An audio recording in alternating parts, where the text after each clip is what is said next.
Hello and welcome back to CFS I 2023 for the EUMENA division. I'm Valdez, with me is Simon, and we are getting into the final day. It is playoffs day, and we are going to have 3BL up against GV Esports for our first match today.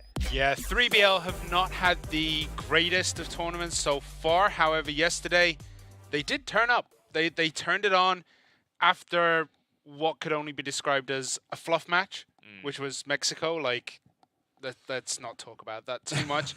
But as soon as they lost Mexico, it almost like flicked a switch inside 3BL, who then went on to beat their opponents today, GV. Yeah, they took it in extra rounds yesterday. The final map that we did have yesterday, after another marathon of games, we had 9 maps in all of, in both of our days, as you can take a look here. Day 1 and Day 2, which finishes off the group stage, ended up going the distance, and that means that we're left with GV and 3BL here in 3rd and 4th seed to battle it out and try to make it through the gauntlet of the playoff day. Yeah, and then the winner of this match will go up against UNKNIGHTS, who phenomenal first day. Yesterday, not quite as strong. Things didn't seem to gel as much as they did on Day 1. And then the last match, the final, will be the winner of that match versus LAZARUS. And LAZARUS have had a really good tournament. Yes, they did drop one to GV, but they have been phenomenal since. So just a clarification on the bracket that is awaiting us. Yeah, and both LAZARUS and UNKNIGHTS ended with a 2-1 score. LAZARUS just had a better round score, so they were able to make it through. Everybody having the same set score, 2-2. 2-1s all the way through. And GV, they had a chance to get first place, but instead they got 3rd because they were not able to best 3BL, as once again going to show off what matchups we do have today. And starting today, you may have noticed a little bit later, 1 hour later, coming into today's matches. And we'll have to wait and see just how far we can get into the night, as it has been so close between all the different teams that I wouldn't be surprised if we got the full sets once again. Yeah, definitely. The only team who hasn't played a full rack of sets, rounds, I should say. Like, I think the lowest is currently 148, which is held by UNKNIGHTS, except 3BL, who went out pretty early, and they had 137 rounds. So those 12 extra rounds they lost, will that play into how sharp 3BL will be? Because the fatigue might be there, but on the other hand, they might just be cold. You never know. Yeah, and here's GV Esports coming back today. Feels like deja vu, but everybody looking fresh, looking happy, some smiles, as they're always told, oh, you're on camera, by the way, and nothing special there. But yeah, they defeated LAZARUS, who got first place. Other than that, they were not able to take down UNKNIGHTS. They were not able to take down 3BL Esports. So it kind of leaves you wondering, where is GV Esports' form right now? How good are they really? I mean, they did win the entire regular season and the finals of the CFWL Season 1. But then coming into here, they're in 3rd place. So what does that mean going into the final day? It's really hard to say. Like, their blacklist side, a little bit weaker, 49% win rate there. But overall, the team is, like, fantastic. Everyone's putting up decent numbers. Yes, Snox, he does have that 0.75, but everyone else is kind of picking it up. And I was just looking at the stats. Everyone, except for Snox, has a higher kill rate than 3BL, or a higher amount of kills, I should say. They have played extra rounds, of course, but still, highest on 3BL that we're looking at now is Tutzane, who has 110, and then apart from Snox, the next lowest on GV is 111, which is Creed's, and then Awesome, who has been playing fantastically this tournament, 138 kills so far. As they give a little greeting to everybody who is watching out there. Obviously, lots of fans supporting 3BL, trying to come in here and make their mark on the EUMENA division. Started off very slow, but this is kind of the MO for these guys. We talked with Penguin yesterday after their victory, and he said, well, really just depends on our mental state, our motivation. It wasn't very high over the last couple of days, and they got kind of crushed, so they'll have to try to turn things around if they want to have any hope of making the gauntlet run today. Yeah, one of the other interesting things he actually mentioned was like they have to reinitiate that mentality of like, yes, we can go slow the first 2 days. Yes, we'll go down, but as long as we're in the playoffs, we're still in with a shot. Like he was talking about like how hard it has been to kind of impart that culture on this current iteration of the team. However, yesterday it kind of showed that it is starting to sink in. I think 3BL will come out all guns blazing in this match and completely overtake GB. I really do think that 3BL yesterday showed exactly what they have, what they're made of, and what they can continue to do. But their first challenge is this GV side.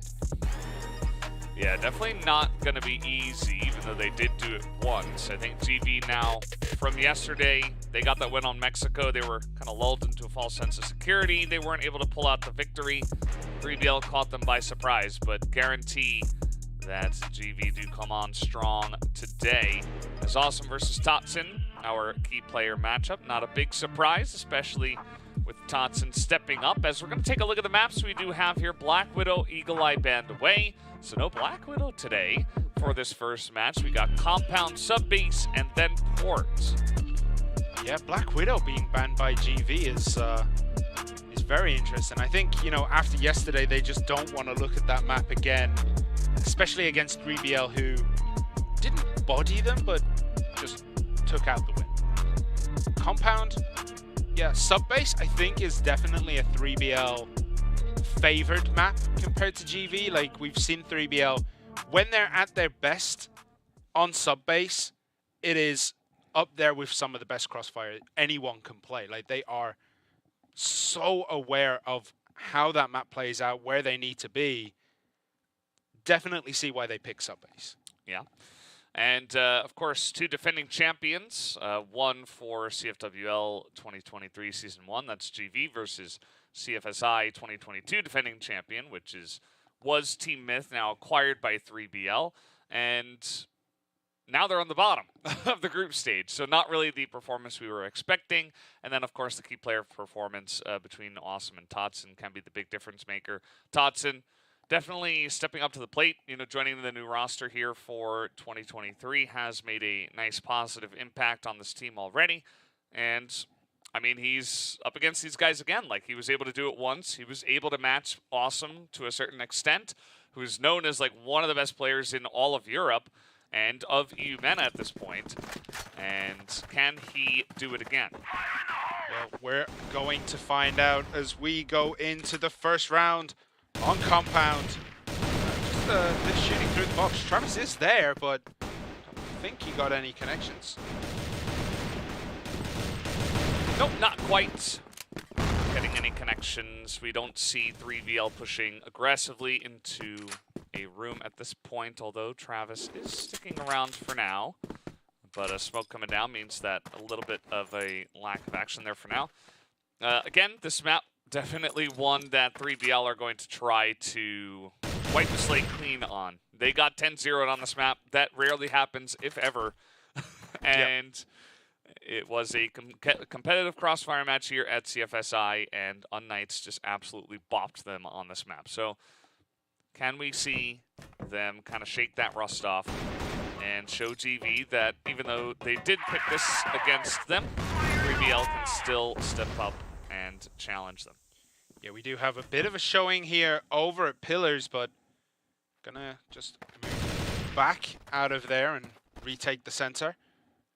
Still deciding whether they're gonna try to push A or, you know, try to take that server room. We've talked time and time again how hard it is to breach that server room. But once it's taken, it's very hard to lose it. It's going out. We do see GV making their way across. Are they going to go up to B? They're sitting smack bang in the middle between two roads. They can go left, they can go right. They're currently looking right. Grenade's going out. Unfortunately, that one did hit the wall, but not too much loss there. Ooh, very nice. Alucard takes out Snox, and that might just be the go sign. 7 goes down. Will 3BL push out now? They do have one player advantage. And it's all going wrong for GV. It's 1 against 3. FaZe has it all to do. He's got to take out Travis. He's got to take out Totson. He's got to take out Alucard. He gets 1. He takes out Travis. He takes out Alucard. Can he do it? He only has Totson remaining. This pistol has been nothing but superb, but he's not even looking the right way. He's trying to plant the bomb. Looks up. Doesn't quite get it. He almost managed the impossible. And 3BL take round 1. Yeah, Totson nearly not able to clean that one up there at the end, but he does get it done. FaZe showing that he is going to step up to the plate today, whereas that strategy from GV was good, but then it took them about forever to actually push onto a site. That really hurt them. Alucard got that one snipe on long. They didn't have any pressure from there, and so they kind of got caught in no man's land. 3BL were looking to isolate them and challenge them in that location in mid to A, and they did absolutely that. They were also set up for a potential mid to B push. They had a couple of guys on a crossfire back at the spawn for GR, and they were just ready for any kind of push over there as well. So 3BL already showing that they came prepared for this match. We might actually get a bit of an engagement here between Totson and 7 in double pillars. Just a bit of poking right now. There doesn't seem to be much of a commitment. However, the rest of GV pushing up pipe, heading towards A. I'm not sure right now if 3BL know this is coming. There are 3 members of their team there waiting patiently to try and stop this. Alucard, Travis, and Penguin all in the area. Will they know it comes? The grenades come in. They know something's going on. Yeah, very slow push in through a long, but as you mentioned, everybody very set up for this. They got Alucard up in the room here. They've got a couple other members that are on the site right now. One of them is looking towards mid, but especially once this big committal comes in through long, See it, they see it. Sights. It's all guns ablazing. Snox does get Penguin. Alucard takes out FaZe, but awesome. Gets 1 in return. 7 and Creeds also put on the pressure on 3BL, and Totson now has it all to do. It's 1 against 4. Can he do it? He's got to try and find an angle. He might just get the drop here on Awesome. But I think 7's around the corner. 7 is down. Totson, 1 down. 3 to go. He's flashed out. Doesn't know where the movements are coming right now. Nobody really pushed onto him with that. As he comes over the top, gets another. Gets another. He has 1 left to do. Totson against Creeds. Who's going to do it? It's Pistol. Just poking. Oh my goodness, Totson take a bow. What a round for him as 3BL make that 2 rounds in a row. What a god Totson is. 1v4, he's able to push onto the A site and get that clean retake. He barely even took any damage in those trades too. He was so crisp, so clean on that one. Really got to hand it to him. I mean, this is looking like the Totson show right now, and it's very early on this map, yes, but a pretty clean entry there from GV. Didn't seem like 3BL were entirely ready for it. Alucard missed that first shot, and from there, you know, 1 by 1 the dominoes fell. But then you have Totson, I guess. So that's good enough in this case. Yeah, Snox and Travis there exchanging massive hits, taking each other exactly to the other one's hit points. Like, they are mirrored right now on these teams. We do have it slowing down a little bit. GV have a lot to think about right now. They need to decide, do they need to change things up? Do they just need to execute their current plans better? Because, yeah, 3BL have just been on top of each one, and you could say that Totson's was a little bit lucky. You know, 1v4, you don't usually see people take that, but there's no luck. There was no luck there. It was pure skill and pure outplay. Yeah. Here we go. Do they know he's there? Is he going to be patient? Travis sitting down. Snox looking in his way. Awesome, I think, has an idea, but he's going to come around the back of the box. He gets them all. Oh, no. He probably should have gotten more than that, actually. I mean, he did take down basically 3 members, and he spotted the entire push coming in. As here's FaZe, he's able to sneak on in, but he can't really land the shots. That was a little bit unfortunate. Maybe hoping next time that he'll have an AWM here. But either way, Totson's still alive, and Horace able to trade 1 for 1.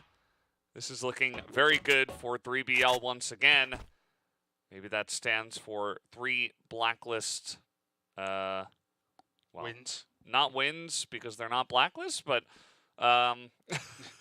takedowns? I don't know. Here comes 7. He is going to go down. He hit 6 health. So very easy for them to clean that one up. And 3BL off to a 3-round head start. Yeah, they have looked very, very solid. While GV, they just look a little slower right now. They don't seem to have that same finesse that we've Pep seen. in their step. Yeah, I think finesse is a better word there. Yeah, the pep in the step. No, their finesse just hasn't been there. Mechanically, they just seem a little bit slower. They're missing shots you'd normally see. They didn't check behind the box. They just haven't been that great. I mean, Travis there, he got 2, but he should have had 4. He got the drop. No one knew he was coming up behind. He could have just followed them all the way out this map. And only got 2, maybe felt the pressure a little bit, couldn't control the spray at the end. But still, GV are just that little bit, like they're second to every bullet. Yeah, just, you know, missing perhaps, how would you put it, a little bit of pep in their step, perhaps. As, let's see where the push does want to come in here from GV. They do have 5 members rearing up to head down the middle of the map. As 2 of them jump out of the tower here, and they're looking to go mid to B. Seems to be the grenades might just give it all away. There's so much smoke there. I don't think they know Horus was sitting there. Penguin around the corner gets 2 before being taken out by 7, and that just slows this down. But Creed's here, gets 1. This looks like it might be a turnaround for GV. They might just be able to close this one out. Creed pushes in on Travis. Travis making a run for it. Does go down. Totson, last man remaining. He's done it once. Can he do it twice? Can he close this out for 3BL? Where is he going? He's pushing in. He's got to know. He's got to know they're in here. Is he going to get it? Gets Creed. But, oh, what a shot by 7. Knowing his teammate was in trouble, instantly just pops that out, and it's 3-1. Yeah, pretty good look there from GV. Clean on the entry. Penguin able to spray a couple of them down, and GV just took control of the spawn. They didn't rush it, really. They just pretended they were going to push onto B. They waited for the rotation to come in. Unfortunately, it's difficult to try to get onto B quickly for a retake and to also check every single angle. That is why Alucard went down as they were trying to rotate over. And from there, GV able to slowly clean up 1 by 1. Totson going to take his first death. Not too common. 1 death in 4 rounds. Now 5 technically. As we are moving into this 5th round. GV, same MO so far. Just, you know, check your flanks. And then look for a push somewhere. Sending the one into pillars is always a nice little touch because you do put a little bit of pressure on. You put that creeping doubt in the minds of your opponent because they don't know if you're actually going to commit to follow up on that because B is so hard to hold, but A is the most common one, right? So because A is the most common push, that's where you're going to put most of your defenders. As we do see Totson here going on a little bit of an adventure around the back of GV, but Snox is down. Alucard with a great shot there. Penguin goes down, but Horus picks up 1. Travis gets 1, but Horus makes it a triple kill. And it's almost as if he really wasn't happy about losing that last round. Yeah, the timing of him to just push out there from the spawn and just coming from behind on the GV who, you know, essentially when you're pushing in, you get 1 guy sniped, you're not going to have nearly as much firepower, especially entering with 5 members. And Horus just finding the perfect opportunity, the timing to go for that. Speaking of timing, here comes GV. Very aggressive already into mid there, trying to get some revenge. And it is kind of working for now. They are going to make it onto the A site, as we did have 3 members of 3BL on the B site. Yeah, it was a 1v1 trade there. And they're going to rotate over from the server room. Creed is the first man in the way. He takes out Horus. Creed's here looking for more. He does. He gets Penguin as well, but Totson does manage to take out Creed. Snox retakes his place. As soon as 1 falls, 1 replaces. brilliant play right now. Travis and Tutson have it all to do. Tutson caught unawares as he walked in, and Awesome takes out Travis. GV make it 2. Yeah, nicely done. They say, well, we're not having a lot of luck with these slow pushes or when they get information on us or if they get that initial snipe. You saw that the side of 3BL not really prepared for that push, although they did get the 1 kill on their entry. But a worthy sacrifice for GV to get onto the site without much of a response, especially because 3BL, you know, sometimes you get a little bit lucky, right? You push onto the one site where they don't quite have a guy. And now 7 gonna just find a free pick in B room. So that's going to be now a very nice spot here for GV. Yeah, nice pickup in pillars, and you saw him immediately get out of dodge. He was like, okay, I got the 1, I'm out. That's all we need to do in this room. And now it's 5 against 4. Where are GV going to go? They've slowed it down once again. The pace going between like super fast, super heavy pushes to these very slow, calculated offensives here. Offensives. Not offenses, but yeah. Fences. Fences, yeah. They're in the business of selling some slats for people's fences, but okay, here we go. Where are they going? They're holding central, looking up towards A. And there is a bit of an engagement here. Penguin does see this coming, throws the grenade. Gets 7, but gets taken out by Snox. But all the information is there now for 3BL. They need to know this is coming. They still have 1 over on the B site. Just making sure there isn't this counter rotation here, which looks like actually it might be coming. Because they retake center. They were looking to push A. They showed their hand. Pull back into the middle. And now they're going to slow creep around through the spawn. And I think they're going to get pincered in here. This is going to be a bit rough. It has all the issues. Travis gets 1. Alucard takes out Awesome as well. And Horus takes out Snoxon. This is a disaster. They got pincered in between A and B. And 3BL take another win here. Yeah, that's what can happen if the GR side is ready for that kind of push. You just get that crossfire, a couple of guys in B, 1 guy in spawn, and all of a sudden, you are pushing into your death. And that's exactly what 3BL were able to create. And it all started with 7 getting a pick over here. You remember, that is a round that GV probably should have been able to capitalize on, right? You take a look at stats of teams that they get the first blood. It's probably like 80% of the time they go on to win the round. Not the case for that round, at least, for GV. And that one is definitely going to hurt, as already 3BL are proving that it really was just a fluke against UNKNIGHTS, at least in terms of their ability on this map. Yeah, no, 7, we saw last time he came in, got the kill, bounced, and then rejoined the rest of his team. Is going in for more this time. Announces his position to Totson, which could hurt him. Totson's being very, very patient. The grenade's coming in, and he is just not budging from that spot. So Totson might actually be able to get a big push onto 7 and take him off the board early. He's looking for it. Let's move over to the other side of the door. As the rest of GV, they're kind of holding center, holding A. Well, A entrance. They're looking into maybe making that push. But no, 7 does decide to retreat here, join the rest of his team.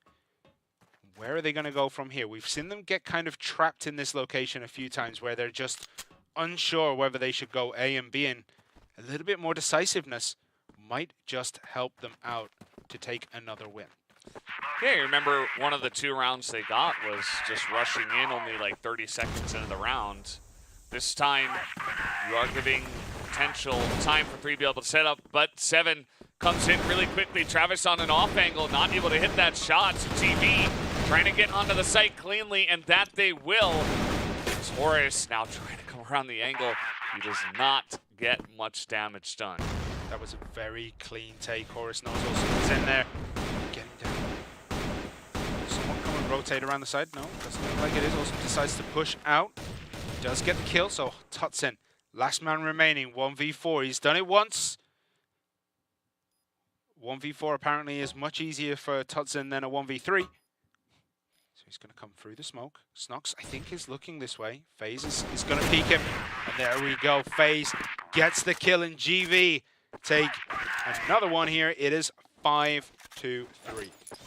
5-3 so far. GV that time just clean on the entry. All started with 7 with the quick headshot pistol on the way into the A site. And from there, pretty clean stuff. Travis not able to hit his shots as well. Now Alucard getting some information, at least. I mean, we have seen, multiple members push into pillars before from GV and then just not commit to it, as these grenades not really doing too much. Totson taking a tiny bit of chip damage. They're not really too affected, as they will hold on to 3 members over in this area, though, as GV now trying to get aggressive into A. Yeah, that was excellent. They feigned that push into B, but oh my goodness, Penguin there with the double kill, really hurting this push, as Travis was trying to just take out Snox, but didn't manage to land the shots he needed to. So Horus has to push in now. He's going to push in against 3. It's 3v3. Snox is very, very low. Awesome, creeping around the corner. Snox is down. Grenade from Totson does take him out. So Awesome and FaZe sitting in these cubicles, just holding position. Can Horus, Alucard, and Totson manage to break through this impenetrable defense right now?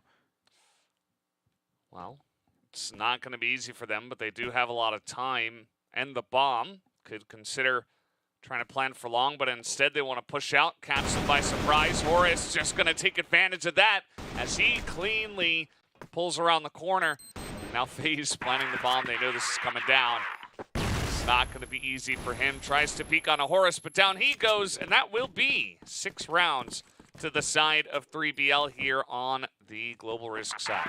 Yeah, excellent play by 3BL. This is really what they needed today to come out all guns blazing, get a strong start, and hopefully continue this pressure on GV. GV looked very, very sloppy in the first 3 rounds. They did manage to pick it back up. They got 3 themselves, but they are down. However, they can do this. This is something that we have seen time and time again. A team can go a couple down and come back and take it all the way and then eventually close it out. They just need a little bit of it.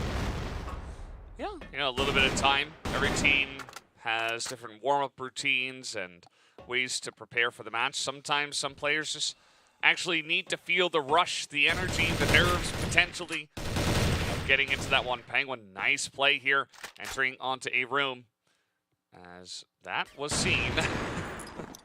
But yeah, FaZe not going to be able to hit that shot, as that was a very slippery member from the side of the Blacklist team. Yeah, you almost had to do a double take, but FaZe does get Penguin down there. Travis hiding in the corner. He's a little bit trapped. Oh, FaZe misses the shot. He really wanted to hit that. He really wanted to take another member out here as FaZe knows there's people behind him. Where are 3BL looking to push? C4 is back down by B passage, so maybe this push through pillars will be proper. Oh, Horus. 7 showed the slightest little bit at the top of his head, and Horus was able to capitalize on that. And it does look...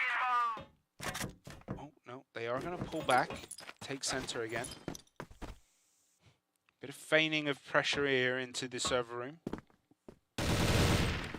Yeah, could certainly work, especially you pick off 2 members of GV. They're kind of running out of guys. You don't want to defend B with just 1 because as difficult as it can be to enter into there, just 1 guy is going to have a hard time with 4 3BL members as well. These entry kills so far from the side of 3BL are just so crisp, as now it's going to be Travis who's able to hit that one. Awesome alone, as Creeds also gets taken down. Horus now up to 12 kills. 3BL really running away with this map. Yeah, we saw that GV just a little bit slow to the pressure of 3BL on this Blacklist side. So can they capitalize? Blacklist does seem to be their favorite side at the moment. We do have just a little bit of peeking here. Can Alucard manage to get those snipes down through pillars? We'll have to wait and see. There is a little bit of defense over on that B side. We do have Creeds and 7 waiting there as Creeds does pull back around to take a look at center. Nobody really wants to pop their head through that corridor because it's usually covered, and this time I think it's covered by Tutson, who's just peeking down around, trying to look around the tower, see if he can get any kind of angle and see where any of this defensive movement is coming out. But it does look as though we're going to have Alucard trying to do what he can over on pillars, but Penguin does go down on the other side. Snox is out, and oops, I kind of read that one a little bit too soon. Snox is down. Yeah, just a very nice way to get in there and trade the kill. Try to go in 2v1. Snox sticking around for maybe a little bit too long, but again, it's a long, so you don't. It's not going to be easy to just run out of there. He was trying to challenge them, was not able to do so. 3BL kind of slowing things down in this round 11. Really trying to swing the hammer with this momentum that they have. A couple of rounds in a row now. Let's see if they can bring this to 8. Yeah, I was looking at Horus. He has been in this position for ages. I thought he might have gone AFK or something like that. He just did not move around.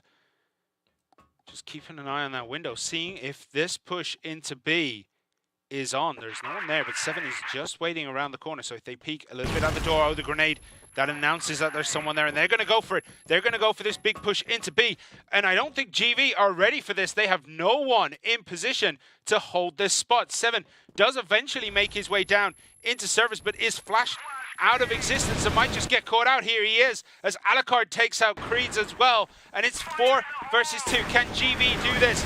Base goes down, awesome. Man alone, not able to take it. Travis takes him out and brings another win for 3BL. Very interesting timing on that push from 3BL. It seemed like GV were totally duped there on that one. And just the information not gathered enough, as now GV trying to push in a bit. They take a ton of grenade damage, and Penguin's going to get that first blood. Nobody's taken anything on the side of 3BL. They are absolutely, well, I say that, and I immediately cast or curse Travis. He goes down. But yeah, they are on the freight train right now on Compound, trying to get revenge. It's not UNKNIGHTS, but this is maybe a way for them to build up their confidence, you know? They say, hey guys, we're better than this. We showed we can beat GV. We can do well, even though we had a weak start to the tournament. Snox is going to pick up another one. Got to be careful about talking too much about how well 3BL are doing, because then immediately GV starts. Yeah, that was a very, very aggressive defensive opener for GV, and they did get a little bit punished, but it looks as though it might just have caught 3BL, pushed them off balance ever so slightly, forcing a change in their expected strategies, and they just were not quick enough to adapt as GV finally get one on the Global Risk side. Yeah, and that time just Snox actually turning up. You know, he pushed through a room essentially by himself. He was able to poke out, get that initial kill, picks up a second one, so that really took a lot of power out of the push from 3BL, who afterwards kind of got just, you know, pistoled down by FaZe essentially, which can happen, as he was in the servers and had great position. So now Penguin going to take a big chunk of damage, and 3BL still need to be careful. You know, this is not done yet, even though they have a pretty sizable lead.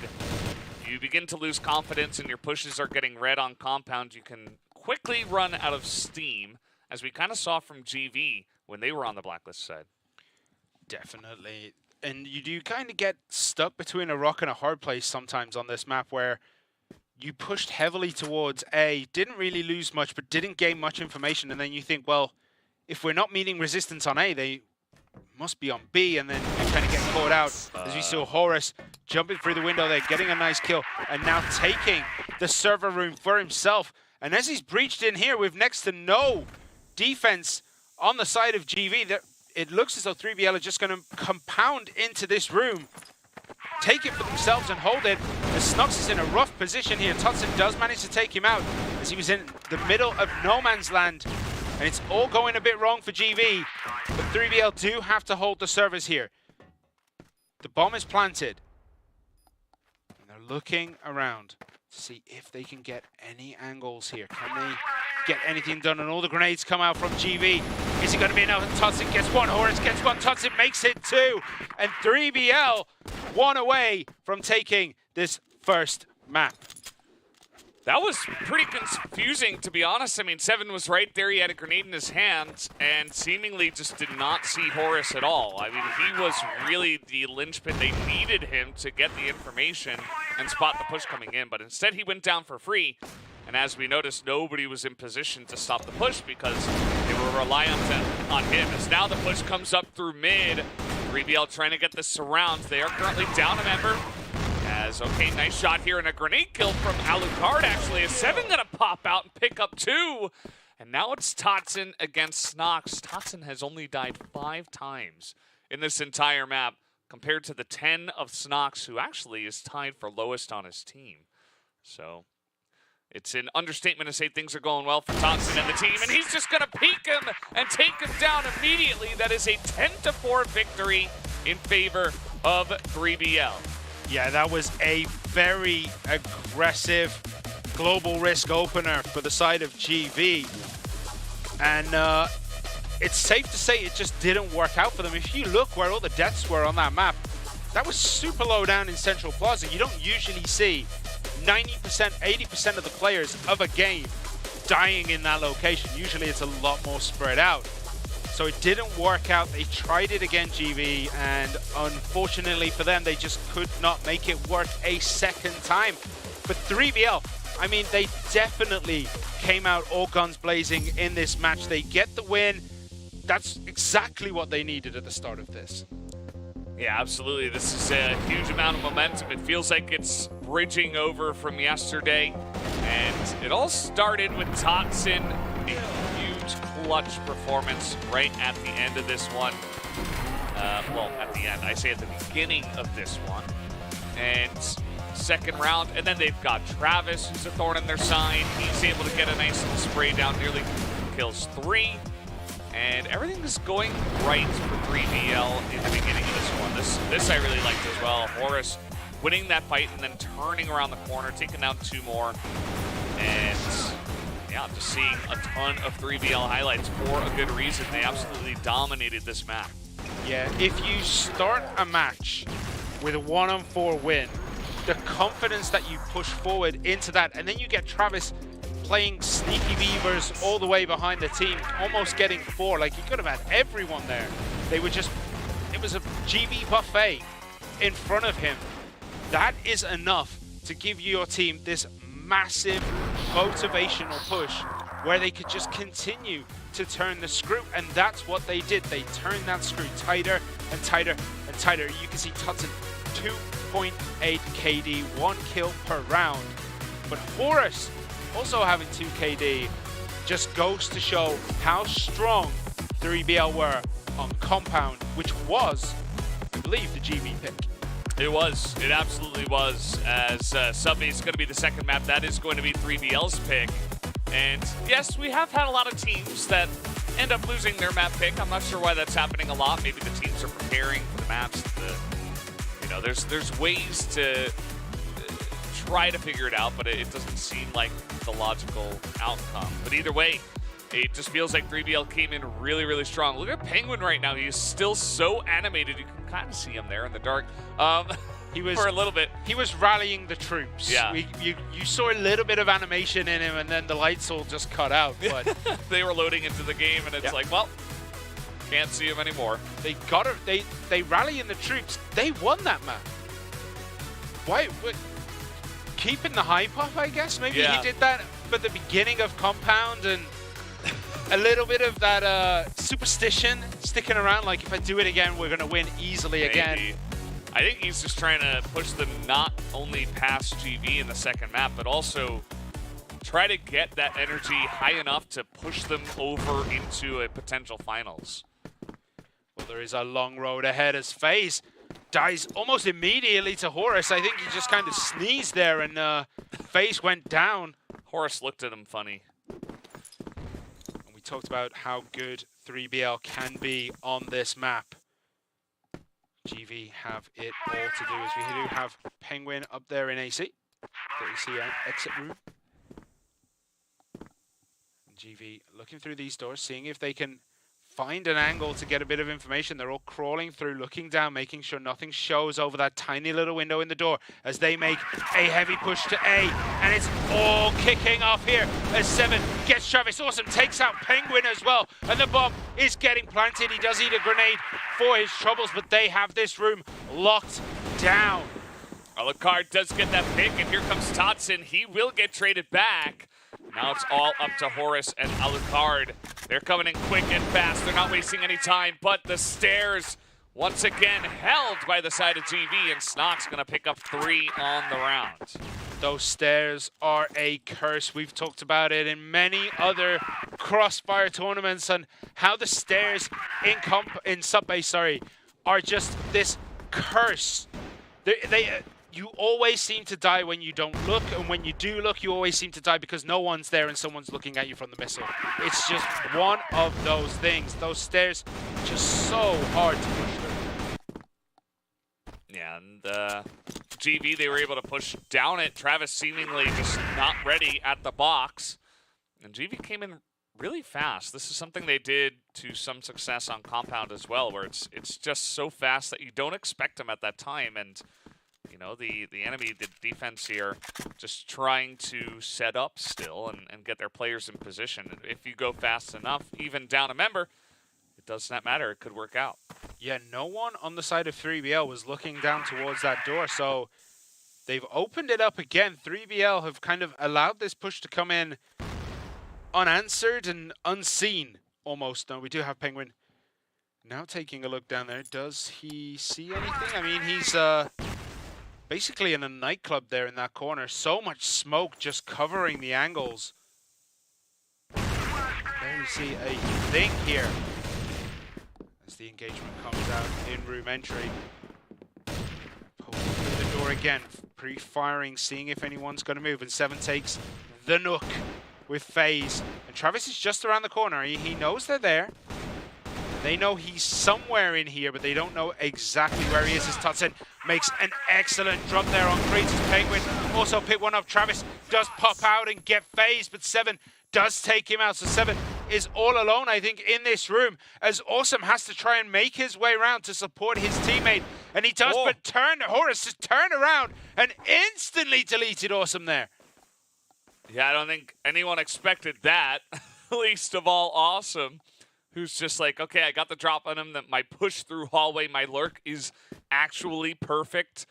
And then he just got outplayed. Like, there was no other way to say it. Like, Awesome, either he clicks on the head first there, or Horus has to not be a god in that moment. We got 8 seconds.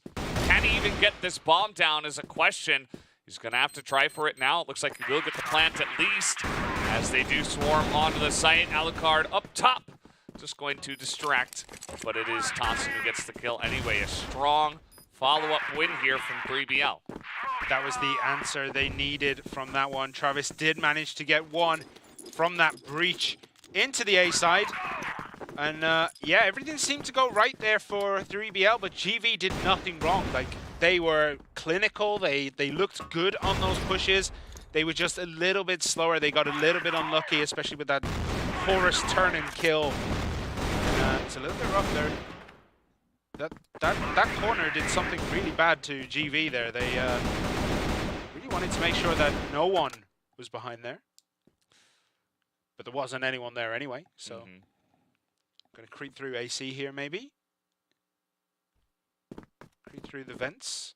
So you do have Seven breaching through the door again, looking towards A, and 3BL, I don't know if they know this is coming. This is a big, heavy push once again through A. Down these stairs they go. They are going to meet Travis once more, who's like, okay, they're all here. What do I do? He gets one, he gets two, but he's taken down by FaZe, and that is a big, big swing in the side of 3BL as they manage to debilitate this push into A. 3BL gonna have to push on in here. FaZe got a very nice angle, but he can't seem to hit anything alongside of Snox. Awesome here, alone on the stairs. It's 1v2, couple low health bars though. He's gonna get both of them as Awesome picks up 3 on the round. And brings it home for GV.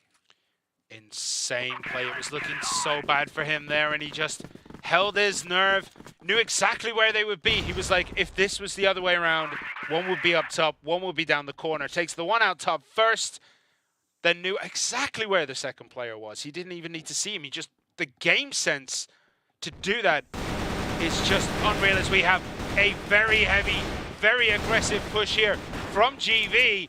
And it's hard to say if that was a successful push or not. They do get B very uncontested here, so success in some regards as Alucard, Penguin, and Travis have to try and retake B.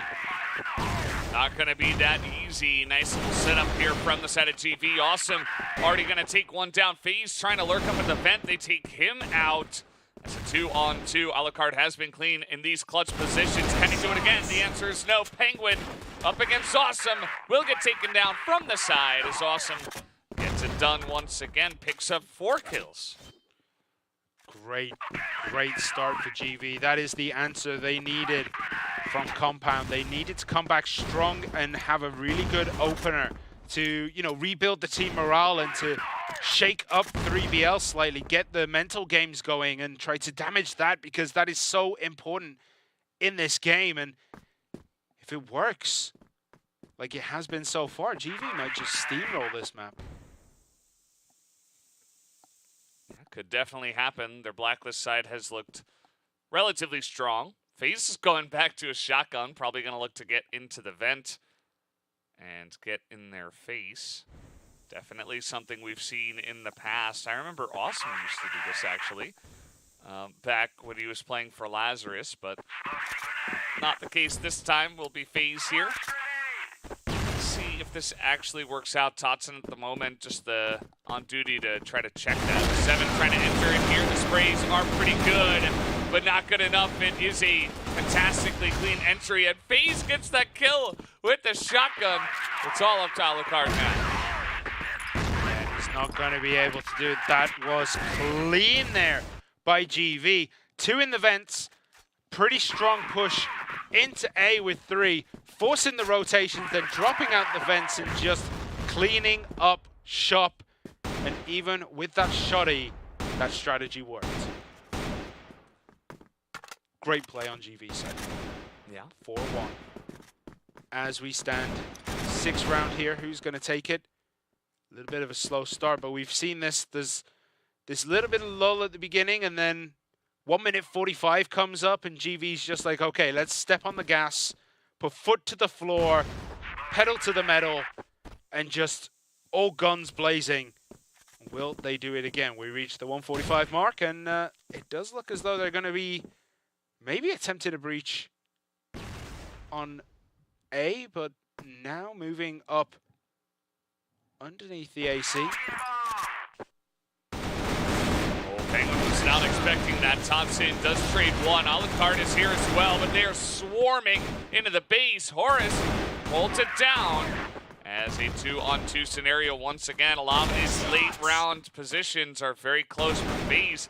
Gets in his face. It's up to Travis, 1v2, and he will not be able to check for FaZe, as he was trying to make sure he didn't get killed on the left. So 4 rounds in a row here from the side of GV. Yeah, and whatever map a team picks, it just seems to not work out for them. The sub-ace is going the way of GV, yep, which was picked by 3BL. So maybe 3BL have a much stronger Blacklist side that they're ready to show out to the world, and maybe they can turn it around. They do need to pick up another win here on the Global Risk side if they're to at least have a safety net when they move over to the Blacklist side. Yeah, Blacklist can be strong on this map, especially if you start to really roll the rounds a bunch in a row, but it becomes an issue if there's kind of like that pressure to make these plays happen, right? Nice flash, but Travis is trying to get overly aggressive. He will be punished for that as trade of sniper kills, but once again, GV are on the site quickly. At 1:30, they get this bomb down. Yeah, very, very aggressive push down the stairs, and Travis just overwhelmed when it's 5 coming down the stairs. Yes, they've lost Creeds now, but the damage is done.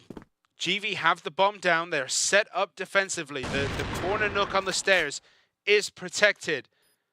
Everything going right for GV in this, but can 3BL throw a spanner in the works? The grenades come out. Snox might just be in a little bit of trouble. He does go down. Tutson does finish up this push, but Tutson in 7. Tutson knows where he is. It's not enough time. FaZe is going to hide, pops out, pops him down. And that's it for that round. 6-1 as GV, they are unhappy with the way Compound wins. They are seeking some quick revenge.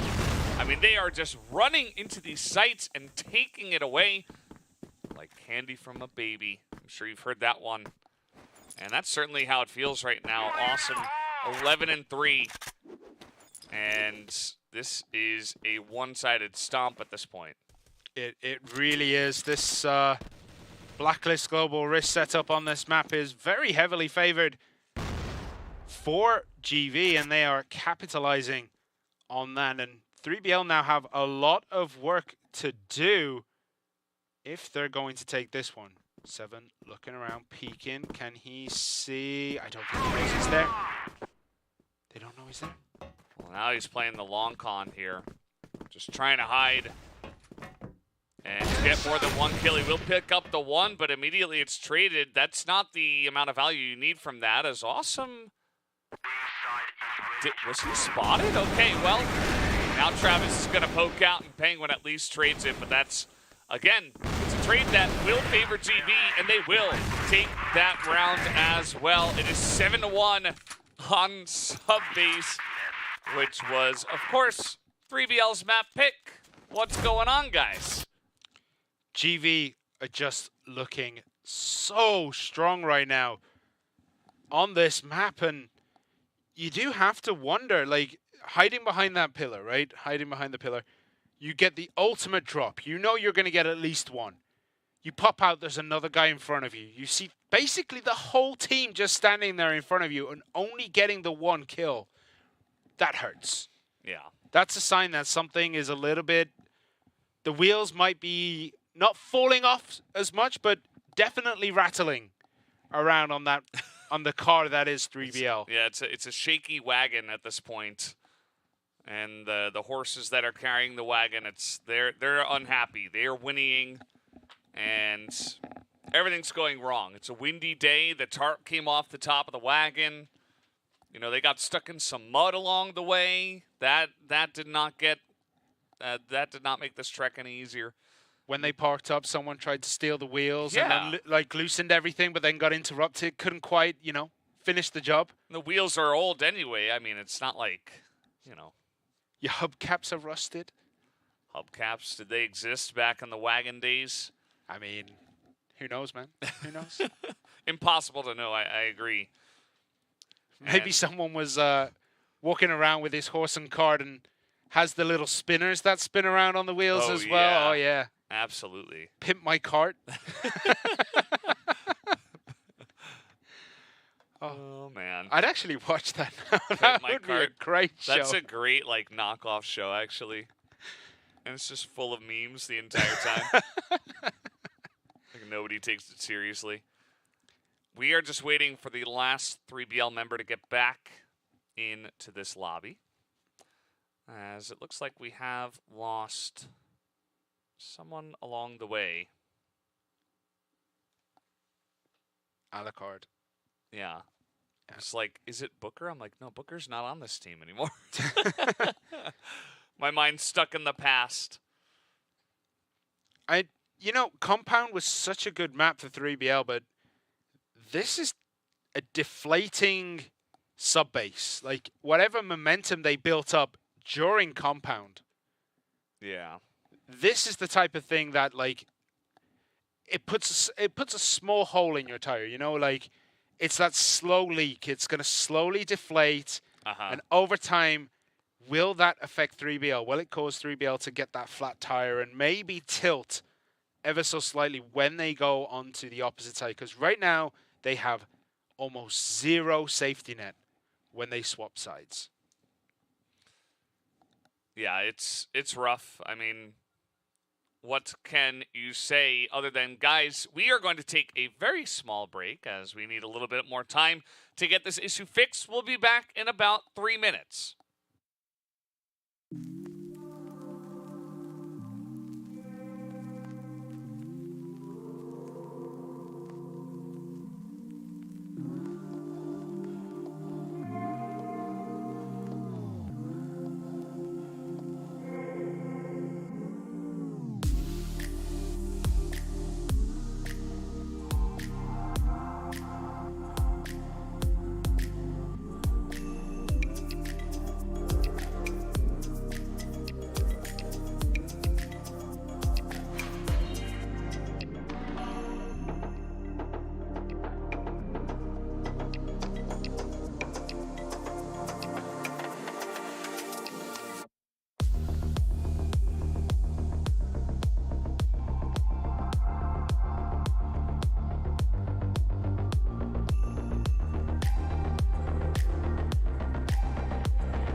Welcome back, guys. We are here and almost ready to jump back into the game. Of course, we're here at CFSI 2023 EUMENA division in the midst of GB Esports up against 3BL Esports, and it is a bit of a slaughterfest here on the second map.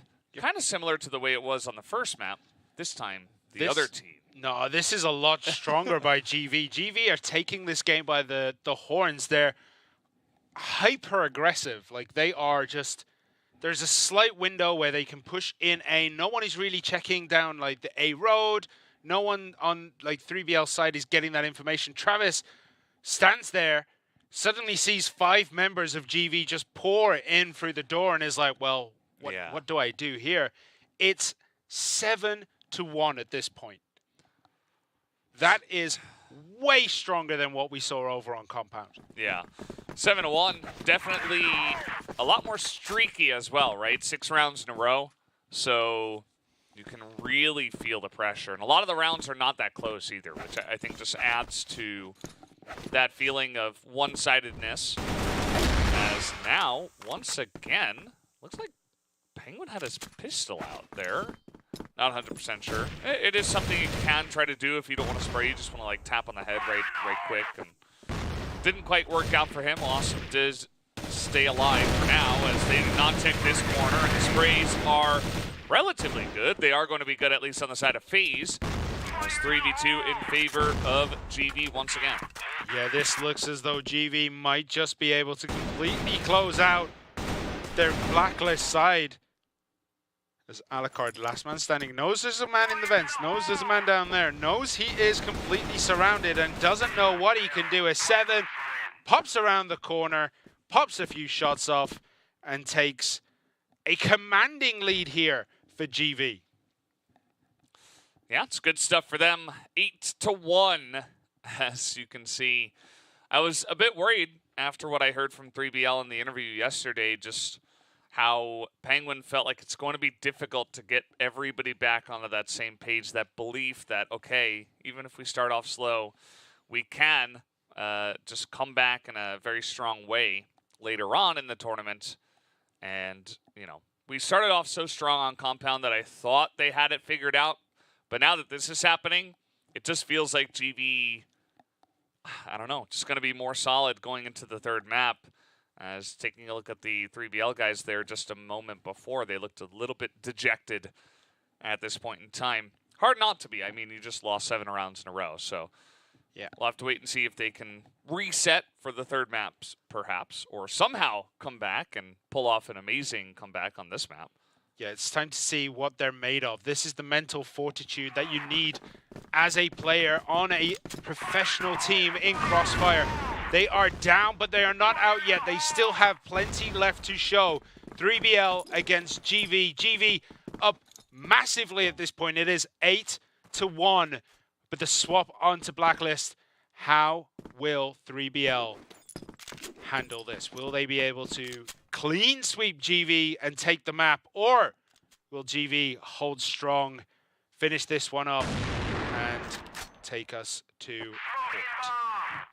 7 let the first guy through, hoping that there would be a second guy. There was for a moment, not long enough. Penguin now going to get that kill onto FaZe, who was playing pretty far up, right? He's trying to stop this aggression in A road before it even gets rolling, before they even make it to the stairs. But instead, unfortunately for his sake, he goes down. So now an opportunity for 3BL to get some pressure on. They throw some grenades into Awesome, but now they will back away. Yeah, very smart to pull out here. They've got quite a lot of damage done to GV, which gives them the opportunity to be a little bit more flexible. We do see Snox keeping an eye out, seeing if he can see anything through the windows, through the doors. I don't think he sees anything coming towards B because no one is moving there. We do have 7 with eyes on that sniper. Keeping the overwatch. He knows Horus is there at least. As we see Penguin get a big kill on Awesome as Snox takes out Travis over the top of the box. Oh, that one looks real close. But Penguin, he is coming in with a vengeance, man. He has 3 kills. He's doing it all by himself. He gets taken out by Snox, the only one to get anything on the side of GV. But at the end of the day, Penguin and the team did enough. Stotson will get that last one. And 3BL finally back on the board here, 8-2. You got to start somewhere. You do, and this is very aggressive on the side of GV as they come out all guns blazing, and it works out for them as they get 4 down. Alucard, last man standing, is on A. Everyone else went towards B, and he's left holding the oranges here as he goes down. Awesome gets the kill, and GV 1 away from taking subbase. Yeah, I kind of like what they did, right? That first round, a little bit iffy back and Gonna get a replay. Horus gets 7, but Creeds takes out Penguin. And look at this. Perfect by Creeds. Gets 2 more on his way out. It's a 3v3, but that aggressive push, defensive aggressive push, down towards B, working out again for GV. Yeah, just trying to put on the pressure, trying to get in there fast. It's what worked for them on the Blacklist side. And one of the ways you really can push into Blacklist as Global Risk is to push in a machine room, of course. We saw it a ton in the Americas division, and we see it a bunch already here at the start of this half from GV, trying to just get them rounds on their tempo and at least cut down the numbers, trade some members. Now it's 3-on-3. We do see that 3BL going to get a relatively free entry here onto A, and even Totson has pushed in out of the vent. He is hiding in the computer room. They have no idea. I still don't think they have any idea he's there. Like, Travis showed himself. Snox could have been in trouble there, but no, Dodson does come back. Is he going to get a kill? Peeks out the corner. He does, but Awesome takes out Alucard on the other side. It's 2v1. Awesome knows where Travis is. He's trying to get the kill. Doesn't get it done. 3BL still in this, but they don't have any lives left. If they're going to take us into the extra rounds, they cannot drop in any other round. And we do see GV, again, pushing very aggressive, but instantly just pulling back and being like, okay, this time we're not going to do it.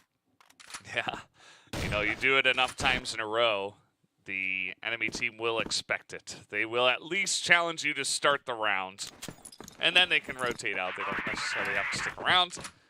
You're not going to force a lockers push by doing that or anything like that. Smokes will come down, and now things probably going to slow down from here. Alucard will be looking for some picks through the doors, as he is normally in this position. Funnily enough, on the GR side, he wasn't really playing this angle too much. He was just sticking up in computer room. As here comes the team looking to potentially push down the stairs. They do have one guy lurking in machine room still, that is Horus, so not going to use him as the entry man this time. They might use him to distract because he is, oh, he peaks a little bit too long and is taken out by 7. And now there's a bit of a go sign here for the rest of 3BL. Awesome, trying to do what he can just to delay this push. Doesn't get anything done. He does get taken out almost instantly by Penguin, who has taken quite a bit of hits. And the stairs coming into play. It looks like FaZe and Snox want to push down there as 7 is sitting up in the AC room. Alucard looking for that pickoff. Just takes a grenade hit as Awesome Penguin takes out 7 here. Getting that kill. So close to each other. Peeks around the corner, does get Snox, but FaZe picks up 2 and Creeds picks up 1 more. And it's Alucard against FaZe. Alucard doesn't know. He does now. Oh, he knows he's so low too. He's just trying to spray into the box. One shot is going to do it, and that will be the end of the map. They finally get it done. GB 10-3 on Subbase, which again, that was 3BL's choice. So Compounds going the way of 3BL, GV's choice. Subbase going the way of GV, 3BL's choice. And we will go to ports for map number 3. That was domination by GV. We're talking about what will 3BL have for the blacklist side. It didn't really matter. It looked like they were going to come out strong. It looked as though they were going to be able to just take maybe the rest of this. They get that first one, they get round 10, but then round 11 was all GV needed to give themselves a very, very comfortable 7-round safety blanket to close this one out. And they didn't even need that. They closed it out on round 13. Yeah, they got it done in due time. And it all started with some of these fantastic pushes on the BL side. Some great clutches as well. Awesome, starting them off strong. And we get a lot of slow motion this one just because we saw some crazy spray transfers, some great responses and pushes from the side of GV. Even some lurks here on the road, you know, like FaZe hanging around the side. And it did look like 3BL not quite as crisp as we saw them on Compound, and immediately GV, they kind of had an answer. Like some of the rounds they were winning on Compound, even though they kind of got crushed on the map, some of the ones they were winning, they were using the same kind of tempo that allowed them to win a lot here on this map. So I do believe that, you know, trying to go for a similar type of strategy really helped them out here. Yes, it did. I mean, the aggression from GV to push all the way into machine room and just be there, getting those massive kills and swinging the match instantly in their favor. That round was a write-off for 3BL. They had nothing left to give. And yeah, GV do take it, and we take a look. 2.29 FaZe and Awesome both putting up big, big numbers here. Yeah, absolutely. That's what you like to see. GV coming back strong, not just going to let 3BL walk over them and move on to the next part of the bracket. So 3BL, they're going to have to come back really strong on Port, because right now we see that GV are having some really great momentum after that victory. A very one-sided affair. Port, we've seen so many rounds on this map. This is kind of the one that goes to extra rounds and has been really exciting so far. We're all tied up 1-1 between TV Esports and 3BL Esports. We're going to take a 10-minute break and come back for that third map. We'll be right back.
Hello and welcome back to CFS I for EUMENA 2023. We are getting into the third map between GV Esports and 3BL Esports, and so far it has been close, but also not really at the same time. What's going on, Simon?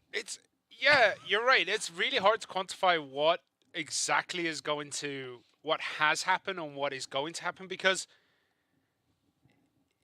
the first game, it looked as though 3BL were going to just completely 2-0 this, right? Because they were super strong, they were super dominant.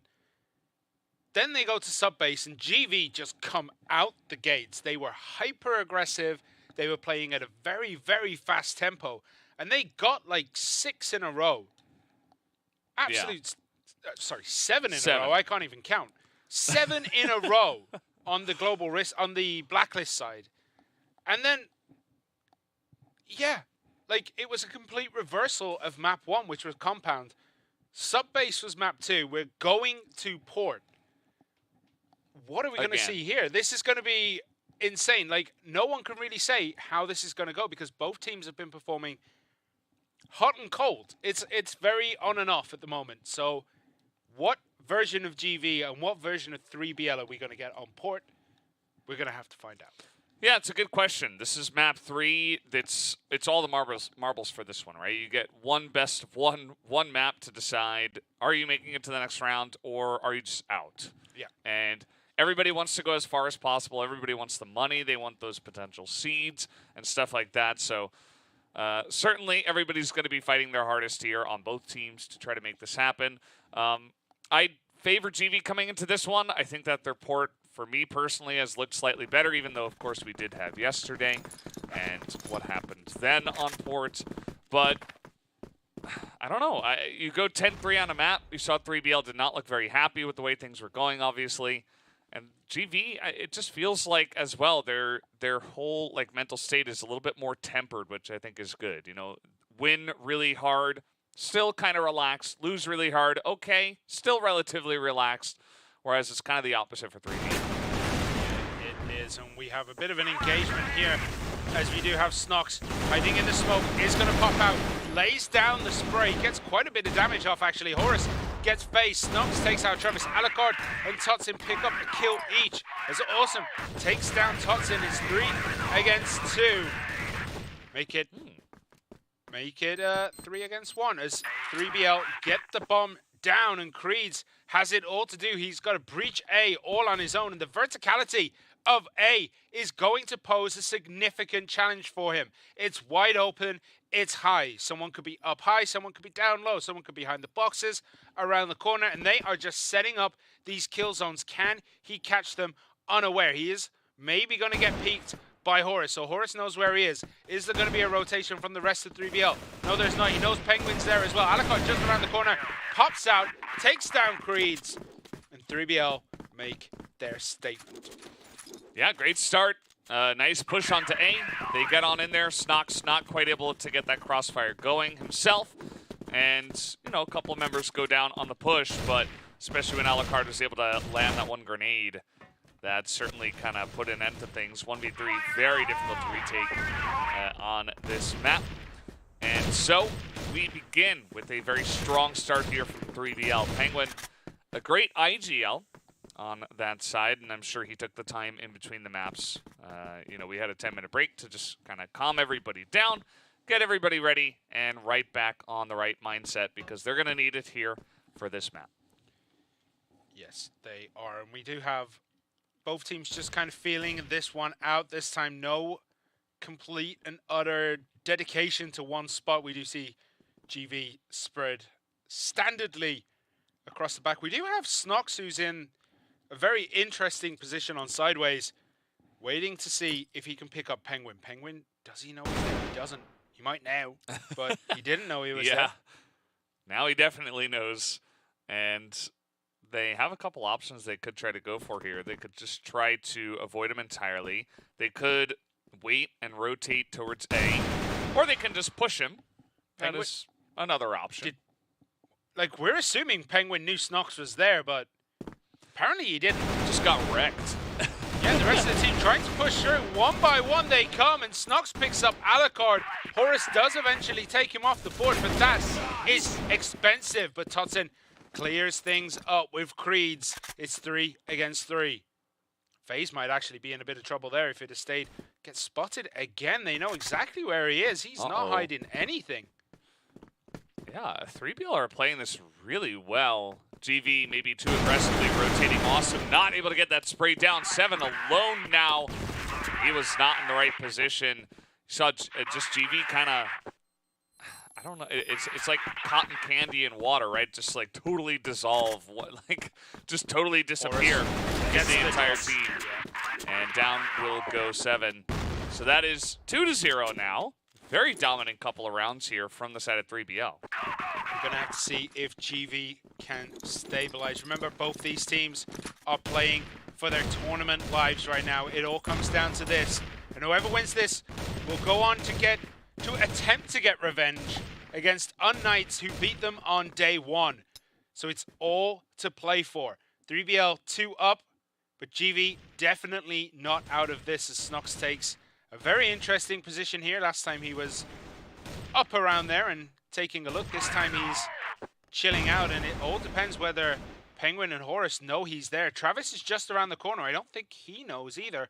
Horus looking down. He smelt the danger as he gets Snox off the board. FaZe trying to do what he can from this sniping position, but does not connect with anybody in either of those shots. And 3BL just grenade the ever-loving life out of A top, and they do take him down. Yeah, FaZe a little bit unfortunate. He's not able to hold A top. That is his job, essentially. He's got to be there, at least get one guy and delay the push. Funnily enough, 3BL, they just decide, okay, well, we got that free grenade kill after spraying him down. Let's just rotate out, as they know GV will have to be very spread out. And if there's only one guy on B, it makes this push exponentially easier. Yeah, and Penguin will be able to wrap around the back. Does get the drop there, and Awesome does take out Travis, but Alucard cleans everything up on B, and 3BL make it 3 on BL. Just really dominant stuff. I mean, 3BL, they are coming into this map with a new lease on life. They look like a totally different team, and this is getting really, really interesting as GV. Seems like we have another small issue, guys, so stay tuned. But 3-0 on the blacklist side of Ports. 3BL already coming out extremely strong here. Yeah, the spiciness level of this match is definitely getting up there in the Scoville scales. It's 3-0 3BL. Is that? That's what you use for spiciness, the Scoville scale. Yeah. Yeah. Oh, I thought it was like BL was the... No. No. Okay. I'm not that. I'm not that I good. was like, whoa, that's crazy. We should have used that before now, if that's the case. Like, Keep okay. it in reserves, man. Keep it in reverse. No, it's all popping off. 3BL are looking as good as they did on Compound. GV are looking as good as they did on Compound right now. And that is spelling trouble for GV. Yeah. They're just really not hitting their shots, but outside of that, it does feel that strategically they're also just kind of being torn apart. Like, remember the round where they had Snox in perfect position and they just abandoned A, which is fine because at least you'll have Snox to look down on them from sideways and essentially say, okay, I've taken out 2 people. They're not going to really be able to push A, but then he went down and GV just fell apart. They're like, oh God, like, what do we do? There's people running through mid getting picked off. 2 people run through mid. A second person goes by. He gets picked off. It's like, okay, well, now you've just thrown your entire advantage you had on that round. That was not supposed to happen. And 3BL just kept calm, waited, held those angles, got those free kills, and pushed on to B and won the round. So that's definitely a tilting one if you're on the side of GV. Yeah, and then when you know, trying to do the same cheeky shenanigans on sideways twice in a row definitely didn't work out because they knew he was there. Like, you saw it. They were just instantly looking straight down. Like, you caught us once and almost caused us to lose the round. You're not going to do it twice. Yeah. Brilliant by 3BL. Yeah, that's generally the way it does go. As we're still waiting for one of the members here on the side of GV to enter into the lobby and get into this one, guys. So apologies for the wait. As always, just take a little bit of time if we do lose one of the members to get them back in. And yeah, not too much else to say. I think that GV, you know, we have seen a lot of them on this map, and certainly it's a map that they are pretty confident on. I mean, there's a reason why we have seen them on it a lot. It's because they leave it available, even if they don't necessarily choose it in the first map of their choice. It oftentimes gets left up because they don't ban it, their opponents don't ban it, and it does get pushed into that third map. So we've had a bunch of crazy back and forth rounds and maps here of Port. I want to take a look at their stats on this one. They have a 48% round win rate, which is pretty average, I'd say, you know, right down the middle there. And they did select it once. They haven't banned it yet. Yeah, and the only reason it got picked this time is because the ban picks of everything else got done, and they banned out Black Widow. Why would you ban out Black Widow? I just don't get it. Black Widow is the designated last slot, right? That's what we've seen nearly all tournament long. Black Widow being this final map. It was 3BL that banned it, right? I assume. Because Black, no, or rather, GV selected it 3 times. 3BL, 3B. No, GV banned it. That's weird if they actually did. Because they picked it 3 times already. Yeah, but they lost yesterday on it. Maybe losing a little bit of confidence on the map, perhaps. But either way, we are not going to see that map in this best of 3. And we are going to finish it off on Port. Of course, if you guys are joining now, we are 3BL ahead in the lead on map number 3. Currently 3-0 in round score. And the winner of this match will go up against UNKNIGHTS in the second stage of the bracket. UNKNIGHTS sitting, probably watching this exact match and trying to figure out how they're going to take out either of these teams, whichever one, of course, does make it through. Well, they did it once already to both these teams. Like, UNKNIGHTS beat both of these teams on day 1. And that's why they were looking like they were going to finish first. It looked like they were going to be waiting in the finals based on how strong they were on day 1. But against Lazarus, the experience showed. The difference between the two teams definitely showed. And just not good enough yesterday for UNKNIGHTS. So we have to see which UNKNIGHTS turns up. Is it day 1 UNKNIGHTS or is it day 2 UNKNIGHTS? But we will shortly be getting back into the action on Port. So bear with us just a little bit longer. Yeah, just a bit longer here And 3-0 for 3BL from the blacklist side of Port is a fantastic start. Definitely a map that over the years it feels like it's kind of changed in terms of, you know, which side is a little bit more favored as teams kind of adapt to different metas and stuff. Like in the past, we used to see a lot of blacklist dominance just because you would just 5-man push a site and teams kind of had trouble dealing with it, and then it's a sort of wide map, so you couldn't really rotate over in time to really retake effectively or quickly. But nowadays it feels like it's a little bit more GR favored as teams got better at holding those pushes, and the blacklist side had to get a little bit more creative and look for different types of pushes. What's really interesting already is that GV have 2 in sideways, and 3BL just didn't look that interested in making that move, but Snox and FaZe could definitely just drop down and make Penguin and Horus's life hard, as Penguin is going to come around. He doesn't know they're there. He gets that kill, and I don't even think Horus knows that FaZe is waiting for him as well. Snox, Alucard's coming up too. Gets that kill, turns around. Will he get Alucard down? He switches to his pistol. He doesn't. So Alucard picks up FaZe, and it's 3 against 3.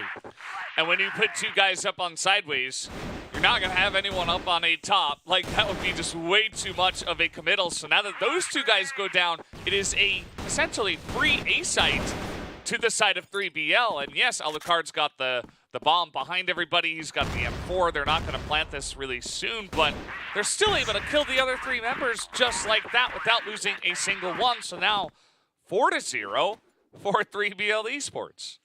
Yes, this is looking like a rump for 3BL.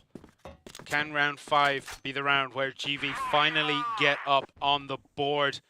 We do see a nice little aggressive push by GV. They're playing very far forward on B, expecting probably a B rush, but Horus takes out FaZe, and this defense already is struggling, and Horus hides around the corner. Does he know Awesome's coming? He gets Awesome. Can he get Creed? No, he cannot. But Creed is essentially dead. He just doesn't know it yet. Yeah, he's still working on handling that. 7, very low. And, well, actually, not very low. He was actually just alone, is what I meant to say. Very much alone as the push did come in. Snox gets 1. But as you mentioned, it's Creed's on 7 health. And he does actually get the snipe, but Penguin is on the chase. And he is in a very wonky spot. It feels like Creed's kind of has an idea he's here, but it's not going to matter. Penguin just rounds the corner and takes him down 5-0 right now in favor of 3BL. This is, I don't know what to say. It's a romp. I already said that 3 times. Like, 3BL are just slapping GV right now on Port. Will they make it 6? GV really need to get at least 2 or 3 to be able to challenge in the second half. Because only having one round to play with, it's almost an impossible task. Like, whatever, if 3BL 9-0 this one, GV then have to 9-0 on the blacklist side as well. And with 9 match points basically, it's almost an impossible feat. Mm-hmm. Well, let's see if so GV, they've tried a lot of different things. They tried to push down into tunnels, down into outside of B that time around. This time they're playing a little bit more default, right? They've got Snox here in mid, 7 here as well. They are stacking mid a little bit, but that is just fine. Allows you to get over to spots. As long as you don't get hard pushed onto A, it can be very effective, and that's not where 3BL are going to, as already GV did get that pick off. This is a bit of a fake out right now because it is only 2. The C4 is not there, and it did cause a minor panic rotation from GV, but they do reset. I think they know that there's not much danger here because I don't think 3BL expended all too many utilities in this one. As Todson is still hanging up in the top of that little warehouse there. But the rest of 3BL are coming. Has the fake out worked? Has it given a false sense of security to GV. It looks like because Snox is walking over to A. He's still sitting defensively in the middle, and the push is coming in. And GV are just slow to rotate. Awesome picks up one, but Alucard and Travis get 2 big kills. 7 takes out Travis, though. It's 2 against 3. Penguin and Alucard have it all to do, but 7 takes a lot of damage. It doesn't even matter. Snox is there to clean up. And finally, GV get on the board, and this is exactly what they needed to do. They need to get maybe 1 or 2 more to at least stabilize this match. Yeah, it was a nice job by GV. They got that first pick, and then they just continued playing standard. The hold was good, and I kind of like that they have somewhat abandoned some of the more fringe strategies, right? Just go back to basics, reset yourself, reset your mentality, and perhaps you can get the job done, and that they did. So finally, GV are back on the board. 3BL, it looks like now they say, let's just hard push into B here, potentially. Yeah, we've seen GV do this, and Creed's absolutely getting fired, and I think he knows there's a lot there. Tutson actually goes down. Awesome creeps around the back, takes him out unawares, and this push is already in danger of collapsing. They've lost Tutson, one of their best players in Compound, who has been putting up numbers all of today. He is already down, but Travis is still up. He is 6-2 on this map. Penguin looking just to see what he can get. Can he get a couple of chips without being punished for it? He doesn't, but has put the fear of death into both Creeds and Awesome. Yeah, definitely has, but still, GV gonna feel okay with their position. Let's see if 3BL do want to actually push on to B at this point in time. There are only a couple of them there, the 2 lower health members. And so they could still try to go for this. Alucard just peeking, you know, he's like, I just want to know if you guys are actually holding this down. And unfortunately, he got a little bit too frisky. FaZe rather is going to take his head off. Yeah, FaZe definitely with a nice rotation there. Saw the pressure, and this time decided that it probably wasn't a fake as they breach through the middle here, and 7 is waiting patiently. He does get Horus, but Travis takes him out. Fantastic round so far for Travis Creeds. Tries to get it done from the top. He does. Travis, last man standing, 1 hit point remaining. That would have been a story to tell for the ages if he'd have managed to reverse that 1v3. And GV now give themselves a comfortable platform to rebound off for the rest of Port. Yeah, I mean, at least they've got something going. It's not the best start, but it's better than 7 rounds in a row or something like that. So at least they can get something going here. Awesome. Once again, hiding over there on B with his brother Creeds. Same setup here from GV. No need to reinvent the wheel. You go back to basics, it starts working. You stick to the basics. You don't try to go for any crazy strats from there. And that's exactly what they're going for, is 3BL trying to maybe sneak in towards the A site this time. Yeah, no more peeking into sideways for GV. But has it put the fear of... No, it hasn't. I mean, Penguin didn't even check the corner there. So knowing that GV have kind of given up on that strategy, and Penguin is making... Okay. Yeah. Gonna have to wait to get back into this one. It seems like we unfortunately do have a follow-up issue. We do indeed. I was just getting into that. GV just starting to... I was like, wait, GV don't have anyone on A. What's happening? And then I realized, they have, and then they had no one on port. Yeah. Well, how is this going to affect GV? They finally start getting the wheels in motion again. They get 2 pretty convincing round wins. They stop with the silly, I don't want to say silly, but they stop with the strange strats. The silly games. The silly games of jumping up into sideways and then camping right up against the wall waiting for people to jump over the top of you. Like, they've stopped doing that kind of stuff. They've taken it to what they know best, and they're beating 3BL in those 2 matches. Do they continue that, or do they need to shake it up? You want to say they continue the basics, right? Yeah, I think at this point, if I'm 7, if I'm the leadership there on GV, I just say, don't change anything now, guys. Like, we're finally getting some success. Keep doing exactly this. Stay alert. Be ready to rotate if necessary, but we do not need to push out. Generally, you want to push out if you want to get, advance notice of what the strategy will be from the blacklist side. You want to, you want to push out as a team potentially to pick someone off when they're not expecting it as well. Yeah, so they decide they don't have to do that because they're handling the pushes even with a little bit of a lack of information comparatively. If you just sit back on your hind legs, you wait, and you see, and, well, we're going to have to wait and see, guys, as we are still waiting for the issues to be resolved. At least it does seem like we have some smiles on the players' faces at this point, which is good to see.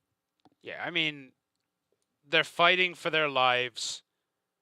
You know, they're fighting for everything in this.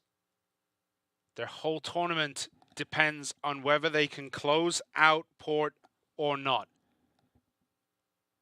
And yet it's all still fun and games. And that's what we do like to see. We like to see people having fun regardless. And it's a bit opposite on GV. Everyone is super serious. Yeah. It's rough. I mean, they only got 2 rounds so far. It feels like they're crawling out of a hole right now, and they don't have many tools to do so. But they're trying. They're trying their best. And it looks like we're almost ready to get back onto Port here. Currently 5-2 in favor of 3BL Esports, who are on the attacking blacklist side and looking to continue with the dominance. But GV Esport at least have been able to pick up the last couple of rounds. So it's making things a little bit more interesting. I was definitely worried that we were just going to have another massive spree or just a massive shutdown and one-sided game here. But at least for now, GV have put an end to those thoughts in my mind. Yeah, absolutely. They have at least given themselves some kind of platform to build from here. We've got to see if that platform has solid foundations or whether it is built up on sand. GV setting themselves up very standardly again, 2-1-2 across that back, 2 on A, 2 on B, 1 in the middle. But they're playing very, very... 3VL are much slower this time. Like last time we saw them having ideas of aggression at the beginning. This time just dropping the C4 down. So they're going to try and poke. See if they can get some information, see if they can find out which of the sides would be better. And they're going to go up sideways. 7 there, sitting on top of the bridge. Grenaded. Yeah, it's a very common 7 spot. He loves to play that position on the bridge, so 3BL having played many times against 7. I mean, players on 3BL, been around forever. The 7, obviously, has been a mainstay in Crossfire for a long time. It is a very well-known thing where he likes to play here on the GR side. It's not an uncommon position either. So looking for that pick. Penguin is getting very aggressive himself. May have even spotted 7 up there. Yeah, I was going to say he was playing with fire there because he could have easily been picked off if he'd have been a bit more on the game as 7. So playing with fire. And they are going to keep skirmishing in the middle, so we're going to have to keep an eye on that because it looks like there might be a big push coming for B. And here it goes, grenades out, awesome peeks around the box. He does pay for it. He is down, but Creed picks up Horus, but 7 gets Penguin. Big pickoffs in the middle there. Not even in the middle, it's actually around the back. As he comes in, gets 1 extra kill. And look at this, it's 2 versus 1. Tutson, last man standing, has it all to do and cannot do it. And GV have started this comeback. They've built on this comeback. And they take round number 8. Yeah, really good stuff. GV able to get that wraparound. We see that 7, the perfect position there. That was really, really well done. And you just see that that's going to put them back on the board. I mean, GR side, you get 4 rounds. It's not bad, right? You would love to have 5 at least, I think, especially in the current meta.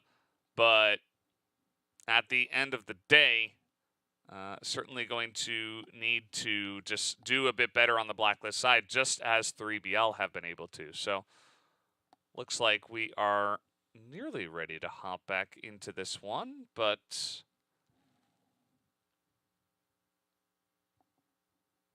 we'll have to wait and see. Yeah, we will. We'll have to wait and see. 'Cause I think we're getting ready to go. And yeah, sitting here at 6-3, 3BL moving over to the GR side. And yeah, let's see what GV have prepared from this blacklist side, because this is definitely going to be a very important, strong showing from them if they want to have a chance to try to come back on this map. Yeah, exactly. So we have swap sides. Penguin goes down almost immediately, as Awesome has taken quite a bit of damage himself, but does pick up the kill, as we have GV making a cursory glance, an exploratory glance over at B, as GV continue to fan out around the back. They're not committing as heavily as maybe 3BL think they will on B. It's looking more likely to be an A push, as we do have Creed sitting pretty high up on this map. Awesome joining him there, pushing up through the middle. Wouldn't mind if GV try to get aggressive through bridge after getting this pick off. It could be a way to really try to exert your dominance early on in the half and really set 3BL back. But as this is happening, Alucard does get the first pick off. Horus is here as well. They are covering so many of these angles. Travis is going to pick off 2. And now 7 is like, where did my team go? I was leading the charge and everybody got picked off as I made my way in. As that is a 7th round now into the hands of 3BL. Travis turned it on there. Gets 2 big kills, waits patiently, makes it 3. And what do GV have to do to get another win here? Because that time, 3BL, it looked like a shaky start, right? They lost Penguin super early. We weren't quite sure where they were going to go. And then it all just went horribly wrong for GV. Yeah, it absolutely did. I liked the idea, but the execution, obviously, I wasn't a big fan of that. And GV really going to have to turn it around here. They will go fast in onto the B site. They make their way in. The smokes actually making this very confusing, as 3 members of 3BL will come over. Of course, this does give time for 3BL to try to go for an early retake. Let's see how it goes. Horus in already, picks up 2 Creeds, able to just spray down 3. As now it's all up to Alucard on the back road. He is able to take down 1, as this bomb not even planted just yet. But it is going down, and somehow Alucard has to break B all on his own. There are so many angles to cover, so many spots to hide, so many places he can just get picked off from. He could even be wrapped around from behind. He just does not have any information.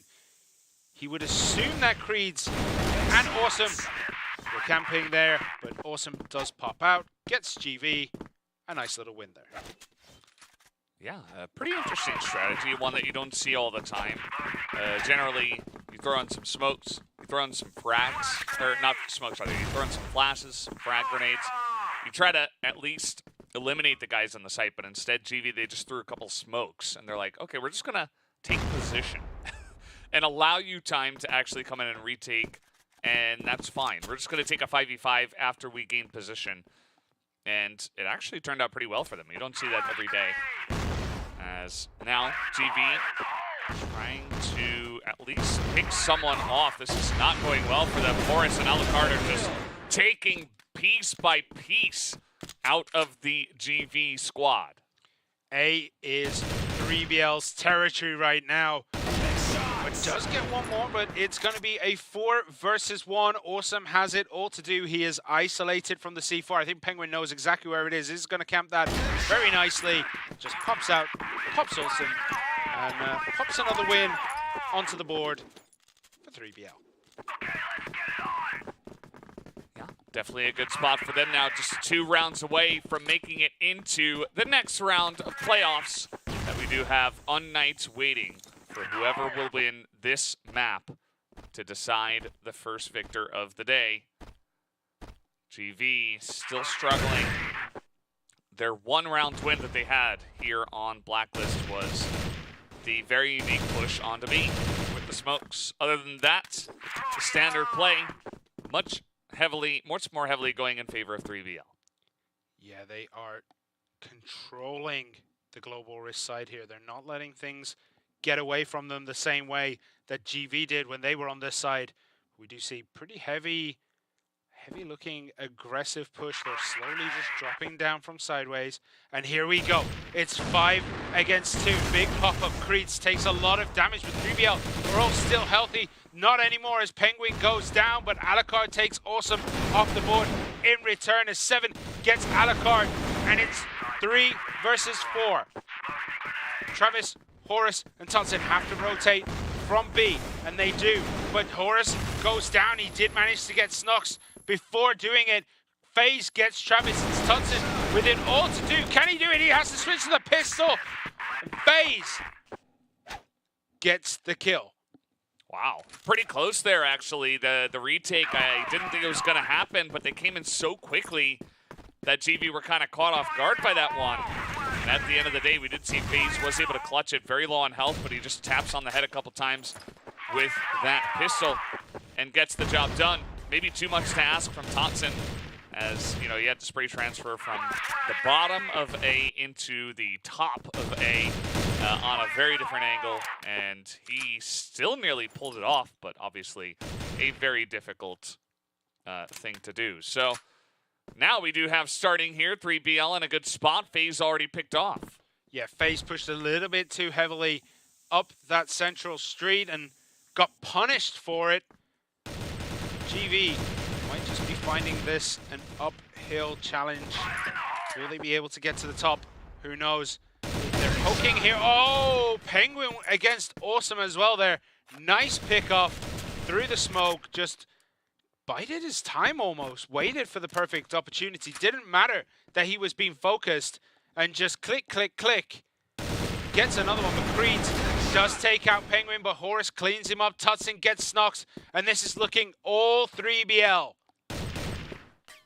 Seven's going to have to pull Rabbit out of the hat here.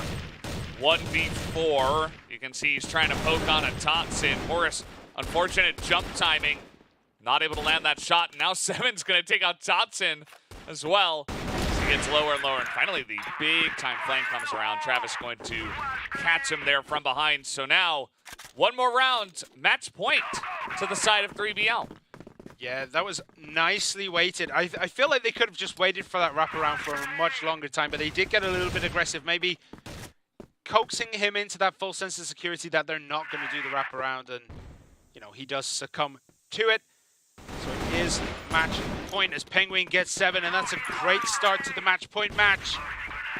7 off the board. As we do have what looks to be an A push coming in from GV. Snox is down there. Creeds is down there. Not any longer as Alucard pops over the top of the crates and takes him out. Snox goes down as well. Penguin picks up a double kill before going to Awesome. And Alucard closes it off. And 3BL, they will advance to the next round.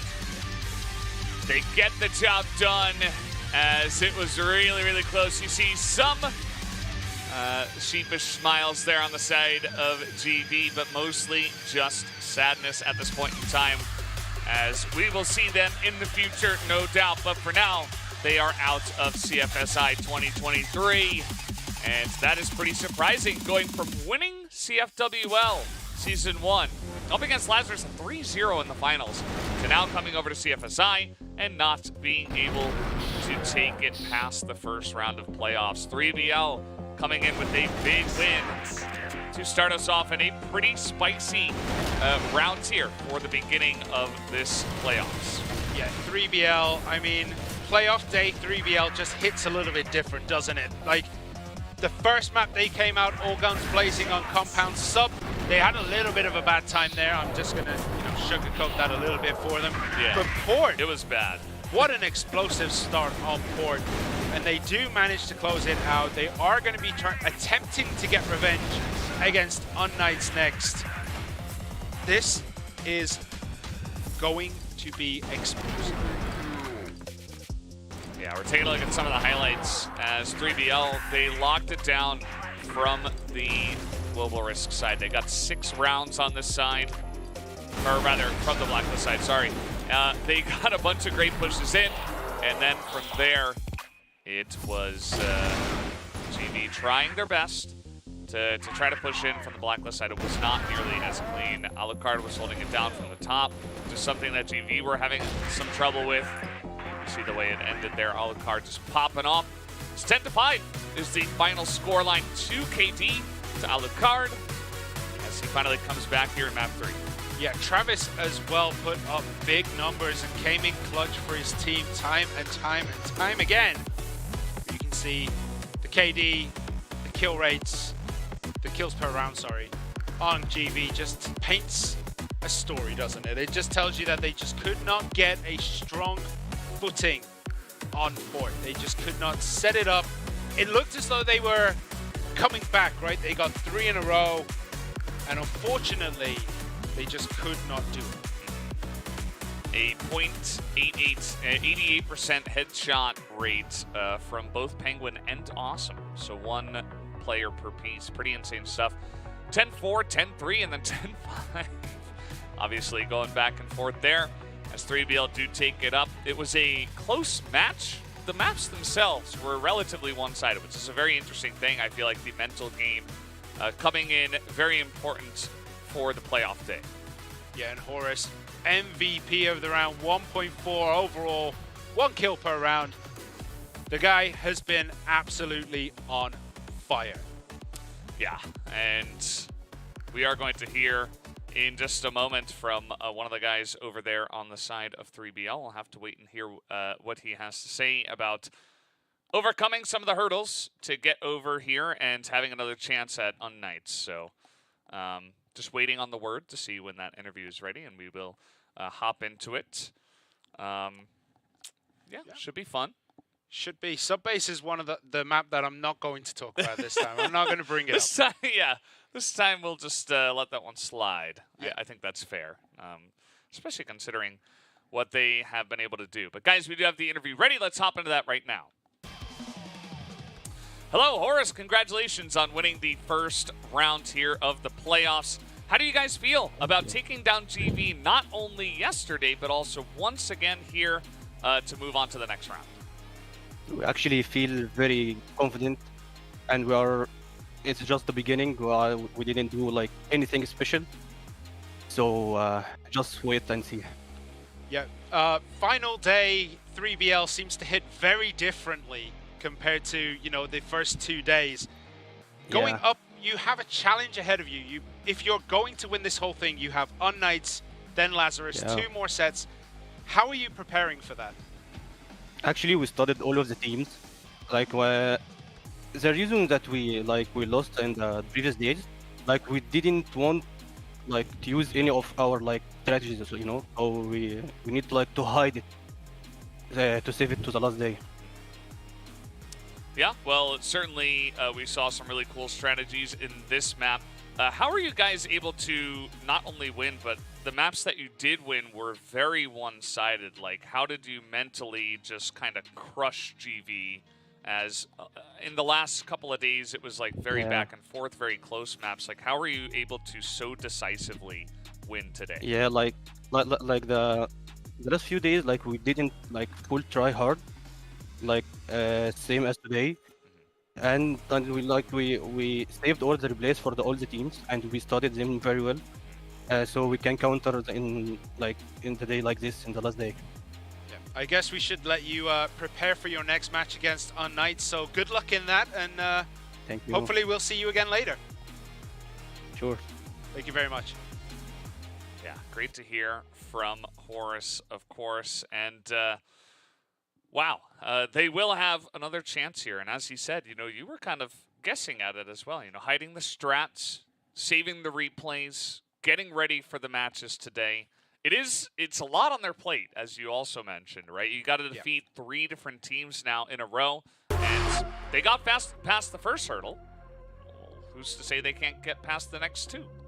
I mean, as I've said, 3BL on the final day, man, they just hit different. They go so much harder than the rest of the tournament. So I would say 3BL are probably the favorites against UNKNIGHTS. But we would have said that on day 1 as well, because UNKNIGHTS are relatively new to the CFSI scene. So anything can happen. This is the thing. We saw day 1. Anything can happen, and we're going to have to wait and see what UNKNIGHTS and 3BL bring to the table for us. Yeah, I'm curious to see if a 2-0 will happen, or if we're just going to get full sets the entire way. I think the way it's going, probably going to be very even, and we should get all the way to 3 maps on this one as well. I mean, UNKNIGHTS and 3BL, they looked very evenly matched in the past, outside of that one compound that we never mentioned, but we also always mention. But we're going to have to wait and see how this match does go, guys. But first, we're going to take a 20-minute break, and we'll be right back for this second match of the playoffs.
CFSI 2023 for EUMENA Division. We are here. Second match of the playoffs on the way. UNKNIGHTS have been waiting to see who is going to win between GV and 3BL. Ended up being 3BL in 3 maps. There's a lot of threes there. And now we will make it into our second match. Yes, we will. It will be UNKNIGHTS against 3BL. Revenge for day 1, where 3BL did go under, but after speaking with Horus, they've been hiding their strats. They inted that first day. Yeah. And they're ready to show what they've got. And we know for a fact, Team Myth, now 3BL, this is what they have done in multiple tournaments. You say they start slow, but it does seem that they int in those initial days and then just come out all guns blazing when it's the final day. And even though it's a challenge to come from all the way at the bottom, all the way through to the top, they have risen to the challenge time and time and time again. Will they be able to do it today? Yeah, that's the question. I mean, how much of it is, you know, new strats and stuff like this? How much is it? How much of it is just playing up to a higher level as a team and having higher expectations of your teammates? And where is that level exactly? Because GV, they looked pretty good until they faced 3BL, and then 3BL kind of made relatively quick work of them, especially here in the playoffs match. So now it feels like maybe 3BL are supposed to be favored, actually, up against UNKNIGHTS. Coming into today, you said this earlier, UNKNIGHTS were not supposed to be one of our top teams, but they have outperformed their reputation. And will they continue with that as we take a look at their roster? Yeah, Beck, HDZ, HCZ, MKZ, and Pietro make up UNKNIGHTS. A lot of 3-letter names in this one, and it's can be sometimes a mouthful, but they have been exciting when they have been playing. Yesterday may have just been a blip. If they'd have won that, they'd have 3-0'd the whole group if they'd have beat LAZARUS. But on the first day, they looked good. The power of friendship, we talked about it multiple times, definitely came through when they played GV and 3BL. Yeah. And LAZARUS were able to take them down. They did secure first place, did LAZARUS, because in part they were able to take out UNKNIGHTS in that last match on the second day just yesterday. And we take a look at the stats here. Definitely a bit of a team effort, but Beck really stepping it up on the second day as well. And HDZ and HZZ were the couple of guys we were looking at on the first day, especially HZZ. So definitely very strong, well-balanced team. The power of teamwork and friendship has been their calling card. Is it enough up against the hidden strats of 3BL? Well, I mean, 3BL have the history in this sport, this esport. They have been around forever, and they look like they're going absolutely nowhere, except maybe towards the grand finals today. Yes, it's good that you head in a certain direction, the right direction it should be, as here they are, still mostly high spirits as they come on camera. Feels like Penguin's feeling the stress, probably just resting his eyes before we get into this match, no doubt. And yeah, they just had to play 3 maps against GV. They gotta potentially now play at least 2 maps against UNKNIGHTS, and then they gotta play against LAZARUS if they want to take down the finals. You can see that match 3 against UNKNIGHTS, that was the one that included the 10-0 that UNKNIGHTS were able to take them down on. They have that little bit of extra reason to get in there and take down UNKNIGHTS in clean fashion. Do you think 3BL will ban out Compound, or do they pick it and play proper mind games today? I'd say they probably ban it, especially because not only did they struggle a bit on it, but also it's a pretty strong map for UNKNIGHTS. It looks like UNKNIGHTS' best map, and I think that's part of the reason why UNKNIGHTS did look so good on this map as well. But I mean, 3BL looked really good on Compound earlier. True. So who knows? Take a look at the key players, Beck and Horus. Horus obviously carrying a little bit of a low stat coming into this because of day 1 and day 2. But look at that, UNKNIGHTS. They do pick Compound. Black Widow will be our first match. And then Port, if we need it, will be number 3. Yeah, so 3BL decided to ban out Eagle Eye, which seemed to be a map they did not want to play on. And so Compound and Port again, alongside of Black Widow. Where have we seen these maps before? We've played them quite a lot here so far in EUMENA. It's the classic, isn't it? Black Widow and Compound are the classic maps, and especially Port being the last map as well. Again, as it was the last map in the last match between GV and 3BL. So who are you going to say is the favorite coming into this one? 3BL. Still? Okay. Yeah, I think they have the power of hidden strats and mind games, let's say. Their ability to play the game, we know it's very high level. Like, we've seen what they can do. They have dispatched twice now of GV in 2 best-of-3s back-to-back. So one on one of the days where they were supposed to be hiding strats, another on one of the days where, of course, they can't anymore and they had to bring everything out. So regardless of what excuse or what reason you want to bring out, I think that 3BL have proven they have a very high level of play, and they are going to look very different than they did the first time around against UNKNIGHTS. Yeah, so looking at the map, Pietro might actually run into Todzane, does decide to eventually move back over to Central Passage. Todzane just covering off the access road, making sure no one pushes up towards A. No one really looking down A long. It's more looking around A long, making sure that nothing's coming up. We're on board with HDZ, who's taking that big long look up Central. Getting a bit aggressive as he is supported by Penguin. Penguin laying down the suppressive fire. Pietro does move back and has HDZ in support. Pietro goes down, but HDZ picks up the big kill on Todzane here. Yeah, good trade. Todzane getting pretty aggressive, trying to gain as much information as possible outside of A long. There's definitely times where you just sit a guy down and leave him there. Not the case this time, as push out of the catwalk. Penguin might get flanked here as he is only looking at A. He's going to die first as MKZ takes him out.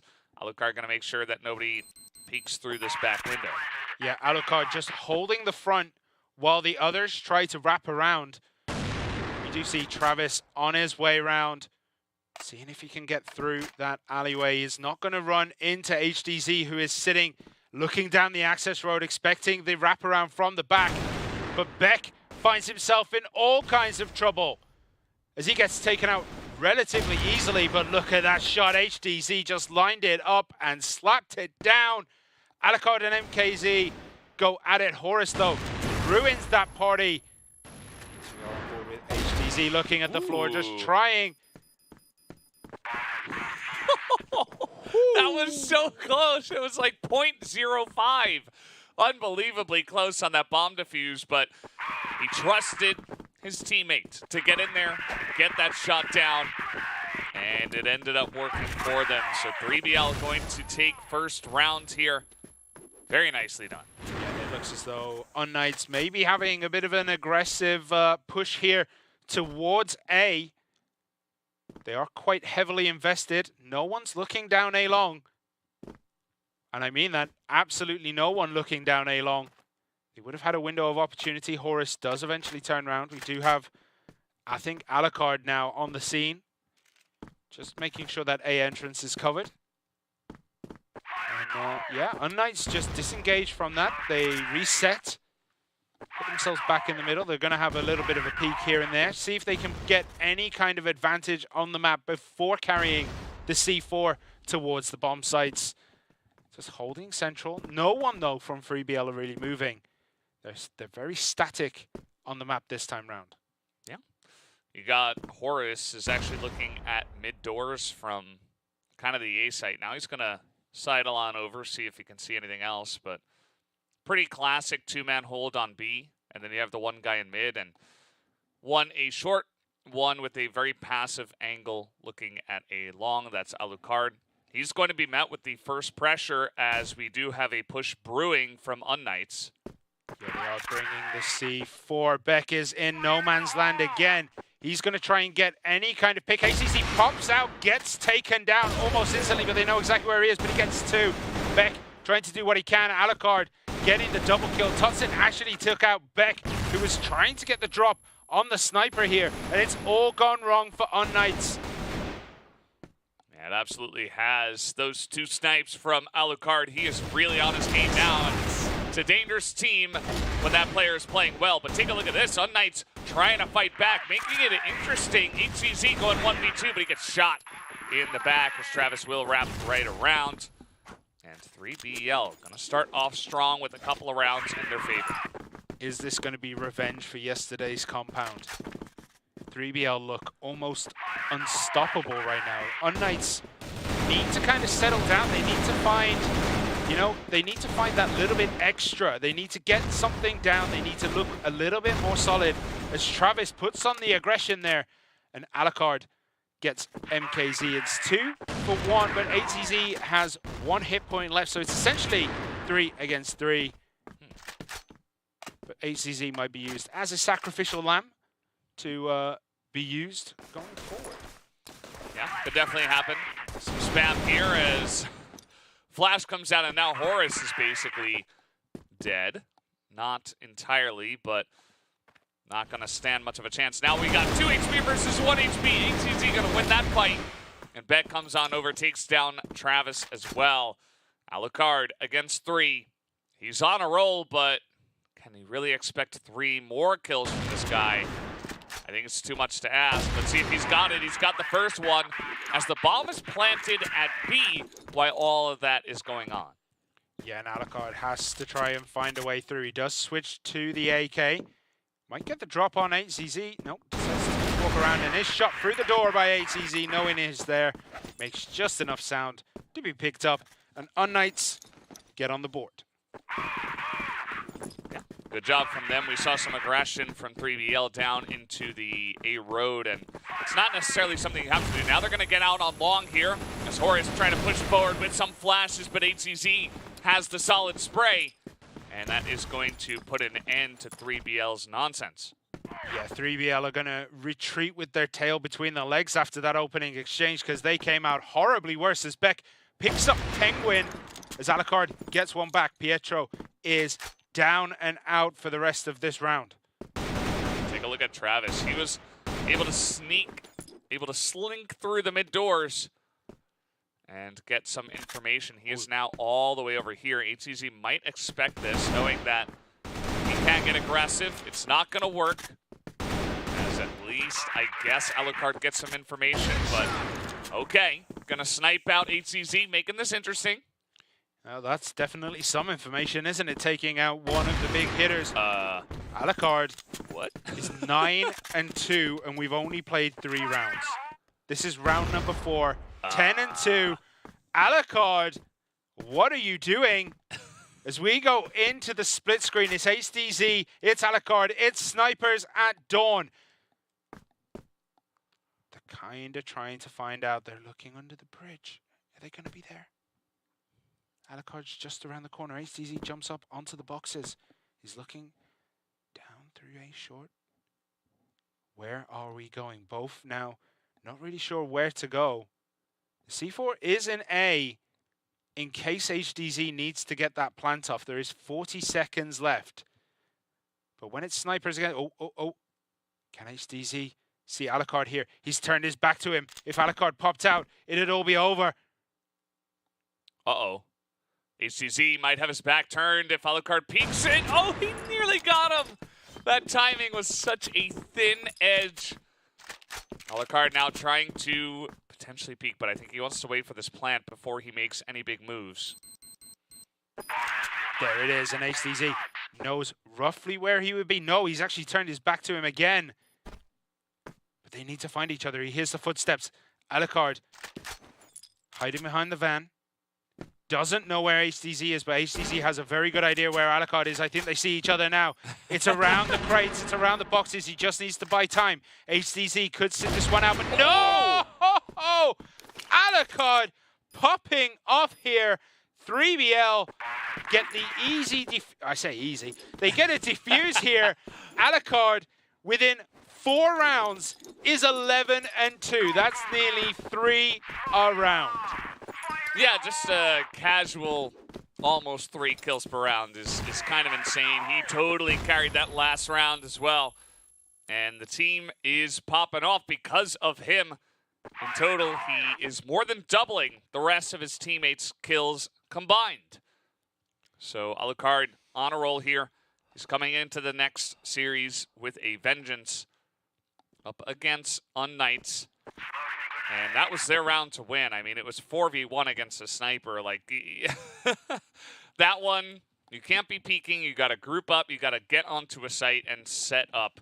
Instead, one by one, the dominoes fell as Alucard was able to take them in, and they were all kind of doing their own thing. Travis is hiding here in water. HCZ about to back into him. There he goes. Headshot, easy lineup for Travis. Yeah, could have made it easier, but MKZ then instantly returns the favor onto Travis, making it a 4v4. Nicely held there by Travis. Travis really has popped off. He is 2 and 4, but he has been so important to this team when it matters. Oh, Penguin caught sight of, I think, HDZ there. Knows where they are. Passes that information to his team. Are they going to go for B? It's looking like it might be a B push. Horus hiding in central. Maybe expecting a mid push. Not going to get it, but does reveal where everyone is. So this is now a case of who had the better information there. Who knew how many? Totsin picks up a double kill. And HCZ could have made it a triple kill there. Does manage to get out, but is relentlessly challenged by Penguin, who picks up the kill. MKZ, last man standing on the side of UNKNIGHTS. He has to get down Totsin. He needs to get down Penguin. And Alucard, who has looked immortal on this map thus far, needs to go down for MKZ and UNKNIGHTS to win. The C4 is down. It has been planted. Where is the breach going to come? It comes now, and he is gone almost instantly. Penguin gets the kill. C4 easily disarmed. He has all the time in the world if he really wanted to. He could cancel this, finish a Sudoku, read the newspaper, check out the comics. All the time in the world. It was a very interesting strategy from 3BL as well. They said, well, we know that they're kind of set up outside of water, so what can we do? We can push up mid and try to get an angle on them. And that they did. Alucard is waiting here in storage. He peeks, misses, but then MKZ goes in alone. There is no follow-up. He's looking for a pick. He does not get it. Instead, he goes down to the pistol of Alucard.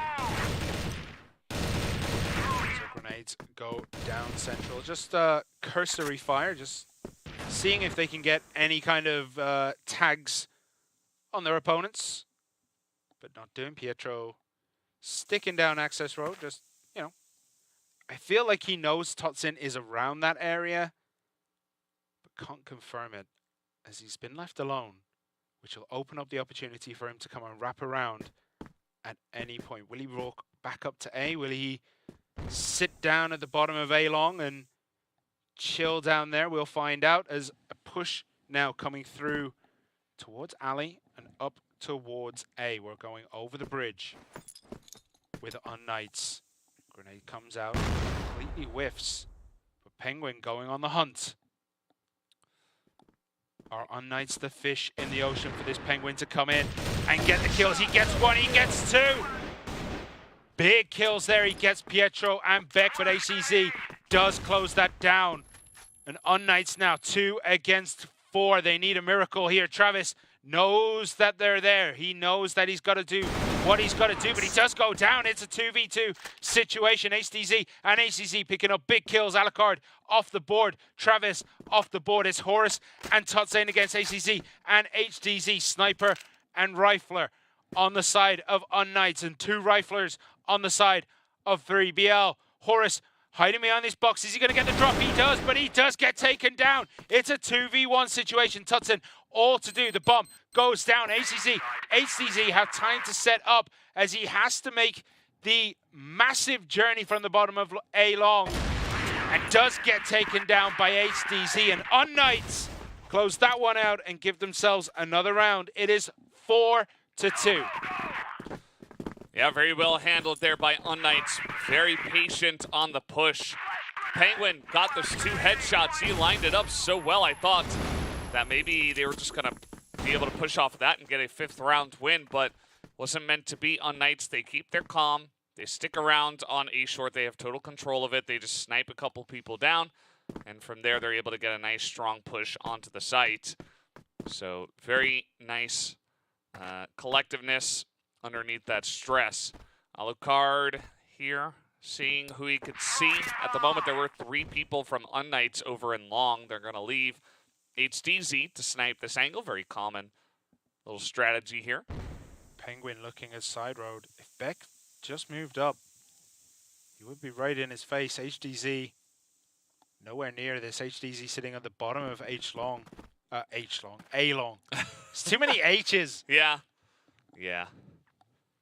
But look at this. This is a big push. Travis is going to be the first to engage with this. He does see it coming, but I don't think he knew how many were up there. Pietro trying to wrap around and does get taken out. Travis popping off.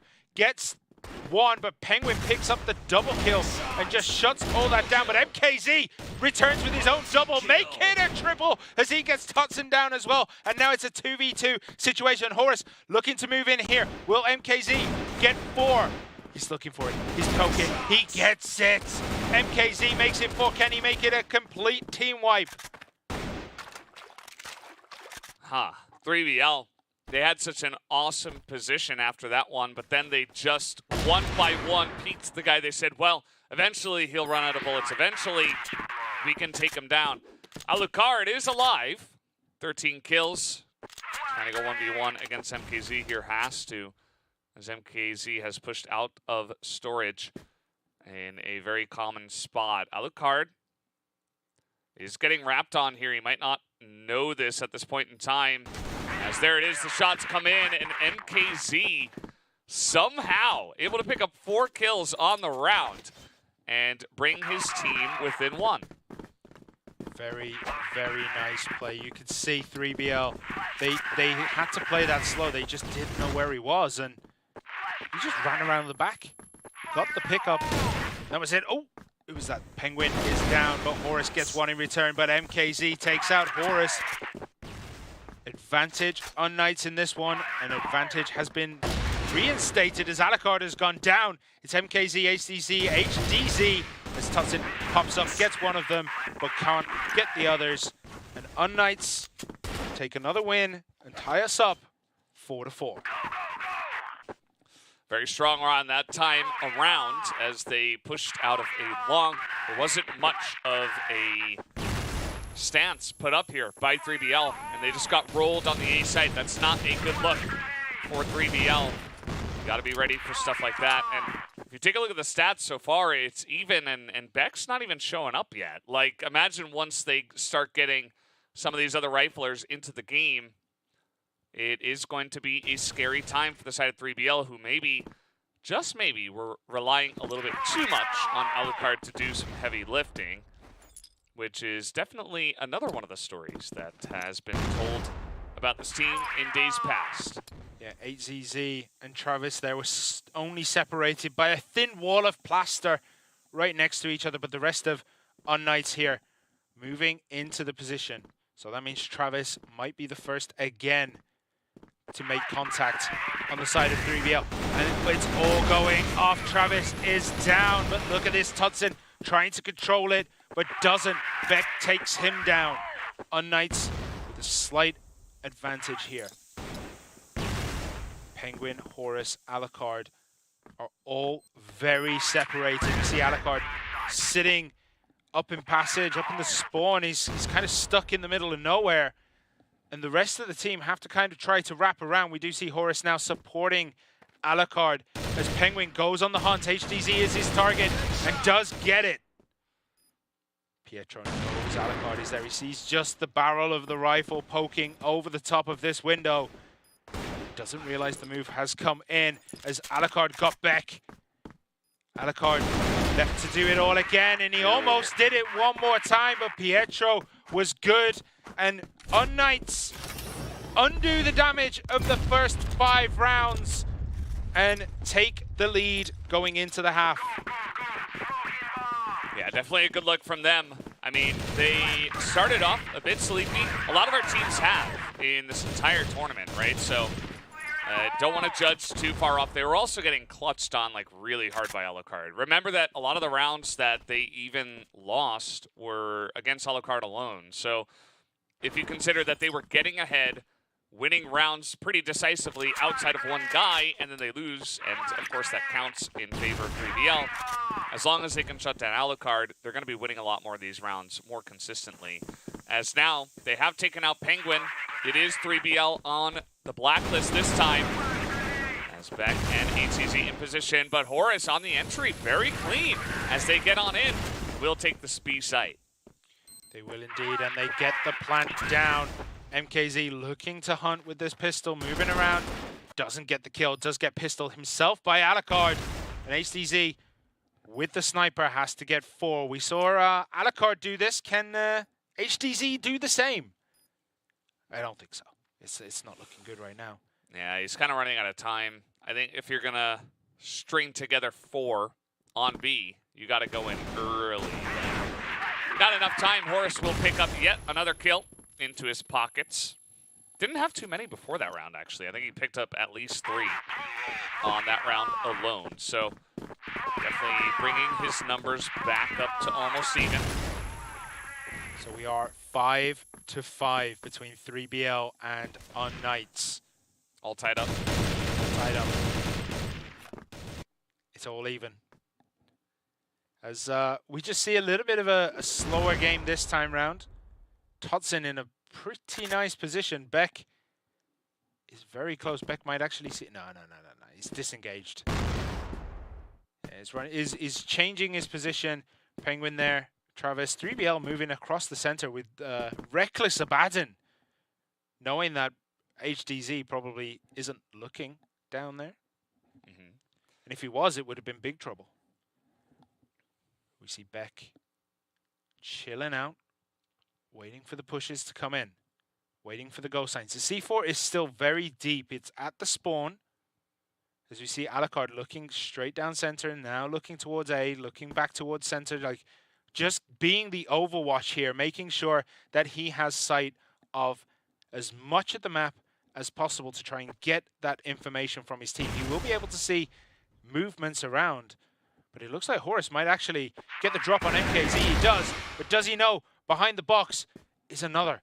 Beck is waiting there. Oh, Beck is down. Horus turns around. HDZ does get Todson.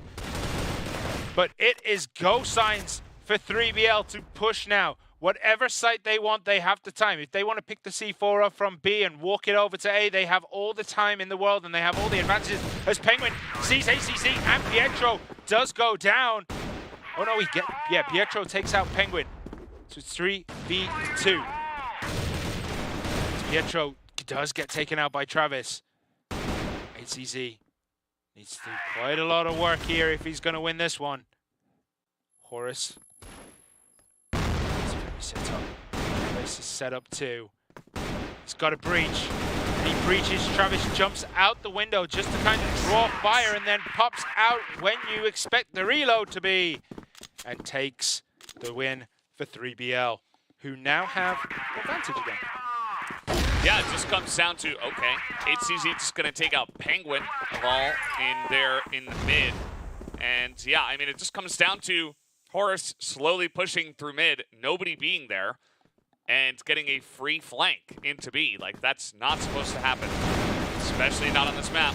But he was able to get away with it. Nice little strat. As now, the entry might just work out for them. Todson gets 1. Beck able to trade it back here, so still advantage over to the side of UNKNIGHTS. But 3BL continuing to throw out a bunch of utility, although it doesn't look like they will commit to the site just yet. I don't know if they know Beck is behind the box. They would assume he is, and I think someone heading to the side. Travis running into MKZ. Grenade goes out. And just a bit of a disengage here from MKZ. Doesn't want to play any kind of silly games, but might actually find himself in a bit of trouble as he is in the blacklist spawn. And Travis and Horus are hunting here. They see him. Oh, Hello. didn't take the shot. He's still dancing with death here. No. Travis and Horus just decide to leave that spot. They are a man down, so they're going to find this breach a little bit difficult because the setup from UNKNIGHTS is great. Can they hold it in? HDZ picks up the double kill. Alucard gets a return on HDZ, but it once again is him left against 3. There are a couple of guys that are still here on the site. We see MKZ. Didn't know exactly where Yo was. Now he's sprinting on over to make it a 3v1. Even this is too much, even for Alucard, who is still waiting. HCZ was going to wrap around, but Alucard is wise to it. His map sense is off the charts. The wraparound is stopped. Beck. So there we have it. UNKNIGHTS take a round back. And tie us all back up. We're all tied up at 6 between these two teams. Has been a bloodbath so far, as nobody wants to let this first map go. And this was the choice for 3BL coming into this match. And yet, we still did see Compound for second round, or second map. So UNKNIGHTS should be very confident on Compound in general, but especially against 3BL. So if they could take this first one, I would not be surprised to see a 2-0 at this point. But 3BL playing it very close with UNKNIGHTS right now. So we do see a big stack up of UNKNIGHTS there. Right in a short. Pietro does get the opening engages, does manage to get Horus. Travis is going to run into a world of hurt, but it doesn't matter. He gets 2. Alucard takes out MKZ. Alucard then takes HDZ. And what was looking like a great position for UNKNIGHTS is absolutely bunker busted by 3BL as they get the C4 down. And ACZ, even if he is popping off, he's 14 and 8. He's going up against a very strong 3BL position. It's funny because more often than not, these stacks on Catwalk have not been working out for the defending team. We've seen them quite a lot on this map. As everybody knows where he is, he took 1 shot. 13 seconds, not enough time. HCZ just trying to see if he can at least pick up 1 more kill. It's not going to happen. Alucard is back in front here with yet another kill. 20 kills in 13 rounds. The guy's almost at it now in an extended period of time. Almost at 2 kills per round. Insane. He is truly popping off. He is the definition of popping off right now. So we are looking at maybe a 3BL rush onto A. There's only Beck there to defend at the moment. HDZ did not see this coming through Central. We do see a nice setup here. Are they gonna commit to this? Alucard is in position at the bottom along A, and we do have reinforcements come in as Pietro joins Beck. So it's no longer the weaker side. It's a very standard side. It's 4 against 2. C4's coming in. That means it's go time as they get Beck down, but they didn't know. Pietro was just around the corner. He gets 1. Alucard takes out Pietro, but Pietro did get Horus. So it is 3 against 4. The C4 is down for 3BL. Now the clock is ticking. Tutsin is going to eat some of that grenade damage. As Penguin goes down to HDZ, evening up the teams. Oh, look at this. Travis popping off. Oh, sorry, Tutsin popping off. Got MKZ and HDZ, but HDZ does take out Alucard. And not enough for HDZ as 3BL close out another round. Wow, 3BL really rocketing off now on the Blacklist side. Started off with a little bit shaky rounds, but they at least were winning them.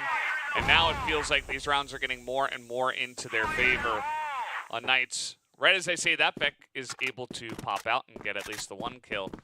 And UNKNIGHTS had a really nice setup there on A. I mean, it wasn't like perfect lockdown, but at least they had the 1 guy lurking behind the box who probably should have been able to get 1 more.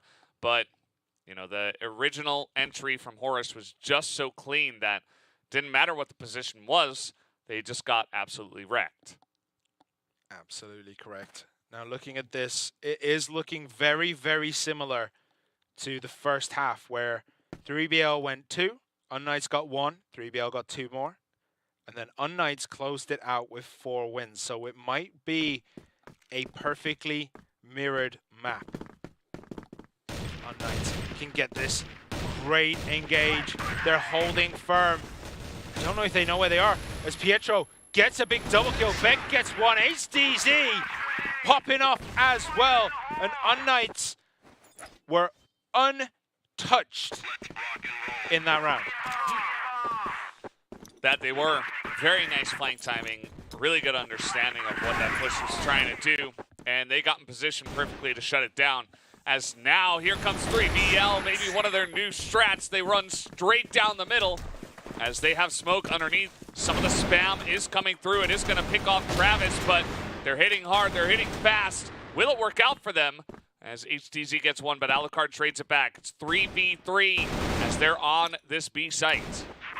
Grenades coming in. Is that going to connect? It was smoke first, then the frag. But we can see that things have slowed down just a little bit. But the C4 is in what we would consider no man's land.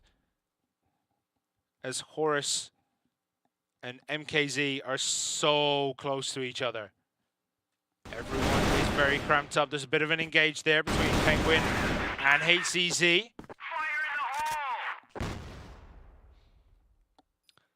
Bomb planted. They have 2 guys on this, but because of the volatility of the strategy that they started with, they're going to lose Penguin on the back side of there. They're trying to get on top of MKZ. Alucard now alone again. Will he be able to clutch it yet again? He is insane. Beck going for the defuse. Oh, he got it. There it is. Yeah, Alucard went down anyway, so ACZ does take out Alucard, but I was thinking that Alucard might be able to sneak through. And we're all tied, 8-8. Yeah. All tied up. As this is a very, very close map between these 2 teams.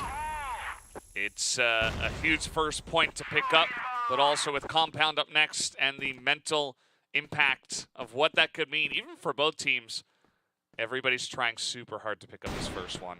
As 3BL, they rushed through mid the last time. Now they're rushing into storage. This one working out better for them. They are here as a team, but UNKNIGHTS on the back of the site, holding this down pretty well. Pietro gets one. Alucard at least able to snipe him down, making it a 3-on-3. Indeed, it is, as we do see HCZ going through the blacklist spawn here, trying to wrap around, and he might actually find Penguin, who is always only ever looking in one direction. He's looking for the support for the rest of his team. Penguin is in water. HCZ is up on the bridge. Will he drop down? Horus pops out. Alucard goes down. UNKNIGHTS now, they do have an advantage. It's 3 against 2. And HCZ is on the run. He doesn't see water and gets absolutely obliterated there by Penguin, who was sitting very, very deep. And Horus manages to get the double kill on Beck and HDZ and puts 3BL 1 up and 1 point away from winning Black Widow. Yeah, that was pretty huge. I love that very lurky setup there in water from Penguin and the rest of the team as well. Alucard just goes down. Pretends he's the only guy over there. Now we got to push out. Pietro's going to go down. So does HCZ. Did 3BL not make this go to extra rounds just by a very aggressive push onto long? I thought for sure we were going to have it tied up, and maybe we still will. MKZ gets one. HDZ gets another as they try to push in onto the A site. And it's 2v2. It's Sniper and Rifler. Ooh. Penguin. Nice kill there on MKZ. HDZ's just around the corner from Alucard. And Alucard clinches that shot and gets the win for 3BL on Black Widow.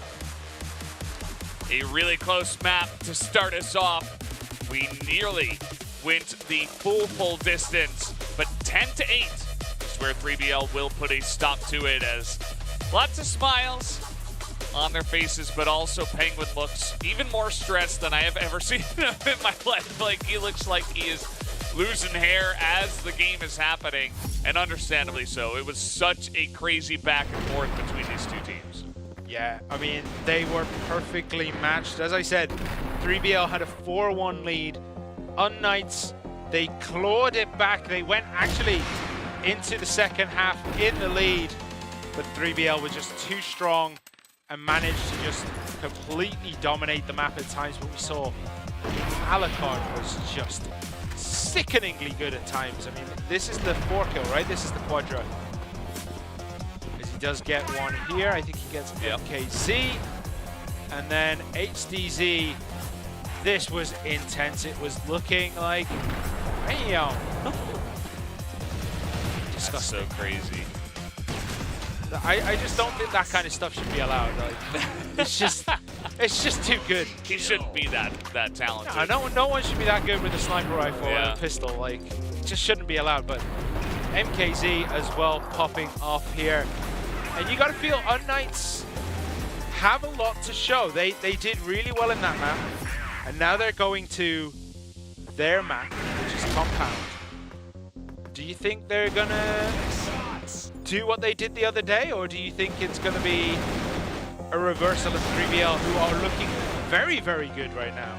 Do you think they'll be able to take it? Well, it's been a lot of teams dropping their own map pick. I'm very satisfied that finally 3BL proved that it is possible for you to pick a map and then win on it.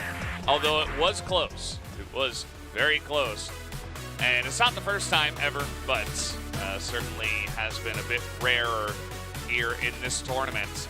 As 2.27, not too much else to say. 1.4 basically kills per round from the sniper player of 3BL. The guy hard carried them from the GR side, and from there they were able to get a very nice thing going and eventually get across the line. But, you know, logically, outside of the weird curse we've had where like teams kind of drop their maps on this tournament, logically you would expect UNKNIGHTS to come back here on Compound strong and force a map 3. Yeah. But will they? What do you think? The way 3BL are playing right now, I want to say 3BL are going to take Compound, but this is UNKNIGHTS map, right? They 10-0'd 3BL yesterday. Yeah. Yesterday? No, 2 days ago. I think it was yesterday. No, it was 2 days ago. It was 2 days ago. Yeah, 2 days ago. Time is a blur. But yeah, it was 2 days ago. They 10-0'd 3BL here. So you gotta give, 3BL have something to prove. UNKNIGHTS know they're good on this map, and that could lead to complacency. We have seen complacency come into it, but I'm going to go out on a limb and say 3BL will take it. Well, if they can continue with this feeling of, okay, we are the new 3BL, we've been hiding our strats, we're playing at a higher level right now, then I would tend to agree. But let's see, Penguin in a very nice lurk spot in mid. Alucard also getting the snipe as they try to make their way in. And 3BL right from the get-go trying to say this will not be 10-0 again. Yeah, UNKNIGHTS sent it straight up the middle and got really punished for it. But HDZ does pick off Horus, but Totson cleans that up. And HDZ, 1 man against 3, gets the first kill, gets Totson. Doesn't get the second, and the third he needed, and that is 1-0 to 3BL. So the sweep is no longer on for UNKNIGHTS, but could 3BL do the sweep in now? Maybe. That would be a great story.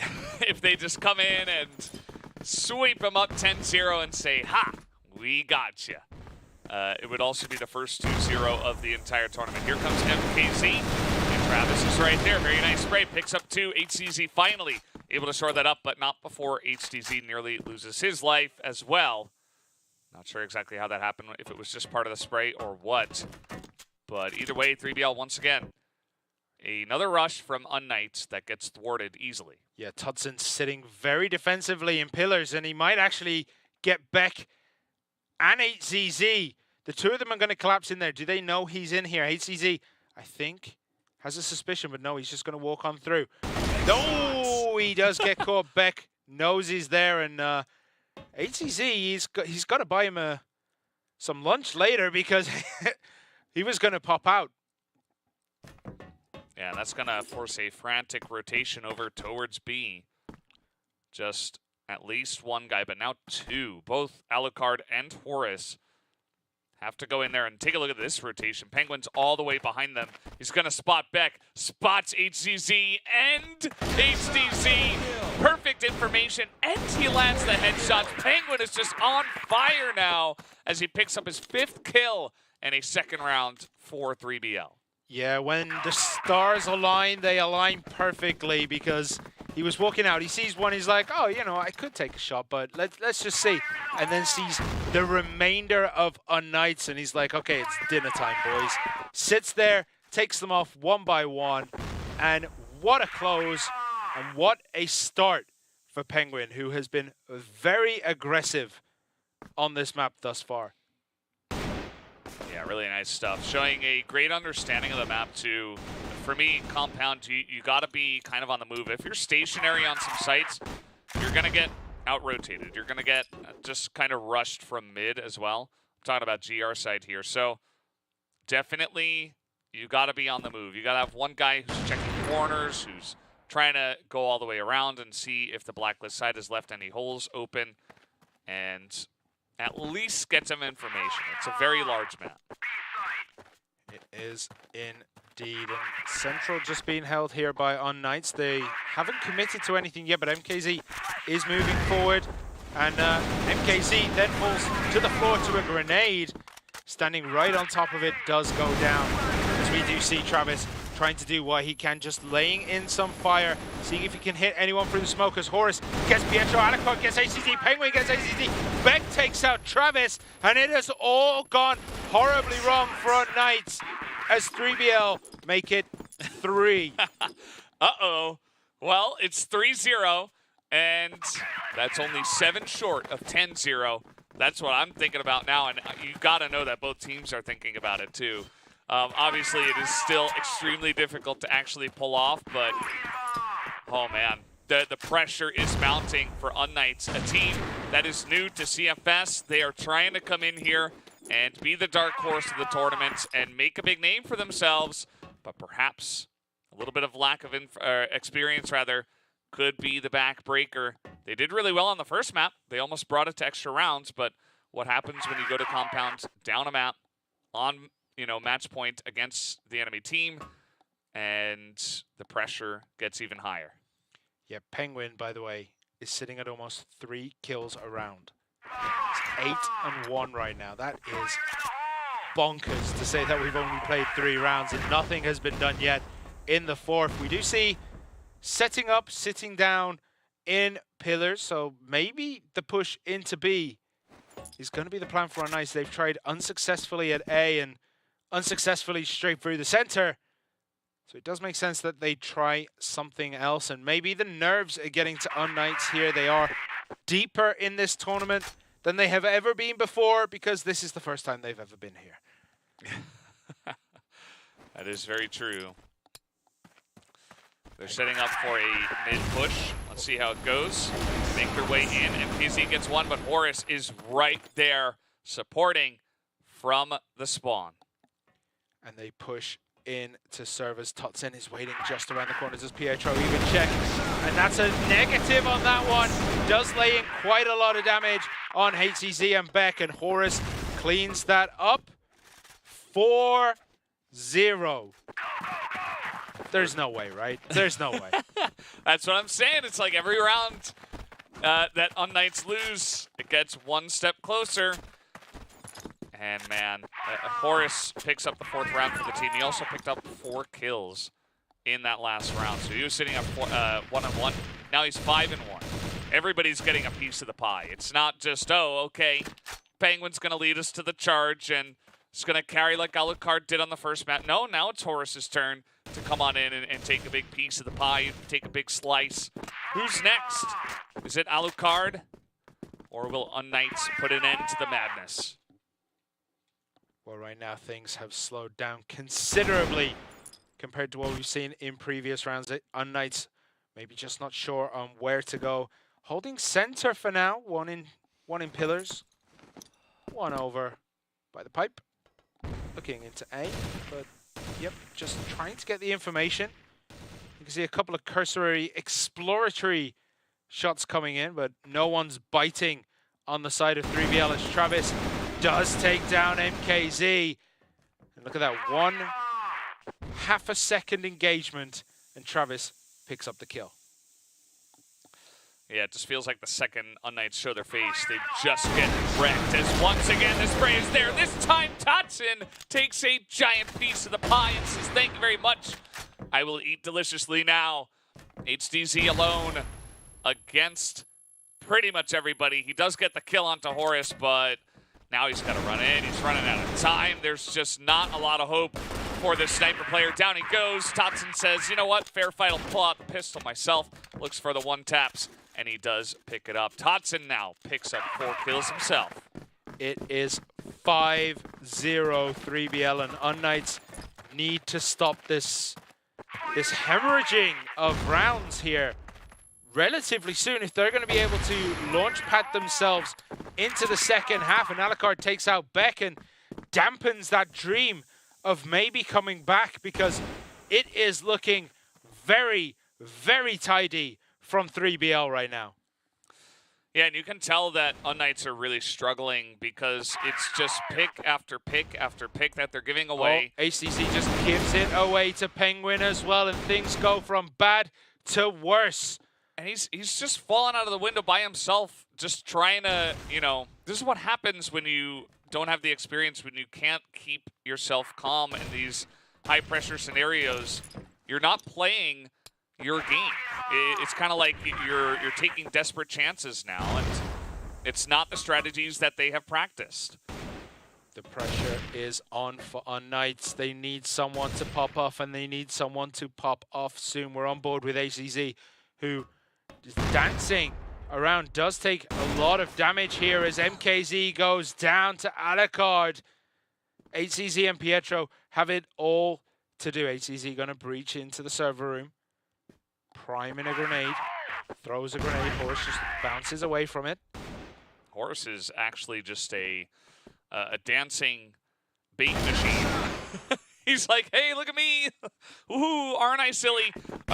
Obviously getting a lot of information for his team at the same time, so I'm being a little bit facetious. But at the same time, Totson's able to turn around. He's totally distracted. Free kill for Totson.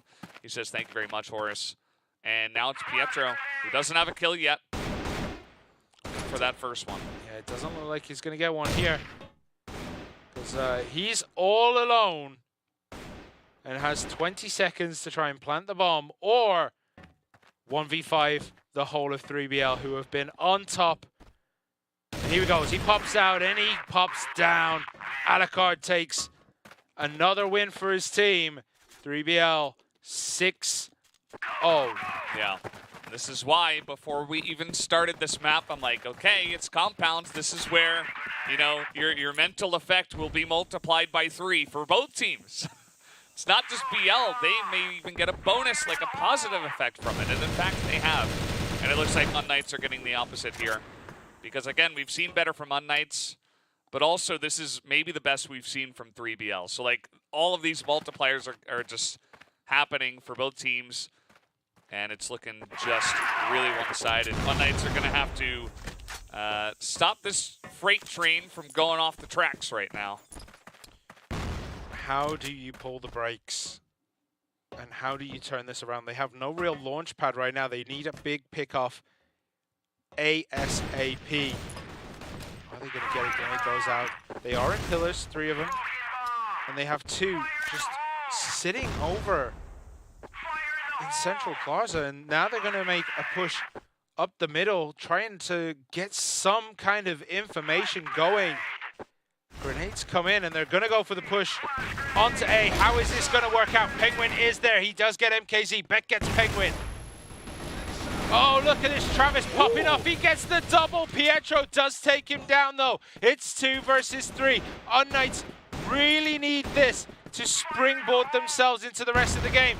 Pietro pops around the corner, puts a little bit of hurt on to Horus, but still Tutson and Alucard fully up, but HDZ popping off. He gets Horus, he gets Tutson. Alucard, last man standing, has to hold this for 3BL. Pietro and HDZ are going to be feeling great about this. They feel like they've got everything covered, but Alucard's going to sneaky peek over the top. He gets one. Can he make it two? No, he cannot. HDZ gets the first win on this map for UNKNIGHTS.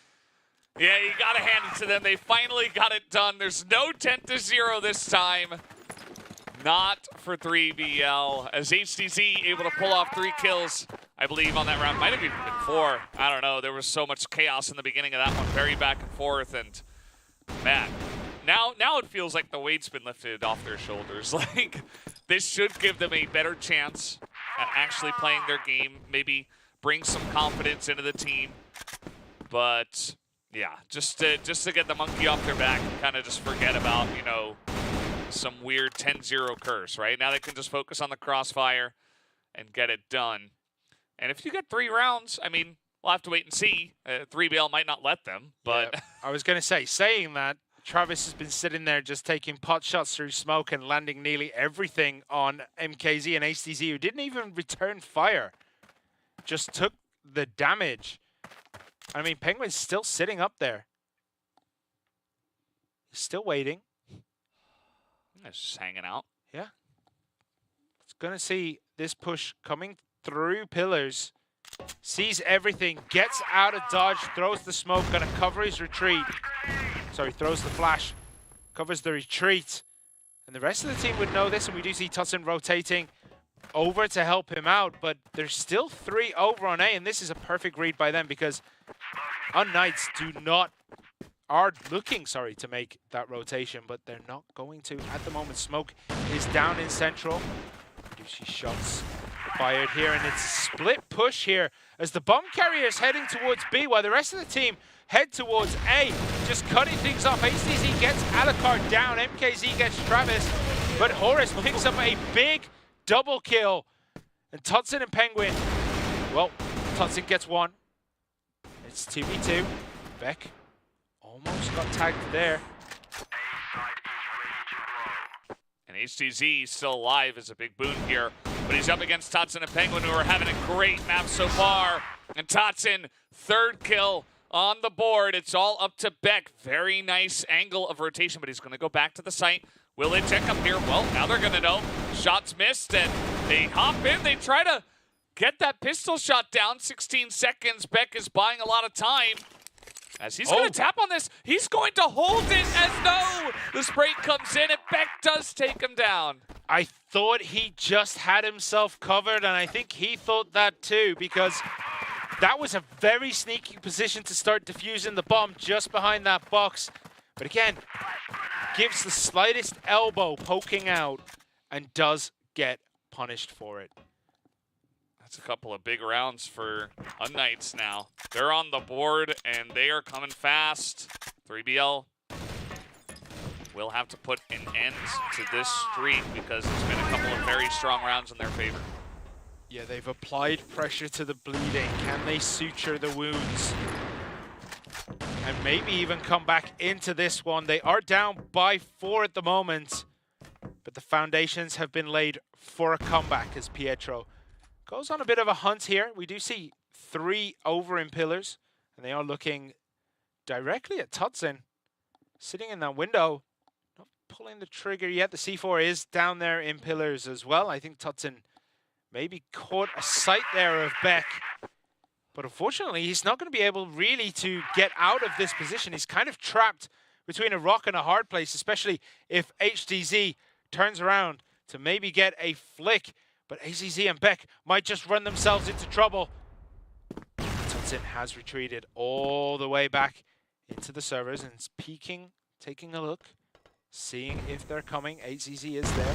But no, they smartly pull out. UNKNIGHTS move back into center. They're hesitant to take this position. No one really trying to take tower. HDZ does move up, but not into the full spot. Just a quick peek on the stairs. And backs down. So they're going through central towards A. How is this gonna work out as MKZ takes out Travis? But Pietro goes down. Alucard got him out, but AZZ took down Alucard. As we see the sprays coming in, MKZ gets Penguin, and it looks as though UNKNIGHTS may make this a third in a row.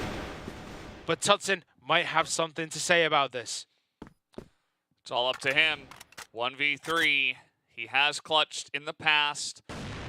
But, okay, HDZ, not sure about that one. Puts himself in a really rough spot trying to get that pick early. MKZ, his body's poking out, and Tutson is going to do it. What a clutch from him. As, man, I didn't think that those UNKNIGHTS players were handling that very well, to be honest. But Tutson, he took an inch and took it a mile. Wow, that was great. What did we just witness? The three of them were all in there. They kind of knew where he was. As soon as that first engaged, they should have, you know, turned around, 2-on-1, both sides. You can't shoot 360 degrees. That's just not possible. Doesn't matter. Takes it slow, gets the win. And that might just be the nail in this resistance. That might have stopped everything. 3BL getting a massive victory there. And it is a morale damager for UNKNIGHTS. We have swapped sides. 3BL 7, UNKNIGHTS 2. UNKNIGHTS on the global risk side. How are they going to approach this? Yeah, it's a good question. I mean, they tried to push into double pillars. Generally in the past and in other regions, sometimes you see these big double pillars clashes. You don't see that very often in EUMENA. And it kind of looked like the two of them wanted to go in and at least get control, but instead Beck got caught with some kind of utility in his hand as he was trying to run away. So it was not that clean on the pressure in the first place, and even worse, UNKNIGHTS already lost a member. So now it looks like we have a three-man push on long.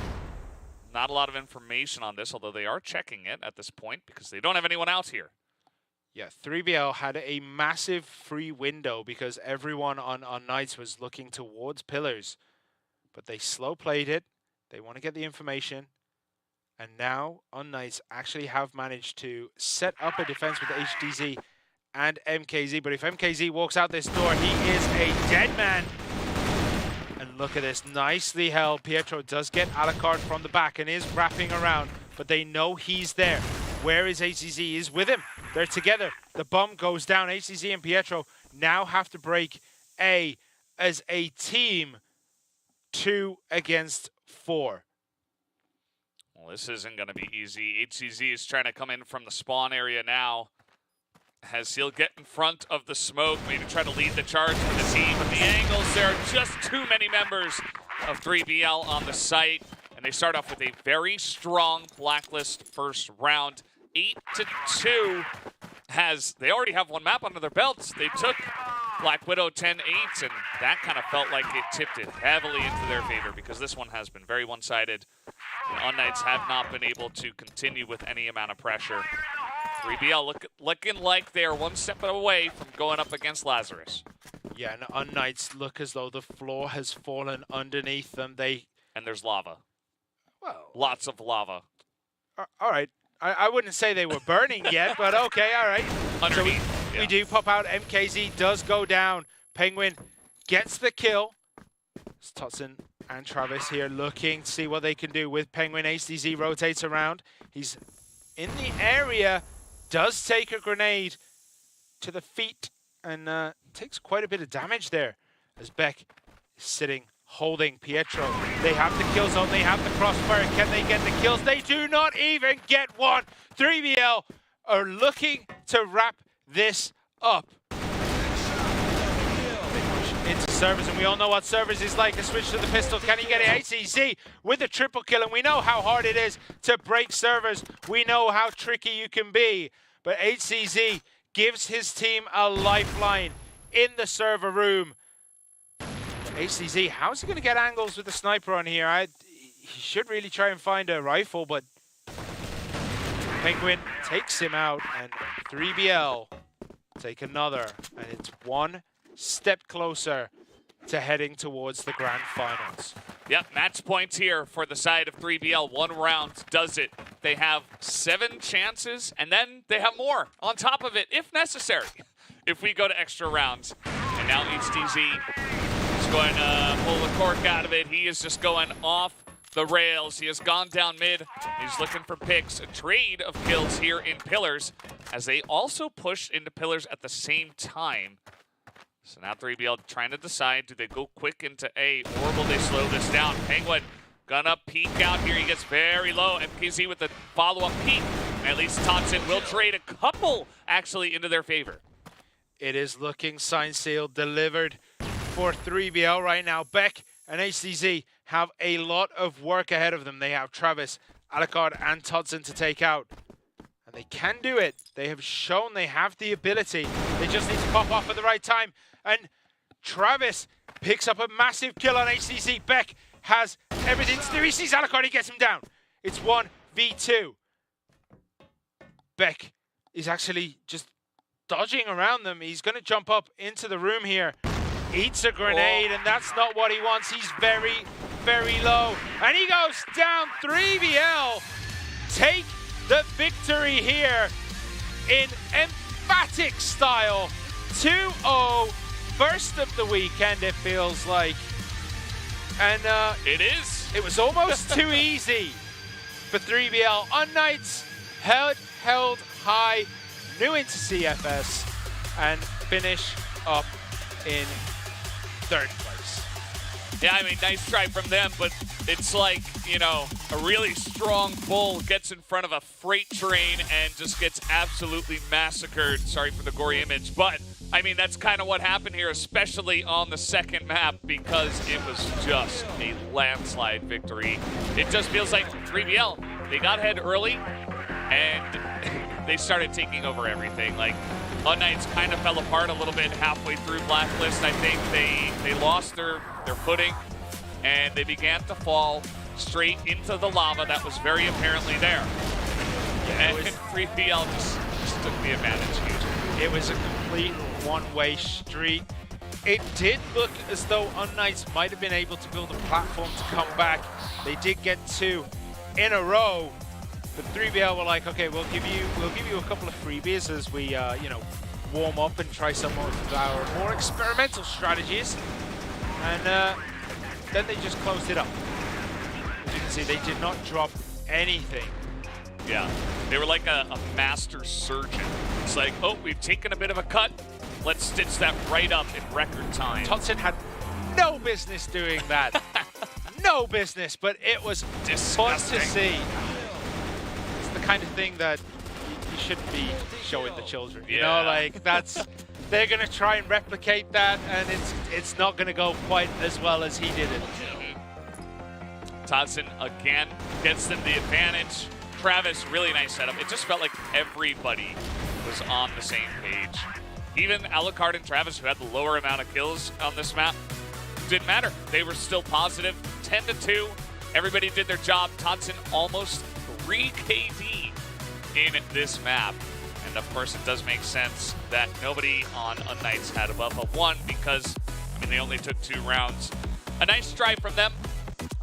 You know, I was very impressed from what they did in the group stage, able to get a nice seeding, but not able to bring it forward when it mattered most. And it really does feel like 3BL are the team to beat now. I'm really curious what Lazarus think about this team coming into finals. After seeing that, any normal person would be like, well, we're in trouble here. But Lazarus have been here before. They've been around the town. They know this place inside and out. I don't think they're even nervous to go into this one, as Alucard is the MVP. 1.83, he absolutely popped off. Yeah, especially on that first map. His KD was like almost 3, and then he had like he was like 8 and 7 on the second map. Like, they didn't even really need him to do insane stuff on that one. Like, he did his job as sniper on Black Widow, and then he held down the fort, you know, on A site most of the time on the GR side. But now I'm really curious to see what they have to say. So let's go into the interview right now. Hello, Alucard. Congratulations. You guys are on a massive streak here. The first team to take a 2-0 in this entire tournament so far. So how do you guys explain why you're so dominant now coming into the final day? It's really hard to say because our performance in Elite, I think it was luck that we lost. Like we just needed one round in port so we could close and not go to the golden round. But today, everyone in my team is in point. Todzin, Horus, Travis, Penguin, everyone is playing at their peak. And I said before, like our team, we need time to improve.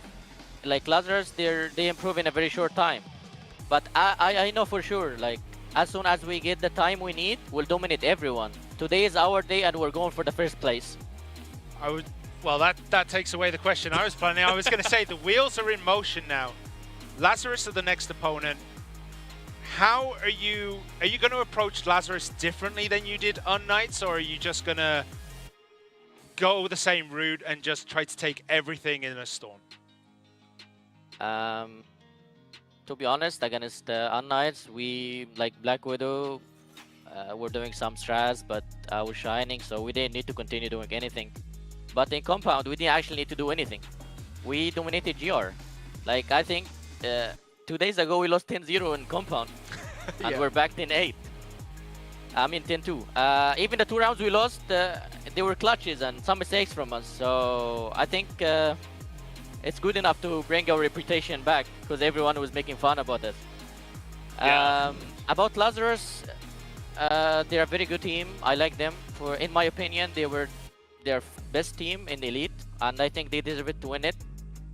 I don't know how they lost 3-0 against GV, but we're ready for everything Lazarus has, and we prepared a lot of stuff for Lazarus, and we'll see in game.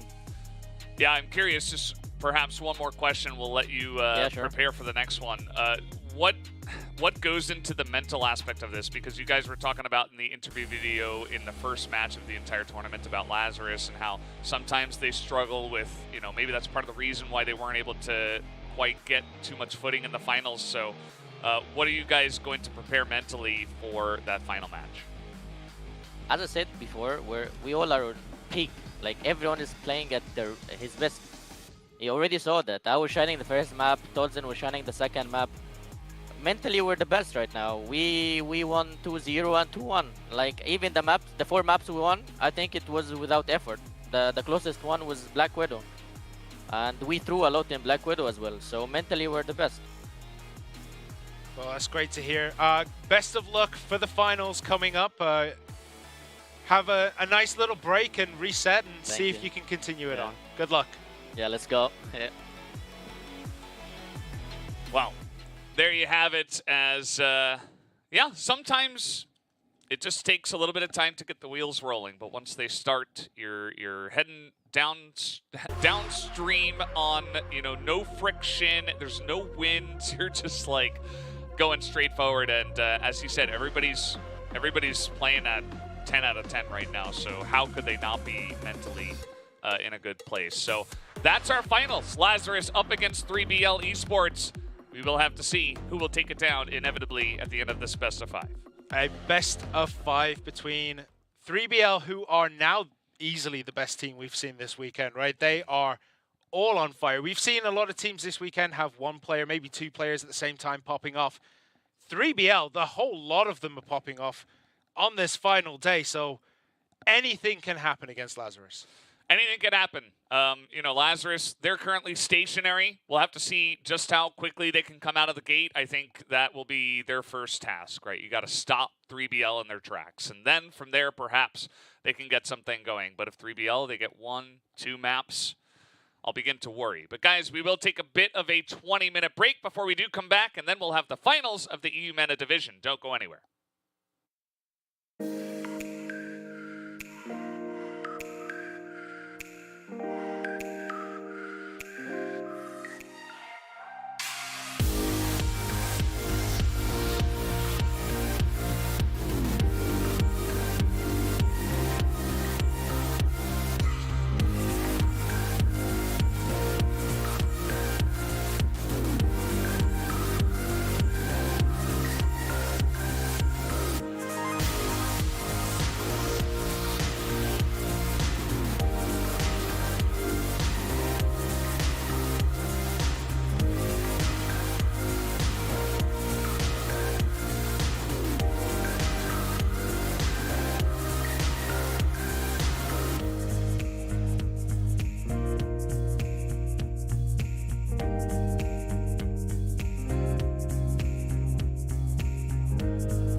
Hello and welcome back to CFSI 2023. We're here for the EUMENA division, and it is now time for the finals. 3BL have made their way up right from the beginning of the day, from the first stage of this playoff bracket, all the way through two teams to face off against Lazarus in the finals. Yeah, GV and then UNKNIGHTS were the victims of 3BL. And will Lazarus be the third and final, or will Lazarus be victorious and take out an insurgent 3BL? They have been so good today. Like, compared to day 1 and day 2, this 3BL look unstoppable. Yeah, I mean, Alucard said it himself in the interview. He's like, I don't know what's really going on. Everybody's turned it up. Everybody's playing to 11. Like, it was me, it was Totson, Penguin. Everybody's having a huge day. Everybody's playing at their best. And as long as that happens, they do feel like the strongest team in this league. Like, we have had so many close matches between 3BL and all these other teams, and also between all the other teams and the other teams, you know, the other names you guys know, Lazarus, GV, and UNKNIGHTS, of course.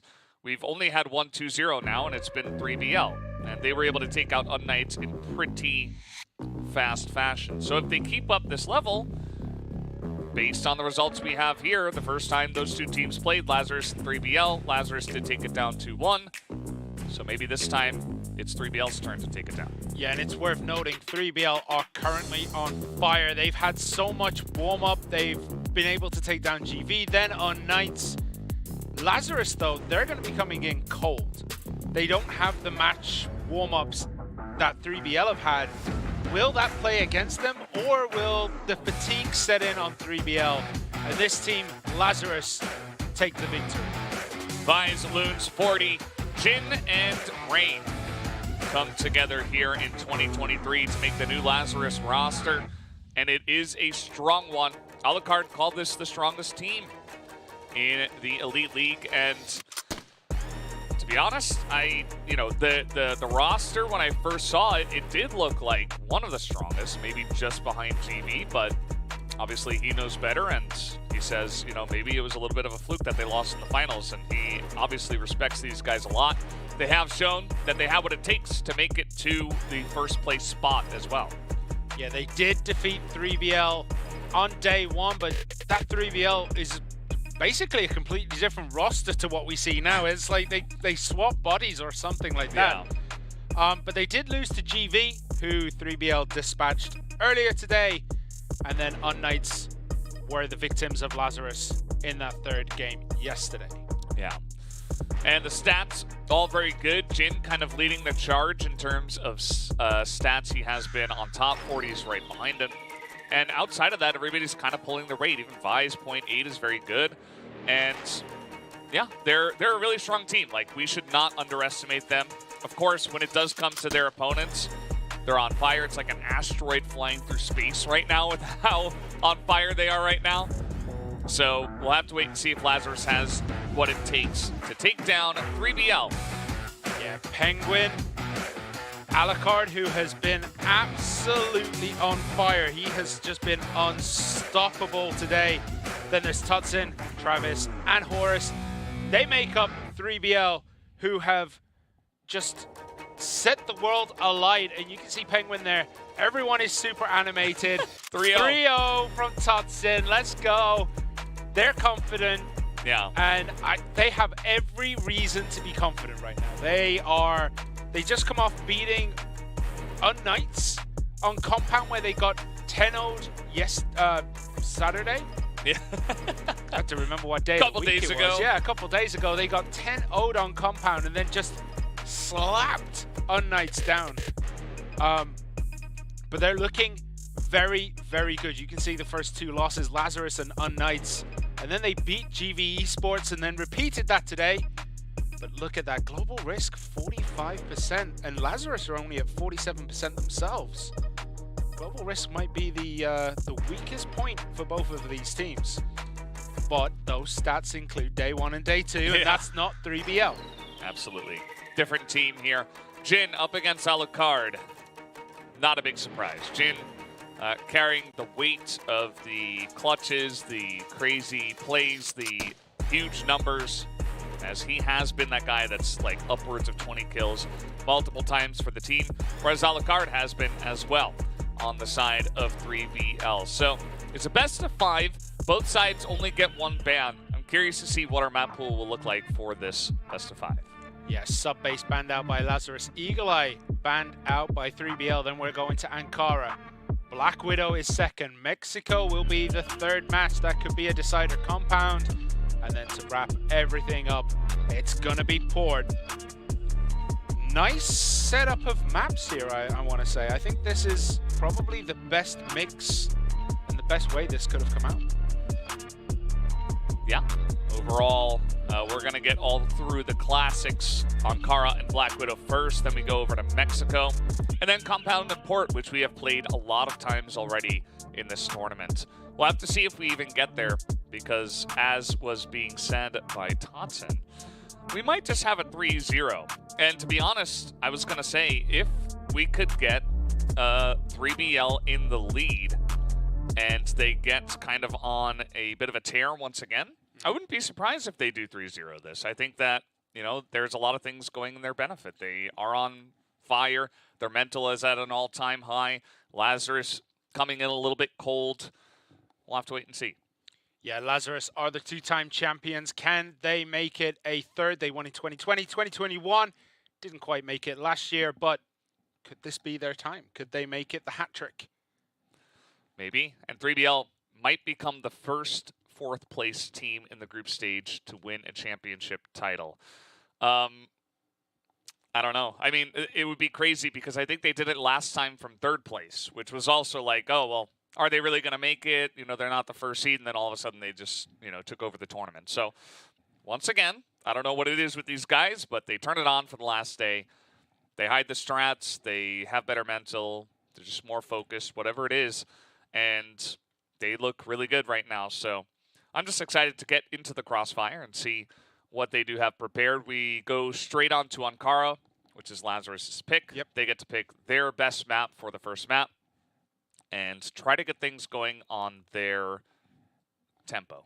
Yeah, I think the first 5 rounds will be indicative of the match in general. I think if 3BL come out and win the first 5, it might be a sweep. I think if it's even, we're going to be going all the way in every map. We're going 5 maps. We're going maybe for the full 18 rounds on each one.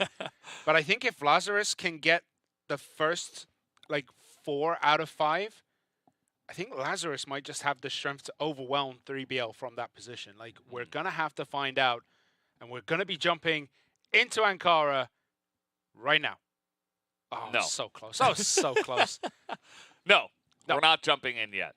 We do need a little bit of extra time to get all the players into the lobby and onto the map. So we're almost there, though. So hold on to your horses. Don't go and get any snacks just yet. We need only a little bit of time. Unless you have your computer in the kitchen, which has its benefits. You can get snacks at any time very easily. But then you also get food in your keyboard, and that's Yeah. not the greatest, you know? You're probably eating too much, right? Yeah. Mom's probably there, or dad is like working at the same time, and it's kind of like you don't have your own space.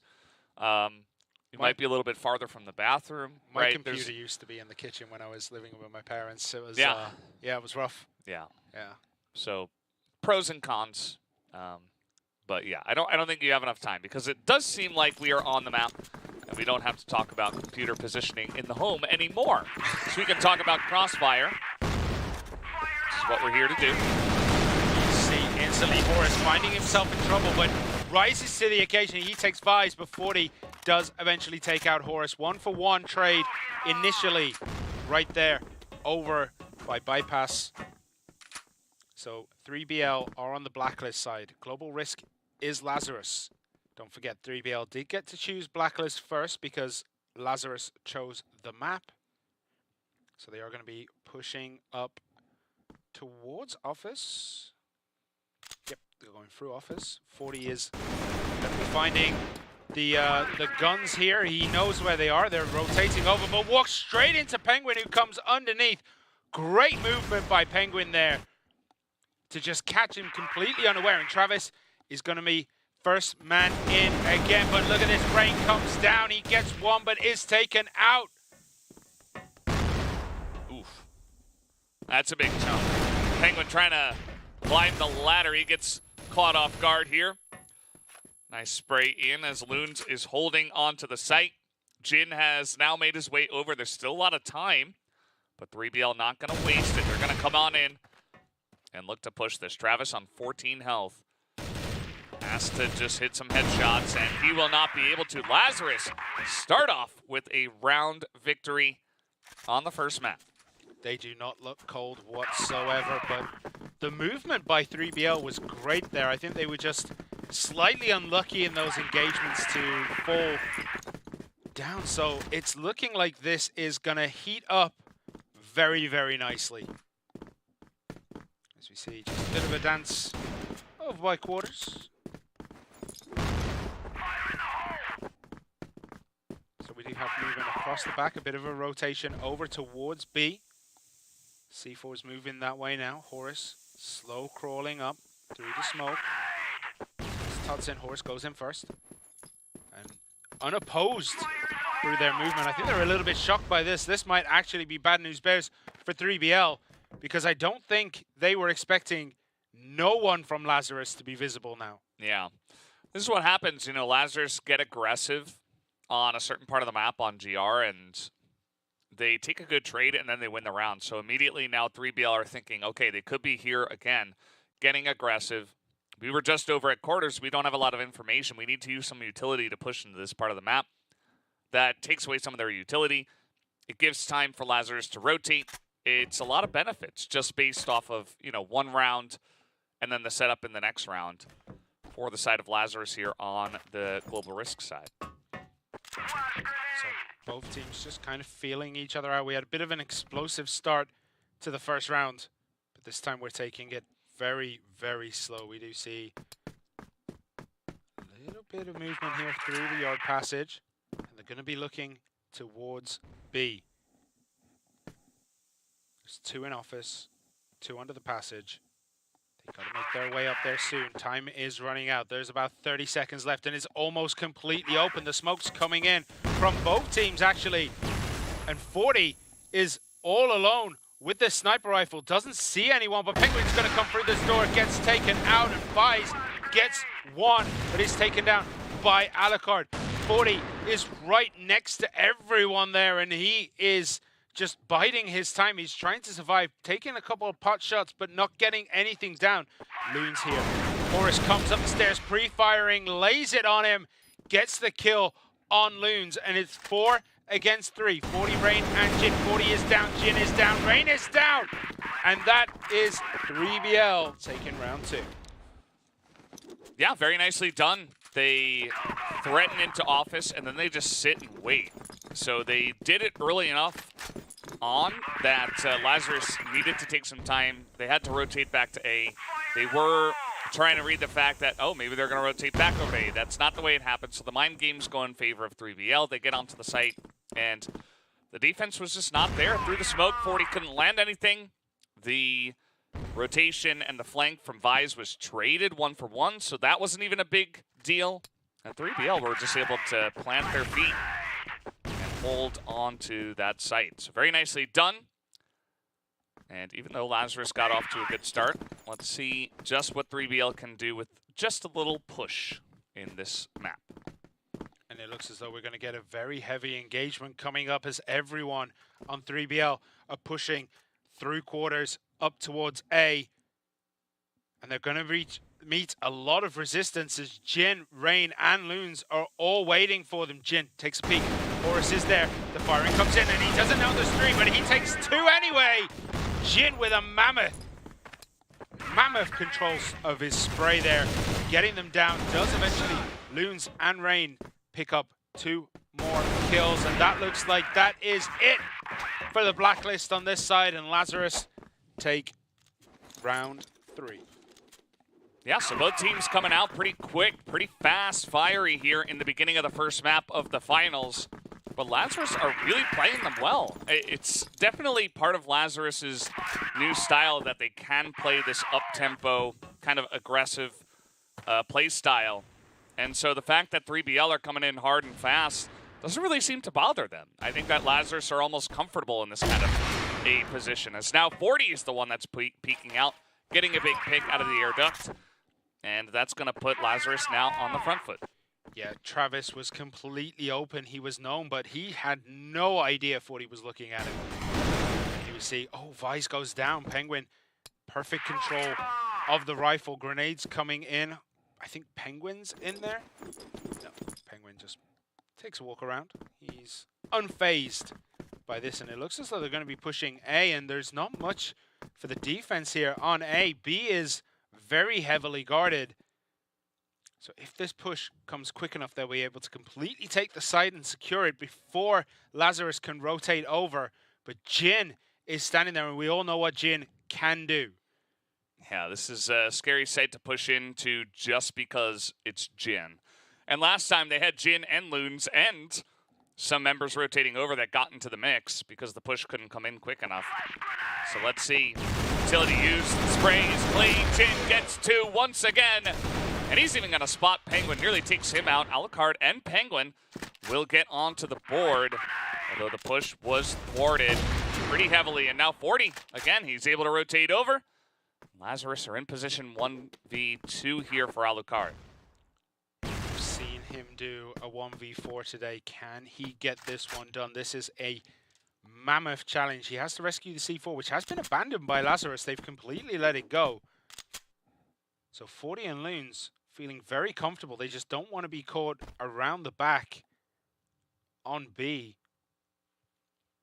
Yeah. You see how they take that central position, making sure that they can rotate whatever way they feel they have to. So he's going to pop down. Alucard's going to pick up the C4. He only has a couple seconds left. He's going to have to plant it. And surely 40 and Loons, they know this, and they're going to rotate over now. They could have rotated a little bit earlier, I feel, and they would have caught him planting that C4, but Alucard needs to find a setup here. They come out. Alucard tries to do what he can and doesn't manage to land the shot. 40 is just one step ahead, and Lazarus take another one here. It is 3-1. Yeah, excellently done. I mean, yep, they could have gone on over, but I suppose they just wanted to stick together until the last moment. Teamwork makes the dream work. But either way, Alucard nearly able to get in a good position because of that. And it all started off with a great defense from Jin on the site, getting those two spray downs. 40 gets another snipe, and then from there, they're able to do a great job. So Lazarus holding on to this map. This is their map pick. This is kind of like their hometown. Like, they love this map, and they have for a very long time. So, like, you know, when we first saw this map pick, I was a little bit surprised to not see it banned out, actually. But we did have, I believe, Eagle Eye banned out instead. It was Sub-Base and Eagle Eye. And so, Lazarus do get their hands on this map. Comes the breach. 3BL trying to get it done. Loons and Jin, though, rise to the challenge with Totzes and Travis. They do enough to give them an advantage coming in to A. The C4 isn't going down just yet. They're going to try to secure the location. It's now planted. 40 seconds remain of this round. Whatever happens, the C4 should go off. Travis pokes around, Vise looking at him. Doesn't get killed, doesn't really get tagged either, so he's still pretty healthy here. Pokes a bit more. Travis taking absolutely nothing here. 40 joins in the fray, jumps around the side, does get taken out, and just like that, it's 3-2. And if the first 5 rounds have anything to say about the rest of this match, it's going to be close. It's going to be close, no doubt. 3BL, even though they did kind of get wrecked a couple of rounds in a row, they immediately fire back. They are not going to back down. The mental state still going strong. If Lazarus get a couple of maps strongly, I could consider, you know, map 3 going in favor of Lazarus from here based on first impressions, but other than that, it's going to be very close. 40 tries to get aggressive, tries to peek out from quarters. Does not work out for him as Travis takes his head off. Yeah, he was absolutely destroyed there for his aggression. So what can 3BL do? They have a one-man advantage, and they look to be going through the office and up into B, but they are still very spread out. So this is more of a poke than a commitment. So Jin, sitting here, doesn't know Travis is literally right behind that box there, but he might now. Sees the pop-up. Oh, trying to get him through that little tiny gap and just slowed down his trigger finger. But Vi's Penguin might actually just walk into trouble. Nope, Vi's sitting here. Will someone come down? He's waiting to spring this trap. Yeah, this is a very technical round from both sides. Jin picking up the arm. It's not going to work for him. Penguin able to lurk in connector. So now they get total access to A. The only issue being that the bomb is in mid and Vi's and Loons trying to challenge it. They will be able to take down one, but now Horus is able to pick up that bomb. So Loons is pretty much out. He is spent. He just has a little bit remaining in the tank, but Rain still has everything to play with. But Horus, Penguin, Travis, and Alucard are all very healthy as well, and that's not going to look good for Loons. The pokes come out. Travis gets Loons down. It's just one remaining. Rain goes down, and 3BL tie things up 3-3. It's so close between these two teams. The round wins are, I would say, relatively dominant, but 3-3. Both teams are showing their stuff right now. It's kind of like, well, I was going to say something. I'm not going to say that, but it's kind of like, you know, they're showing off their stuff before a fight, you know? Yeah. And it is some really top-level stuff here. Vi's now in the corner. Fantastic spray. Nearly takes out Totson, but Loon's going to take that kill instead. Either way, it is a massive shutdown of a push, as the other two members of 3BL will have to attempt to come into A site. Yeah, Office is not a good place to lose that kind of fight as Jin takes Travis, and now Alucard has it all to do. He knows behind this box is one, but it doesn't matter if he knows, if he can't control his spray. And Lazarus take the lead once more. 4-3 in major controls so far. And 3BL, they got to be careful about some of these pushes. Lazarus will meet that aggression. And it seems like they've got a pretty good read on the strategy so far as they try to push underneath. Rain gonna pick up a kill. He's been relatively quiet, but even he's gonna get into the mix. And now this is getting really one-sided as 40 picks up 2 kills. Alucard getting angry. Can he clutch it like he did against UNKNIGHTS on Black Widow?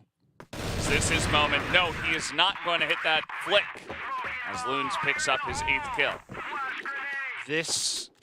It looks close, but when Lazarus win, they win hard. Yeah. 3BL have to grind out their wins, but Lazarus, they either win fast or lose fast. It's insane.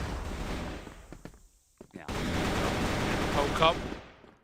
Vi's is down. Totson gets that one.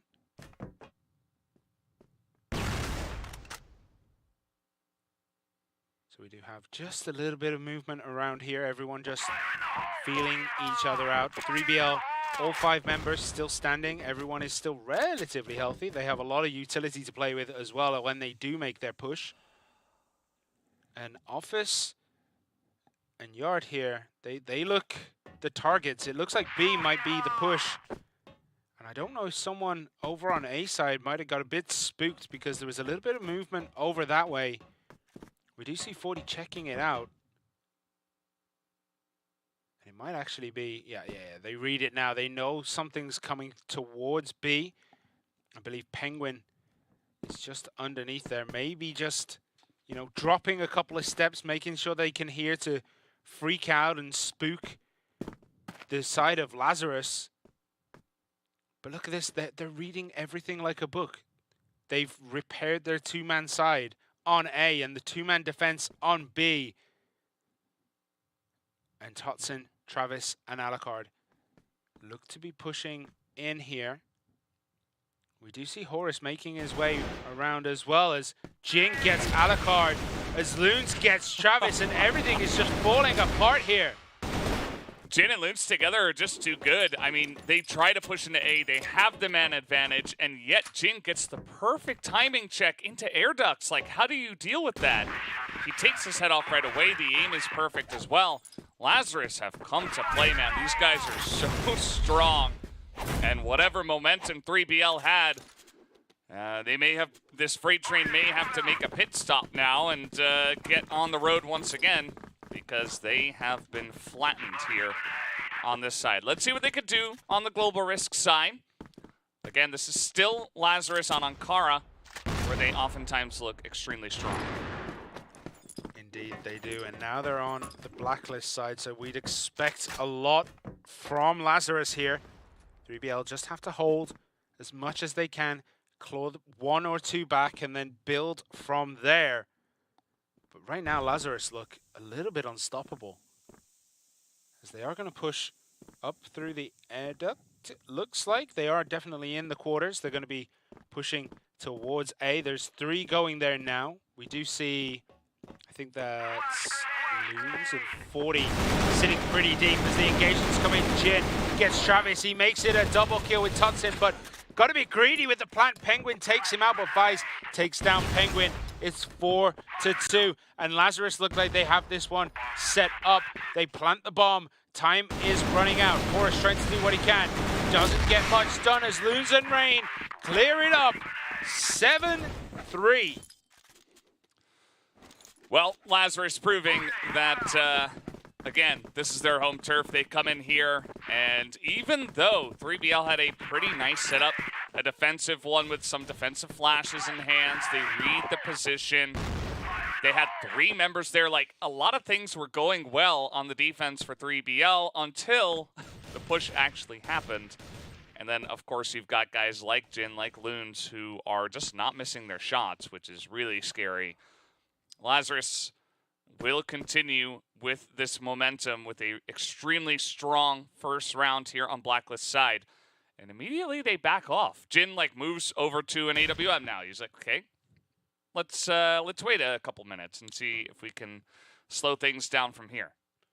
Yeah, Penguin getting a bit antsy here, finds Vice, but Jin might just pop up.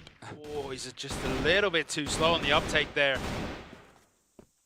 So doesn't get the kill. Bit of a weird engagement there, but Penguin comes back out. Jin tries to nail him to the wall, but doesn't get it done. So we do see still more defensive posturing here from both sides. Lazarus playing this one very slow, altering the tempo, trying to unseat and cause 3BL to trip over their own feet to the beat of this map, but they're sitting pretty nicely right now. Alucard sitting down there, chilling. Everyone's just waiting around. Unbothered. Unbothered. In his elements. Yeah, and Lazarus, again, they slowed this down entirely. They're going to look to rotate over to A. Now, 3BL, again, they have 3 people in position. This time a little bit more forward, a little bit more aggressive on their defense. Let's see if this works out. So when are they going to unleash the full power of this push? It's coming. Penguin's waiting. And he sees it. Rain drops down instantly there on the push. And 3BL just easily absorbed that pressure. Didn't even need much of a rotation from the rest of the team. And that is a 3BL victory here. It is 7-4. Yeah, strong round there from 3BL. Again, they were just really ready for it. Very nice setup. That's going to work much better against what Lazarus is trying to do, right? Lazarus kind of not hitting their flashes over the top if you've got 2 people on the bottom of the A site that can just rain down hell onto the members that are coming in. So very good setup there on the defense. Lazarus, they are moving over towards A once again. They might try to hit it a little bit faster. This is what worked in the first round of the half. Keeping 3BL on the back foot. They don't know what's happening. They don't know what pace Lazarus want to kind of fall into, because I don't even think Lazarus know what pace they want to be playing at right now. They're all aggression, then they're all defense, and now they're pushing through. And look at this, Tutsin from under the stairs gets 3. Make it 4. Tutsin popping off there and gets another win for the side of 3BL, and it's 7-5, and suddenly it's looking as though 3BL might be able to close this one out for themselves. Yeah, you know, there's still definitely a chance, and it just brings me back to when Alucard against GV, you remember they lost that Mexico during the group stage, and it was a slaughter. And then they went to Black Widow, and Alucard had those 2 Omega clutch rounds. And then all of a sudden, 3BL just looked like an entirely different team. Like they were energized, motivated, whatever you want to call it. Let's see if a couple of huge rounds from Totson can get this engine started again. Because it certainly does feel like 3BL are a team that really just need a lot of energy to get things going. And once they do, they get there fast. Whereas Lazarus, good right from the get-go. Alucard not going to hit that shot. Yeah, and he's instantly going to back away, report the positioning to his team, and take up a slightly better position if they decided to continue to push him, but they don't. They kind of sit back and let it be. So a bit of a reset here for Lazarus. Let's make them rethink their choices. And once again, it looks as though they're going to be pushing A. It didn't work so well last time. Jin at the front. Rain is going to come in from the sides here, from Central. Rejoin the rest of his team. There's only 2 members of 3BL defending this one, though. This time it is a little bit different, but Totson doesn't care. Travis doesn't really care either. They get 1 kill each before succumbing, but that means the rest of their team can move over. They can rotate. Where are they going to rotate? What path are they going to take? Are they going to try to wrap around? Are they going to come in the front? We're going to have to wait and see. They are moving. We do see Penguin very nearby. Probably waiting for this C4 to get planted. It is down. And now the movement comes in. Alucard picks up a nice spot here. I don't know if he's expecting much of a rotation because Lazarus are very happy just to sit back and defend this position. Grenades coming in. There's 20 seconds left. This needs to be good. It needs to be quick. Horus gets 1. Alucard takes out Jin, and that's a big pickup as only Rain remains. Penguin takes him out. The C4 should be defused with plenty of time remaining. And 3BL now. 7-5. 7-6, sorry. 7-6, yeah. They got 3 rounds in a row. They only got 3 on the side of Blacklist, but now they look in their element on the Global Risk side. Lazarus's pushes, that time around it got onto the site, but it didn't come without its negatives. They lost a couple of people, and then on the entry, the re-entry from 3BL, you saw 40 missed his initial shot. Jin, he hit the first kill, but then he missed his spray afterwards, so some of the mechanics kind of failing them right at the end. And so Lazarus definitely losing a lot of momentum here. This is becoming a much closer map than originally we thought it might be. Very curious to see what Lazarus are going to do now, because that's a bunch of A pushes that are just not working. Yeah, and the answer is very rarely just push all the way up through the center and get yourself trapped between A and B. So they are going to be moving over towards B this time. It looks as though they might actually fully commit. We do see a bit of an engagement here. Rain takes quite a lot of damage. The rest of Lazarus are now pushing in to B. Travis was stuck in no man's land, didn't quite know where to go, but Horus, he picks up 1. Penguin gets another. And it's all going wrong for Lazarus here. Yeah, I mean, they get in, but it's kind of a frantic push as they are kind of in this area, but they are not securely on the site. So now Loon's very nice angle he has taken here, as Vice is just being a madman on the site. They hold it down in essentially a 2v4 scenario. The flank timing was perfect. They read the push coming in from 3BL actually flawlessly, and they were able to shut it down. Also, Vice, man, he just went ape mode in that. Like, he got 4 kills. He pushed onto the site by himself. He held it down by himself, essentially, as Loons was flanking.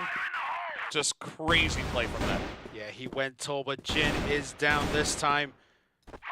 He went big, and it was looking so bad for Lazarus, but they did pull it back. Even in the darkest days, Lazarus can still pull something out of the hat. So there's only 4 of them left. Can they get any kind of advantage here in this one? Can they bring this back and extend their lead and give themselves map point? As Penguin looks, will he see Vise? Will they pop up? He does. Takes the pot shot, but doesn't see Rain. And Rain takes him out, but Horus cleans up Rain. And then it's a 4v1. Loons, last man standing. Horus got the double kill on Vise and 40. What can Loons do here? 11-7 right now. That's really big for Loons. Well, 11-8 will have to do for him. 3BL get back onto the board right away after giving up that last round. And that last round, they were ahead as well. So, you know, one clutch that goes the way of Lazarus. And yet 3BL continue with keeping this one very close. 8-7.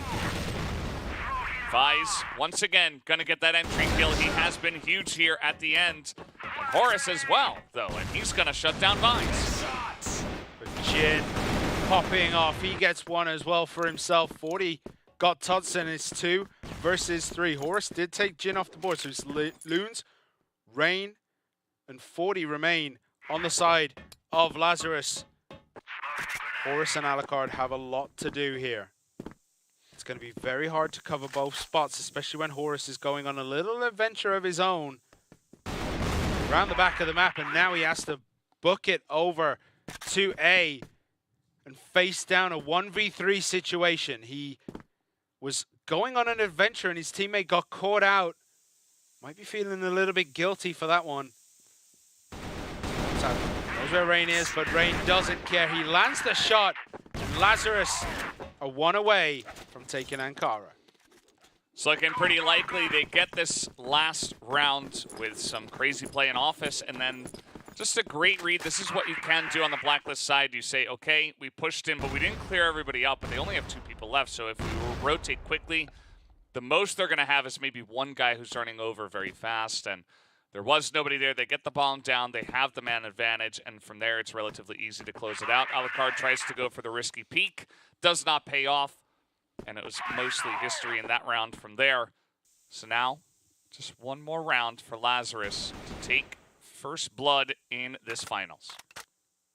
Horus playing pretty aggressive in office there, sitting right on the corner, but does eventually rotate away. It was looking as though 40 was lining up the shot pretty nicely if he did decide to come out, but he didn't, and he still lives. And I don't think he even knows how close he was to succumbing to the bullet of 40. Right, so what can Alucard do? He's not popping off quite as much as he did earlier today. He's 6 and 9 on this map. But it is particularly tricky sometimes on this map as a sniper. Like, there's not as many nice long open lanes as some of the other maps. Yeah, we do have Black Widow next, so maybe he can get that on that map. But for now, he's going to have to deal with Lazarus running at his face, which has been pretty much the strategy here for Lazarus. Sometimes taking some rounds to take a break. And from there, just got to go, as we do have a 4-man here on the side of Lazarus. The spray, finally Jin going to trade that one back onto Horus.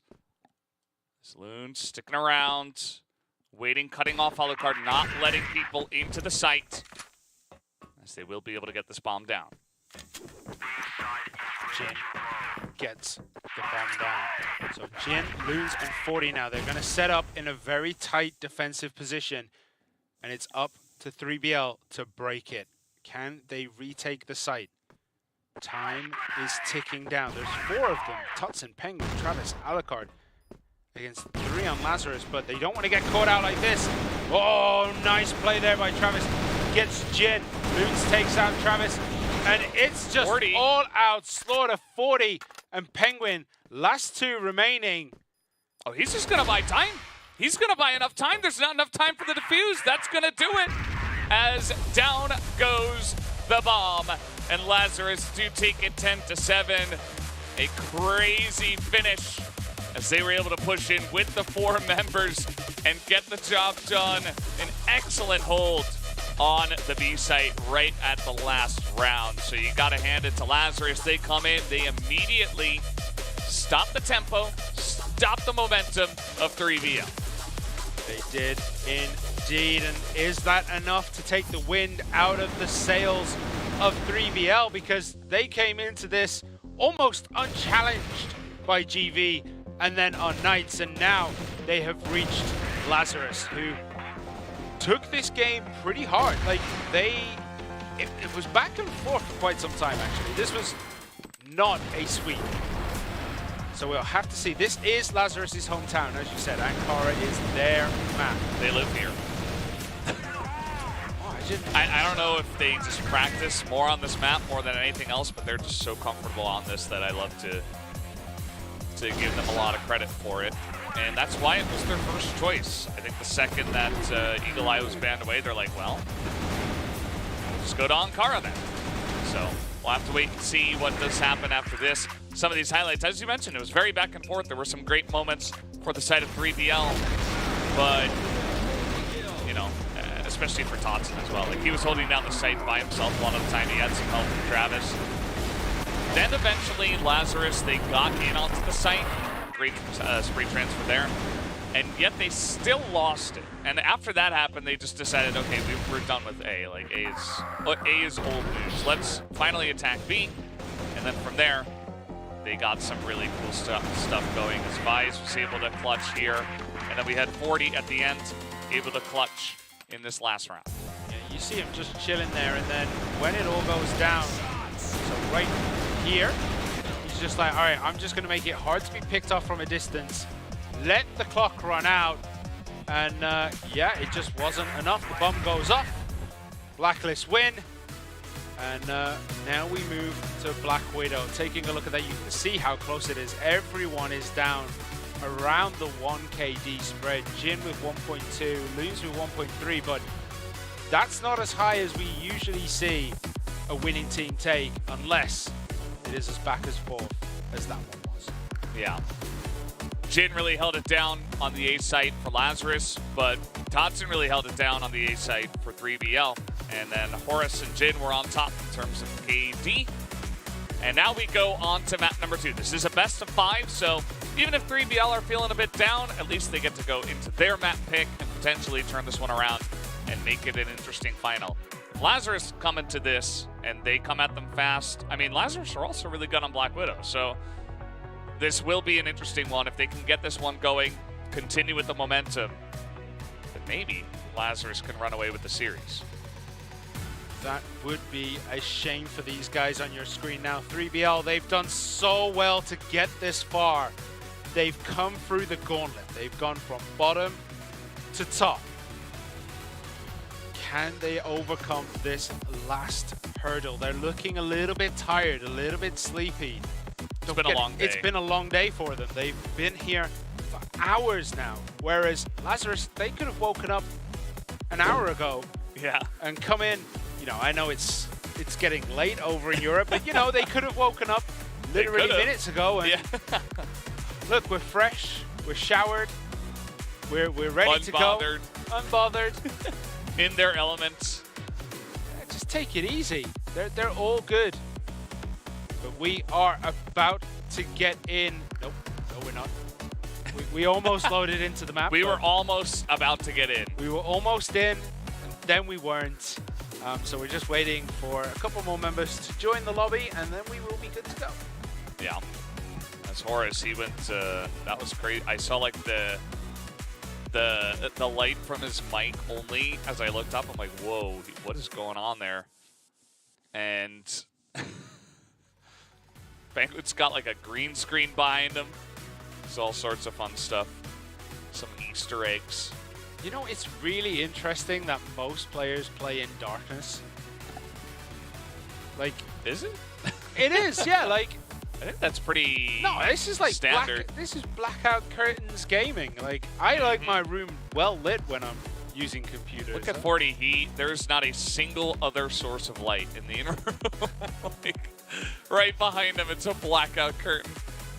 I mean, all of 3BL as well are basically sitting in black holes right now. Like, Yeah. but then there's just Only one Totson's player got a on little both light. teams who's like, I like the light. Oh, just a little bit, not too much. No, I like it bright. Maybe you, but not these players. Well, we're going to be hopefully jumping into Black Widow. I can't wait for this one. This is going to be, I think it's going to be the tone setter. Whatever happens here might just pave the way for the rest of the match. And we are in finally to Black Widow. 40, Jin, Rain, Loons, Vice. They have a one map advantage. Lazarus Gaming one up against Penguin, Travis, Alucard, Horus, Tutsane on 3BL, who have it all to do. They've done so much already today. They just need one more hurdle, one more obstacle to cross, and they will be your champions. But Lazarus coming out strong. Jin getting a couple tags there on Horus. And Horus is going to probably, down to a grenade. Gets that kill, shooting through the door at each other. Not really getting any tags on, despite being like looking at each other through the door. No damage done, and the C4 is down already. That's a quick plant. Horus is the only member down and tagged even on 3BL. Trying to get around this corner, switches the pistol, doesn't get the shot off. Tried to run away and exposed his back and pays the price, but Vice goes down on the side of Lazarus. Alucard and Travis have quite a bit of work to do. Most likely will go to a 1v2. Travis has nothing, and Loons is a kill. Yeah, really nicely done from Lazarus. They get into the site really quickly. Jin got in, did a bit of damage, noted, okay, well, there's a weak-ish guy heading towards B. Perhaps we can hit them hard and fast. That they did. And the movement from Rain as well on that entry was really cool. He kind of like checked all the angles as he was moving around storage. So they got in cleanly. As you were mentioning, 3BL didn't really have much in terms of defense up there. And the one weak guy went down to a grenade. So kind of just had Alucard peeking through the window. And that allowed for a really quick plant and eventually the win for Lazarus. Loons picked up 4 kills. Nice to see him back on the scoreboard. Yeah, he's having a very, very strong showing considering we've only played one round. 4 kills per round right now. Yeah, that's if he finishes that way, that would be nuts. Just keep getting form work. Yeah, just keep getting 4 kills. It's easy. Just click, click, click. Oh, we see Loons actually starting it off. He does get Tutson down. 3 more to go. Ooh, Penguin. He's trying to escape to long, it looks like. Yeah, I think he's trying to get maybe a wraparound to see if they're going to counter push on the other side. Vise gets a couple of tags there, but nothing really to shout home. But Loons on the hunt right now. He's thirsting for blood. He's prowling. And Jin is waiting here, and Rain. Everyone is here, all except 40.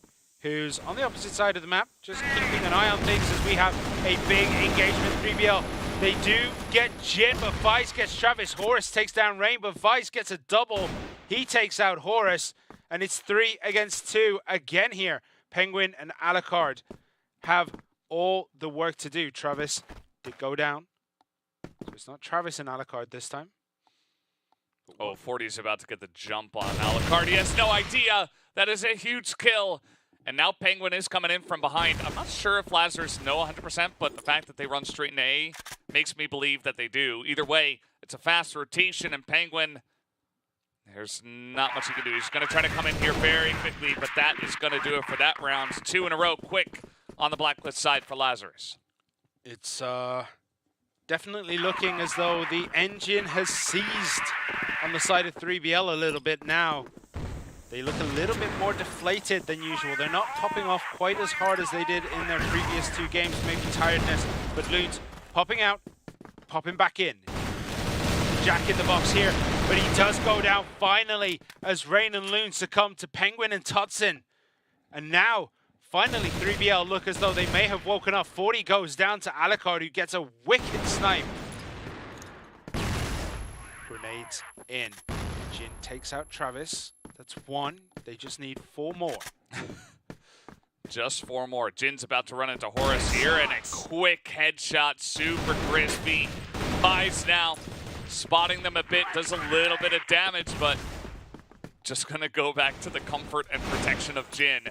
As he's doing that, he dies. So now Jin has to do a 1v3. Well, he has pretty much... He's ready to go. He's full. Can he get it done? It's tricky because there's 3 members left, which means they can do a 1-2 split. Ideally, he'd want to go into A. The problem is, if he tries that, yeah, that's a nice little... Oh, it worked. It worked. It worked. The rotation was trying to come in, but it doesn't matter. Alucard takes out Jin. And suddenly, they've put a little bit more oil in the engine. They've taken it apart, they're putting it back together, and they're looking better. The engine is unseized, and it's ready to go. We have reassembled the 3BL rocket ship. Oh, it was a freight train before, but same thing. Cars, trains, spaceships, it's all the same. Yeah. They're all vehicles. Yeah, it's fine. Yeah. We were talking about carriages earlier too, so Sure. yeah. Sure. No engines on those, unless you Count count horses. the horses. Yeah, I guess you should.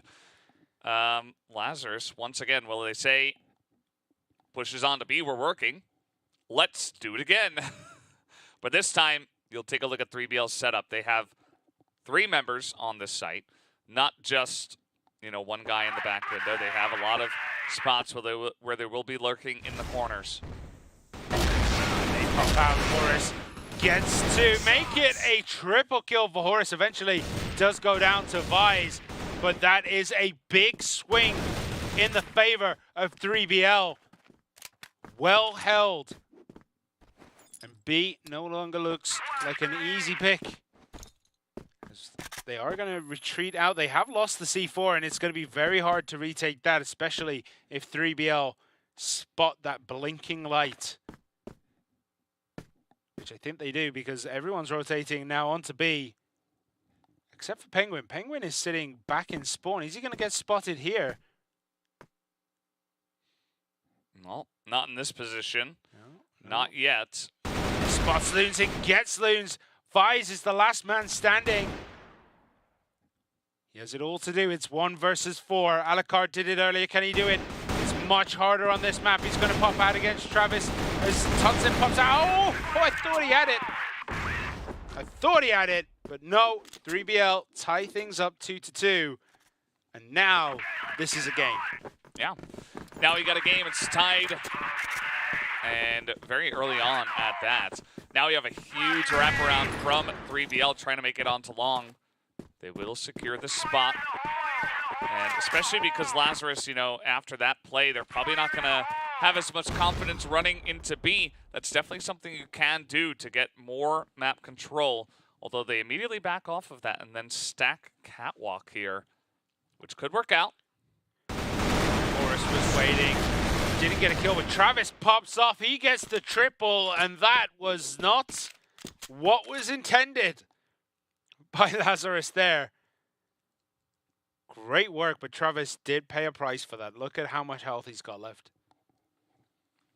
Yeah, we've seen a lot of teams that were trying to stack that A short area actually lose on the global risk side, but Travis was able to hold down the fort this time around. As now they're slowly slinking into the B site. Nobody's here, and nobody's looking. So they might just be able to get a free plant onto the B site if they want. The plant might be free, but the hold definitely will not be. That's going to be hard to hold for them in a 3v2. However, Penguin's quite far away, and I'm pretty sure Travis and Alucard might want to push this early and quick as possible to try and catch them off guard. Will they give Penguin enough time to rotate all the way around and join their counter-offensive? We do see him run up here. He is going to actually run into Vise, who's sitting in water. Oh, say that. Travis falls into it. That alerts Penguin. Ooh. Penguin knows he's there. Penguin thinks, oh, they're going to get the drop on him. No, yes. Oh, and he's buying so much time as well. 8 seconds, Loons pops out. That's going to be the end of that. Lazarus, very nice positioning there on that defense of the bomb. And that is going to put an end to that round. Lazarus, remember, that was a 2v3. They got onto the B site for free, and then they were just able to hold it very nicely. It took way too long for 3BL to get over there and actually in position to retake that one. You saw Penguin rushing onto the site, and now we have a bit of a skirmish in mid. Yeah, Alucard takes out 40, but Rain knocks him down anyway, so it's 1-for-1. Both teams still very, very healthy, so lots to play with. I got to admit, holding water to just try and delay that push was a genius move by Lazarus. Hold that spot, make it difficult to move across, because if they just rush through, they're going to get taken from behind. If they slow play it, they're going to lose the bomb. So either way, Lazarus played that perfectly. As Jin actually gets Travis here, we didn't quite get to see that one. Travis down, and Penguin goes down to Loons as well. Popped up for just a little bit too long. And Lazarus looked like they're retaking this. Tutson might be in a world of trouble now. Jin just turns around, gets the kill. And Horus, all alone, has to get Jin, Rain, and Loons. Gets Loons, but does get taken down. Himself, Lazarus, take another. You could see Jin like freak out when Totson appeared right below him, as he was just trying to rotate in after the kill, but it wasn't enough. They were not able to sniff out where Jin was on that map. And yeah, a bunch of pickoffs from him in the middle of the map. So that was pretty critical for their success on that round. And so far, this blacklist side here for Lazarus has been popping off. 4-2. Started off slow. Well, I mean, tied. They were able to get 2 rounds in a row, and then 3BL came back, as now they're going to poke into B, try to make some noise. Travis is there. He could just pop out, but he's going to hold that position. Penguin, Travis trying to hold. Grenade goes off. I think that clipped him, right? It definitely looked as though it clipped him. It only did a little bit of damage to Rain, but and a little bit to Vise as well, I guess. So Lazarus now joining back up over towards access one. Might want to have a push up A long. Going through the catwalk. And here we go. Jin gets one. 40 gets another. And they have broken a little bit of the spine of 3BL here. And they are going to be able to get the plant relatively easy on that side, and it's all going wrong for 3BL in this one. Rain takes out Horus. Travis has it all to do 1v5, and he's not even going to get a kill. 5 kills, 0 deaths in that one. Lazarus take the win. Felt like 3BL had a really good read in those 2 rounds that they won.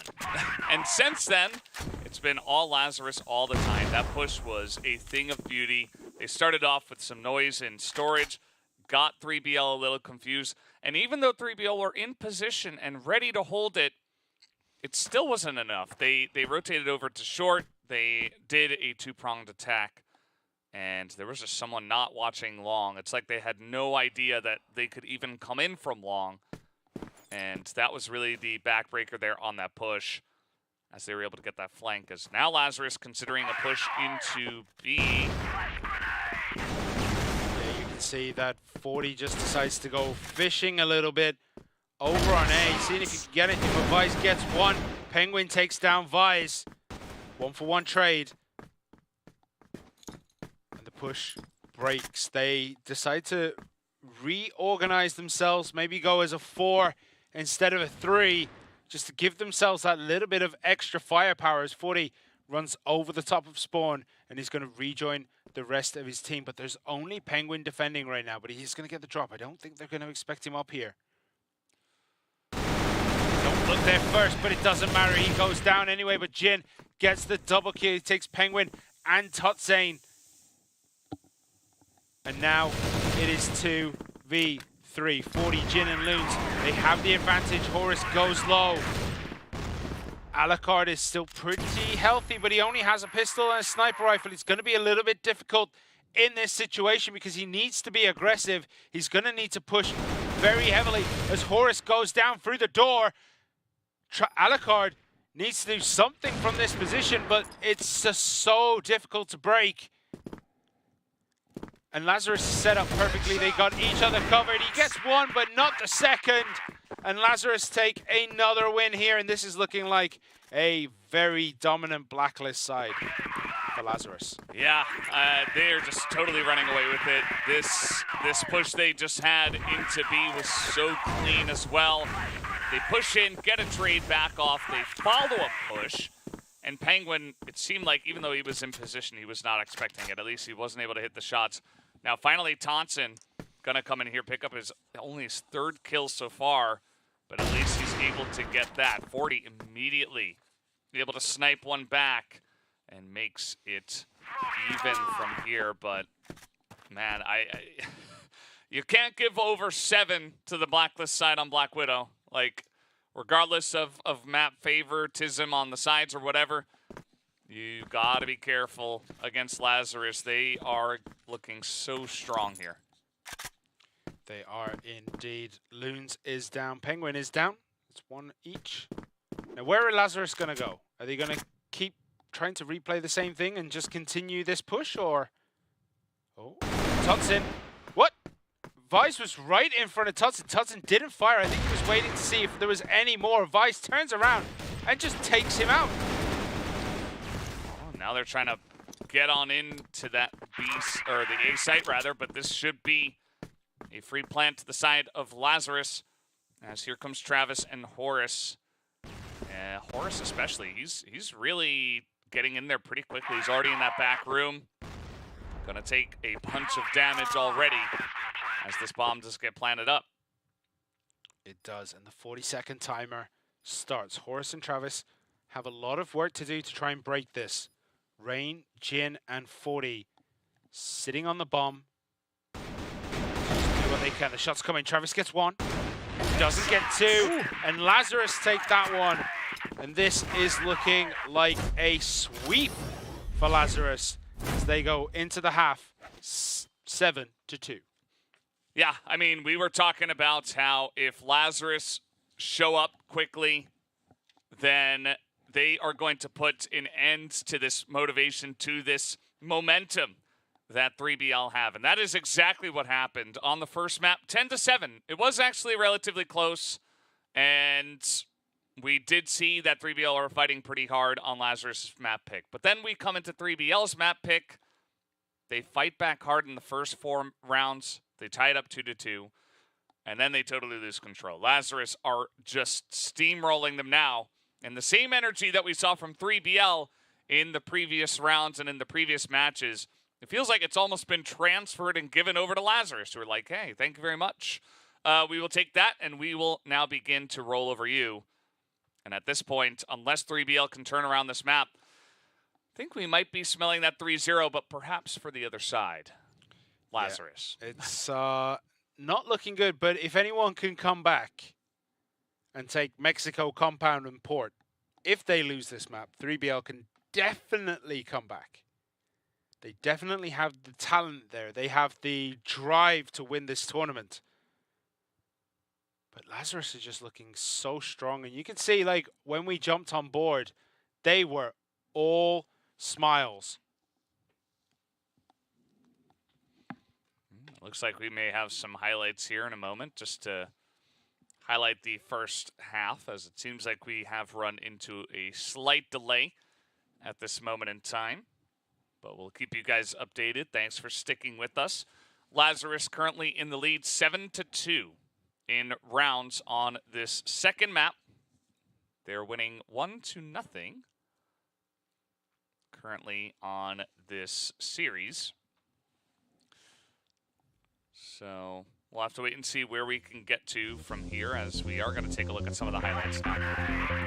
Do you think 3BL could replicate 7-2 in the second half when they go onto Blacklist. Like, they are looking good.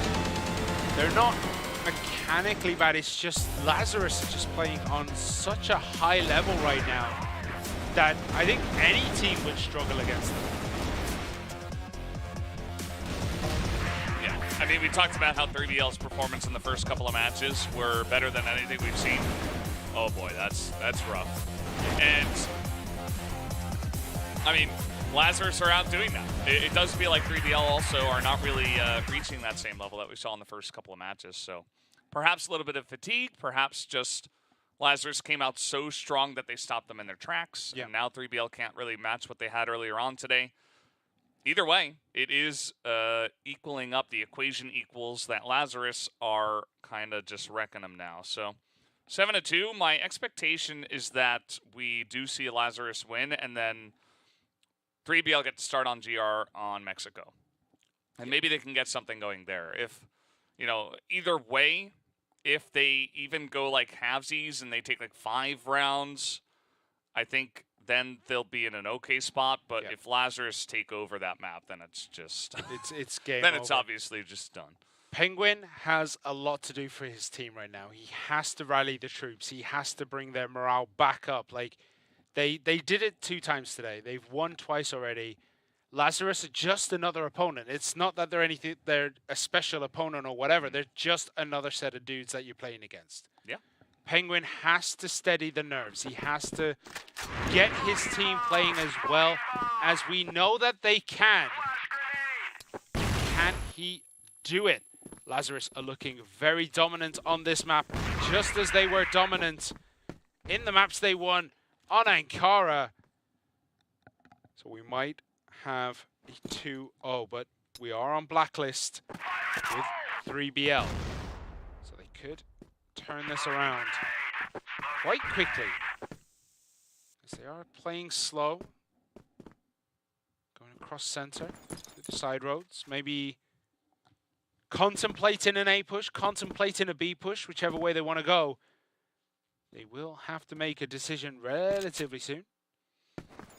I was going to say, if they push through the mid doors in this first round, that would be something. If it got crushed, which most of the time it would, I would say the map would be over. Like that's not a good choice for your first round on Blacklist. I don't care how unexpected it is. I would love to just see them go for something standard and try to just play at a really high level and outplay Lazarus. I think they have the ability. Penguin is going to win a firefight out here on a long, and that looks like it might immediately spark an A push. Yeah, but they're taking their sweet time with it. Never mind. They are now looking to posture B, but this is going to get seen by Vise. We do see Penguin here trying to get a little bit of a wraparound. I think get it, actually. There's Jin trying to do what he can. He does go down. Loons goes down as well. And Lazarus just collapsed on the defense here. No one really taking any damage on the side of 3BL in that. And that makes it 7-3. Yeah, I mean, 3BL came out here and nobody dies, so actually a great start. They look for the pick. I'm not sure if that was all on purpose, but Penguin gets the pick. They find another guy in mid, and then from there, it's kind of a done deal on the push onto B. Knowing that there's only probably going to be one guy, they do isolate Jin from behind the box, and from there, it is a cakewalk. So a nice start here for 3BL. We'll see if that can get the engines roaring once again, because they certainly need to, you know, they have to play for the long game here. This can't just be, oh, we're going to have a huge burst, take a couple of rounds, and we're good. They need to get it going for the long time. 40 gets a very quick shot there with the sniper. So he is out. He's the first player in this round to fail. But it's been very slow right now. This is 3BL playing very defensively. And they are going to go for a mid push here by the look of it. And they are going to rotate onto B. They are going to get flashed out, but it doesn't matter. Horus picks up a double kill as Alucard gets Loons with the pistol. And it's looking like 3BL have just decided to turn up for the second half only. Yeah, I mean, it's this time it makes sense, right? They're able to set up a very nice set play through the mid doors as the push is going on to B. It is all well calculated. It's not a kind of wild attempt at faking them. And now 40 and Rain, they got to somehow push in here. 13 seconds. They got to kill 4 people. It's not going to work. Not on this plant. As 40, he is going to get one. Unless they totally ignore him, he is going to go down. That's going to be a second round now in a row here to the side of 3BL. Yeah, the blacklist on this side is particularly strong. This map seems to be BL heavily favored if you only take these two teams into consideration, because they are stringing together the wins they need. BL won 2 in the first half. They have to win 7 here to take even a chance at winning this one. So they are going to start moving around. Now we do see Rain sitting very, very, very deep into A long, but no one's moving that way at all. Yeah, throws a smoke over, takes position over there. There's no push from 3BL, so if you get into that position and you have a guy watching mid, you don't see anyone going onto road, it immediately cuts down on a lot of the information that 3BL have. And it gives you a bunch. It says, okay, well, it's likely that they're pushing into B sometime soon. And that allows you to get 3 people on B and make it a much more trivial defense. Ray might get the drop on Penguin here. Penguin doesn't know. Alucard goes down, and it's all guns blazing. Jin gets the double, make it a triple as Travis gets 40 and Rain does get Penguin. 3BL just collapsing a little bit in this round. But Travis gets Loons. So he has 3 more to go. Vise, Rain, and Jin. 40 seconds on the clock. He does have the C4, so at least he has that going for him. Could he rotate over to A?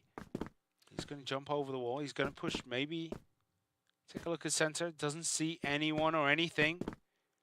And does make the A rotation. This is smart. Everyone is a B. He can get set up nicely in A. Oh no.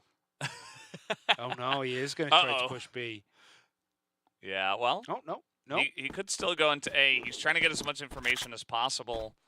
And it's smart from Lazarus, too. They can just stack and go for a retake. 3v1 should be trivial for them unless Travis gets a massive clutch.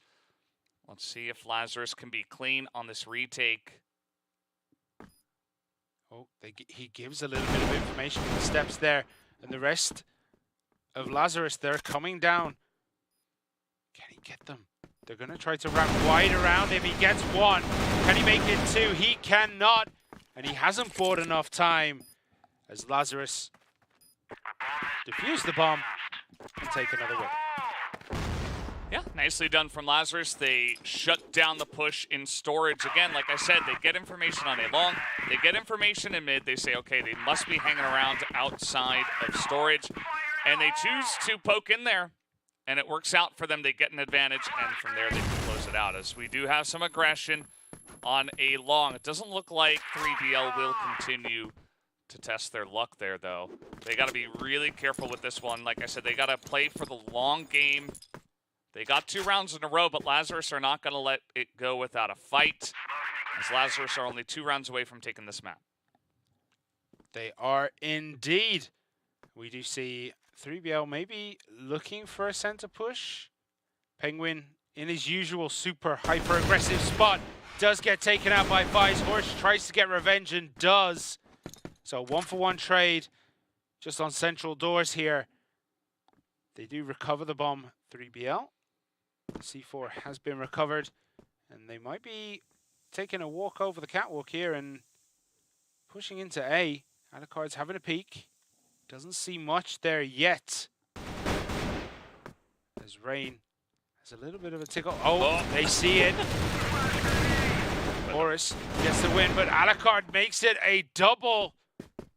He got Rain, he got 40. Loons also off the board. Jin has a lot to do. We've seen Jin pop off quite a bit. And they know where he is.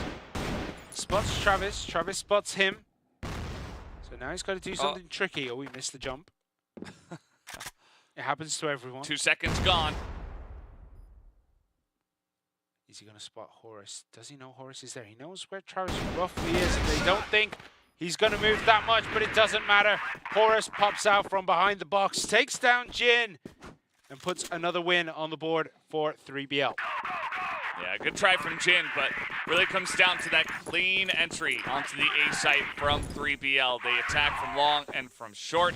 Lazarus just don't have enough information to get people in position on time, as Rain has snuck into the back of A long. Jin gets the 1 kill, but Rain cannot stick it. Loons alongside of Jin will be able to follow up at least, as actually that was Vi's. Jin is over on B. He is not here. Okay, so how are 3BL going to resettle themselves here? They're moving across the spawn, but it looks as though Lazarus are looking for blood right now. They are hunting down the remaining members of 3BL. Jin might just pop up here on Alucard. And he's going to, Alucard actually turned around. There we go, Jin gets it. Alucard unfortunately turned around to run to pick up the C4 and got took from behind. And now they're pretty separated. He's going to have to move through central. He does do it safely. The C4 being carried this time by Travis, because he's the healthier one. 40's going to pop out, and he gets Horus. Travis has it all to do. He hasn't taken much damage, but does take a headshot from 40. And Lazarus take 1 more, and all they need now is 1 more. 9-5. Fantastic attempt at a run back here from 3BL, but now it is crunch time. They need 4 more rounds in a row. And already Vi's going to start off with the first blood. They're trying to push in A long as this is happening, so again, a second time where somebody's just going to get picked off for free over out in water. That's not supposed to happen, especially when the team is coming in here. They try to go for the split push twice, I guess, if I'm giving them the benefit of the doubt here. As now Alucard going to try to push up on short and get a pick here. This could be a good way to get back in the round, albeit a little bit risky. Yeah, Penguin as well. Sights all over A. I think he spotted maybe Loons. But look at this, 40 has eyes only for the catwalk. He sees them come in, he gets 1, he takes out Alucard. Travis takes 40, Horus gets Loons though. Penguin gets Rain, and suddenly everything is collapsing on the side of Lazarus. But Viz and Jin, they can do it. They can come up clutch as they get Travis, but Horus takes out Jin. Viz has it all to do. It's 1v2, and he cannot do it. Horus picks up another kill here. 3BL's life on Black Widow is extended by at least 1 more round. Yeah, I mean, they make it 9-6. It gets into a position where you get 1, maybe you can pick up 2. 40 is having a huge end of this map, though. He is getting those initial picks. He is helping his team get into an advantageous position. They just need to back him up afterwards. That push, you know, 40 takes out Alucard. I think you've got to stop it from there. Horus was great on the entry. As here comes Alucard. Yeah, and the problem is, I don't think he spotted Rain, who was sitting up there. Rain does try to fight back, but does go down to Rain, and just like that, the tables have turned 1 more time. 3BL look in a dominant position this time round. Vice goes down. Jin is the last man remaining, and he goes down to Alucard. And that is another win on the side of 3BL. And 2 more to go before we go to extra rounds. Yeah, 3BL are coming on strong at the end, right with their backs up against the wall. That can sometimes be the most dangerous spot as an opponent, playing up against someone who's having their back up against the wall. As they have nothing to lose, they got to go really strong. Look at Horus after the half, 11-2. 11 kills in the 7 rounds we have had after the swap. And 3BL, come on in here. You see that Lazarus going to stack catwalk. They do not want to allow anyone access into that area. Oh, Horus instantly picked off 40 there. And that's big, but Vice gets Tutson, Horus gets Loons. Horus on the hunt here, trying to take whatever soul he can as he gets no one else. Jin's wrapping around the back of him, but Travis has sights on that. Horus goes hunting. He's pushing forward. And now he holds position. You do see Penguin kind of stuck in no man's land, though. He has been pushed away from the rest of his team, but there's only 20 seconds for Vice and Rain and Jin to do what they can. Vice goes down, Jin goes down, Rain, what can he do?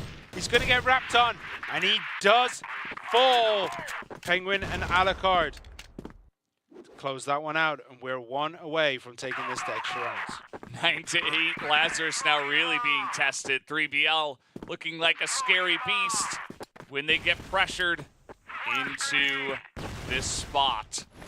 As once again, the push is on to A. Lazarus do not have an answer. They keep trying to stack Catwalk, and yeah, I mean, I guess they're winning the fights there, but they are not winning the fights on the site. As the pushes from A long, they kind of abandoned those just because Alucard and the rest of them were just so strong. Horus especially by pushing up through A short. So they're kind of running out of options here, especially now that we have 3BL pushing towards B. Yeah, they are. And look how deep Lazarus are playing right now. They're crossing the halfway point of the map. They're trying to just make sure they have eyes all over Central and see if they can see any of the movement from 3BL, but they're seeing nothing. I mean, if I was a Lazarus player right now, I'd be checking to make sure that Horus, Travis, Penguin, Tutson, and Alucard are still in the game. They have no information whatsoever, and now the breach comes in. Vise is the man who's going to take the brunt of the assault. Loon's sitting in that little passageway. Sitting in the arches. Vise sitting opposite him. They can set up a nice little kill zone. Loons gets one. Jin gets one. Jin gets two. Jin gets three. Alucard, last man standing against four. He did it once today, but this looks impossible as Lazarus do finally close Black Widow out. Yeah, I mean, it took them long enough. You got to feel bad for 3BL. They got so close, and that push on the B initially looked good, but Loons' timing and then Jin's timing to push onto that site and take them down. You can see still serious paces on the side of Lazarus.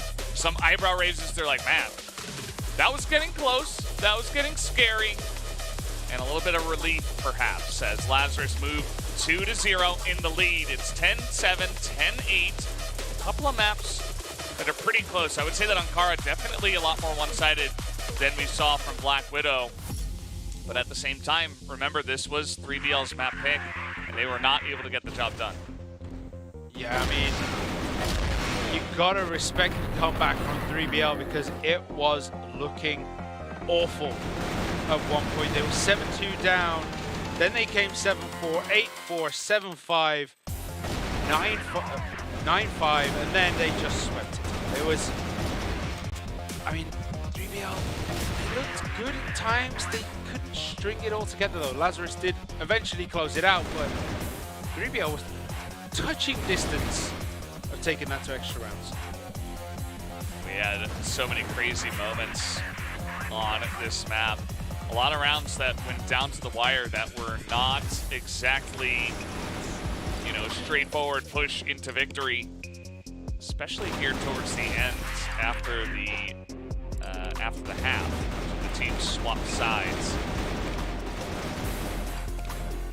It started off, you know, pretty good. Side of 3BL, couple of rounds here and there went towards Lazarus. But eventually 3BL started to really pressure into A, and that's when things got scary for Lazarus. Some of the players were still playing really well, like 40 had a fantastic second half. But still, that one was close. Yeah, it was indeed. You know, just the composure of Lazarus to be losing so many in a row. They lost 3, taking it to 9-8, and then closing out the 18. You've got to respect the resilience of that team. And Jin popping off when his team needed him the most. Jin and Loons, once again, it was the duo that was on A site on Ankara.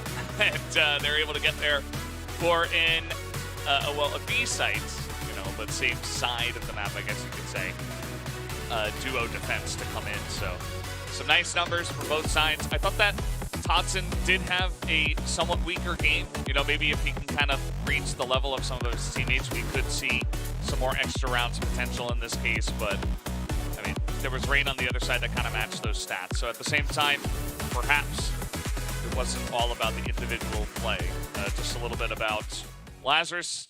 They got such a huge lead on Blacklist that as well as 3BL played on the second half, it was just way too much to overcome. Yeah, I mean, Todson being quiet is not a good sign because when he pops off, the rest of the team seem to pop off with him. Yeah. And when he's having a quiet game... He's the spark. Yeah, he's the spark. The He's the flint. Yeah. He's the flint in the team. He sets everyone else on fire. And, yeah, just couldn't get it done. Yeah. Well, guys, we're sitting here at 2-0. Lazarus up against 3BL Esports in the finals, and it looks like we are going to take a quick break before we do come back for map number 3, so stay tuned. We'll be right back.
Welcome back, guys. We're here at CFSI 2023 for EUMENA Finals, as so far Lazarus are ahead 2-0, and they are on quite the tear. 3BL have been able to challenge them to quite a strong manner, 10-7 and 10-8 so far on the maps, but Lazarus still feeling like they're mostly in control. Yeah, Lazarus tend to take quite a big lead. 3BL try to catch up and then falter at the last couple of hurdles, so it is a lot closer than the scoreline suggests, but Mexico is kind of a mixed bag for both teams. Are we going to see them be a lot closer this time? Because this map is not one that everyone has played thousands and thousands of times before on a competitive stage, right? It very rarely appears.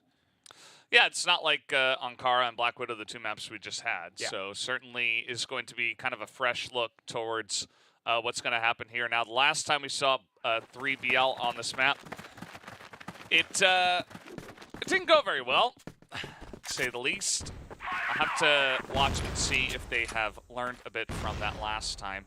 After that map, they looked great, but now they don't have any more after that map unless they win this map. So we do have Lazarus starting on the Blacklist side, and as we heard from Penguin in the interview, he talked a lot about how Mexico, you know, they got behind. It's very GR favored, and the team kind of fell apart mentally, even though they knew, you know, Blacklist side was always going to be a challenge. So Lazarus, seems like things are going pretty well within the team. Can they push, get something going on Blacklist side is always the question. Yeah, well, they're very, very grouped up over there in that little corner, the little alleyway, looking to maybe try and get a little bit of chip damage in with these grenades, because they do want to make a push, and they do push through the middle. Pretty much uncontested right now. 3BL have gone hunting, and they're not finding anything. Penguin is all alone at the bottom of the map. He's down in the Blacklist spawn. He's going to have to push up, but he might catch people unaware. He just pop out, and he did get taken out by 40. 40 sensed something in the waters there and took him out. Did lose quite a bit, though. Yeah. Occasionally, we'll get that one guy, especially if you're not looking at waters at all. So 40, good game sense there. As now they still have a little bit of utility left over. Totson spotted, but 40 goes down first. Gonna tie things up 4 against 4. As where will the push come in from Lazarus? Oh, Alucard goes down. He was defending B. And we see that seems to be the go sign. Like, everyone is moving across to the side of Lazarus. They get 1, they get 2. But Totson takes down Ray. The C4 is going to be planted on B. We do see Travis and Totson rotating around. But look at this. Loons, like the Predator right now. And Jin takes out Totson. And that is a win for Lazarus. Lazarus is looking so stellar today. Like, the timings of Rain to push in and take out Alucard, and Loons to get that flank there from A and get a pick onto them right as they're pushing into B. It's just great timing and a great game sense all around. They're able to catch Penguin, who is trying to go for his own flank. And to start off Mexico with a win on Blacklist is always a breath of fresh air. It just feels like, okay, we've opened it up, we've solved it. It's always generally a hard case to crack, but they have done it right from the get-go.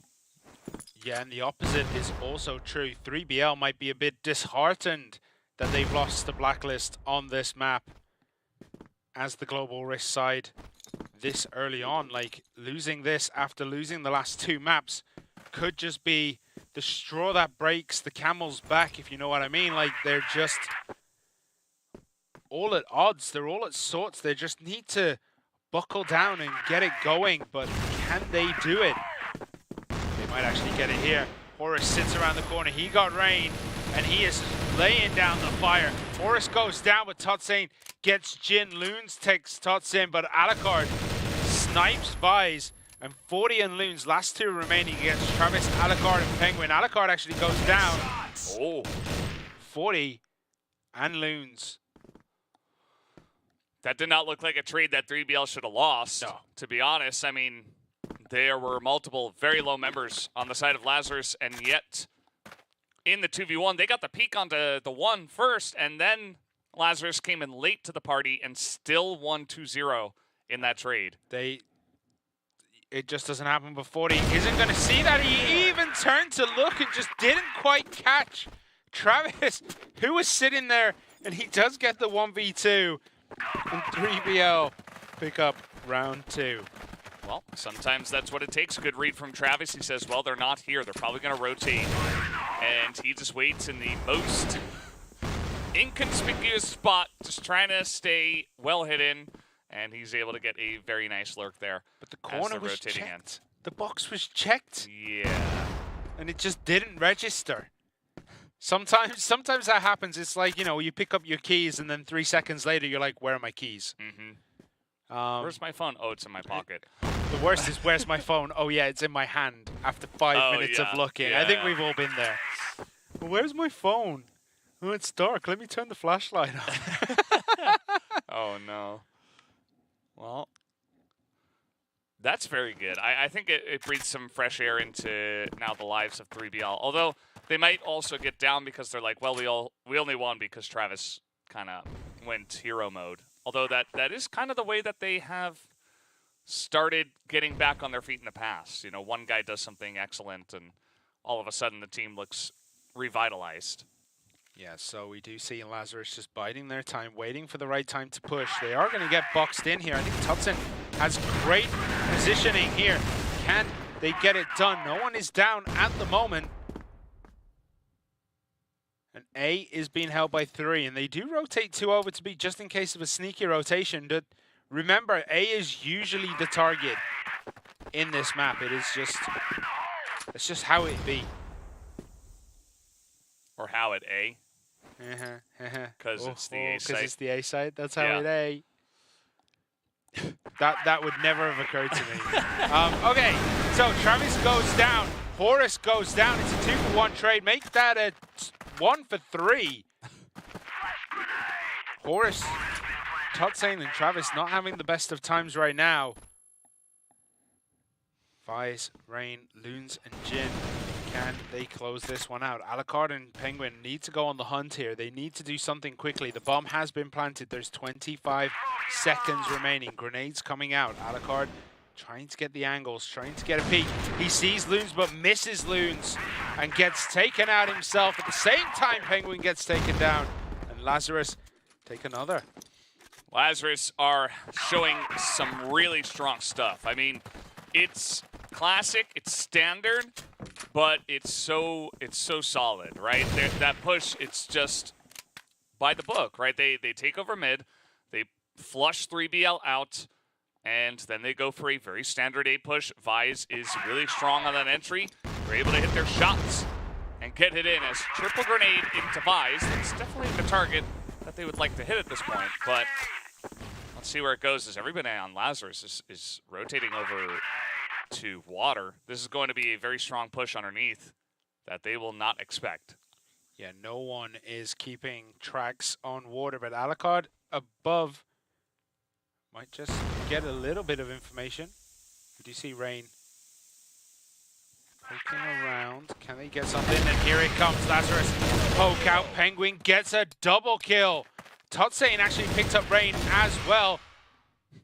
And Lazarus just collapsed in that push, but 40 had something to say about it at the end. Did pick up a double kill, almost bringing it back for 3BL. Tie up 2-2. Yeah, and that's why people don't push through water. And that's why Mexico can be difficult. One of the reasons why it can be difficult to push on, because even if it's totally unexpected, even if the team is mostly out of position, all it takes is one shutdown on the first guy that comes through, and you're pretty much in the clear. They're able to do that. Rain was also lurking up top against 2 people that were set up to hold against 5. So that was pretty straightforward for him to go down as well. So nice job from 3BL. They're able to pick up a second round. They would love to get 5 more, ideally. Although, even with Mexico as GR favored as it is, generally in even maps you'll see like 6-3, 6-3. 7-2 is also a little bit difficult to pull off, unless one team is really really giving it to the other one. So it is looking like A is going to be the target. They're getting ready to push in. And they're making their way through the alleyway. We do have Travis keeping his eyes on it. Horus is there as well, just to give a bit of backup. Grenades coming in. It's all popping off. They're trying to get the double wraparound. They're trying to just cut off any reinforcements and hope the infiltration team get the job done. Oh, Lazarus, but they're not going to. Rain is the last man standing. He's all alone. What does he do? He doesn't have the C4. That's kind of locked now. He tried to get something done, but Alucard comes in with the pistol. And 3BL take the lead for the first time in this map. Yeah, that they do. As Lazarus tried to go for a pretty strong push through the stairs, and it was relatively easily shut down. They had a couple of people rotating in from mid as well, but even though the timing was right, still the hold on A, relatively trivial for the side of 3BL. That's the way it goes sometimes. Lazarus gave it their best shot, but 3BL held their angles and held down the site. As, let's see, I think Lazarus probably just going to go back to standard. Let's wait for a minute. Let's push into mid, and then we make a decision after that. And that decision is going to be A. Yeah. I would expect that. Yeah, I would. Okay. Well, where are they going? When are they going to push, I think, is more of the question than where are they going to push, because they are still sitting very deep. They always seem to sit in that alleyway and then slowly push up with just a little bit of time. Can they blitz through the defenses of 3BL this time round? We do have Alucard here with the sniper. Is flashed, so he knows something's coming. But what is coming? Where are they? You can't see anything. Vision is at a minimum as Travis gets one, but Jin and Vice, Loons as well. They get 3 kills on the board. Horus is one of the last ones. Penguin has nothing left in the tank, and it's 2 against 4.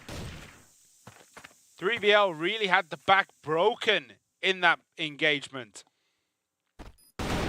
Yeah, just a very clean push. Now Horus and Penguin going to try their best to make it onto the site, but still utilities left over, and still the 2 angles are held by Lazarus. They tie it up once again, 3-3. Lazarus are keeping this even from the Blacklist side.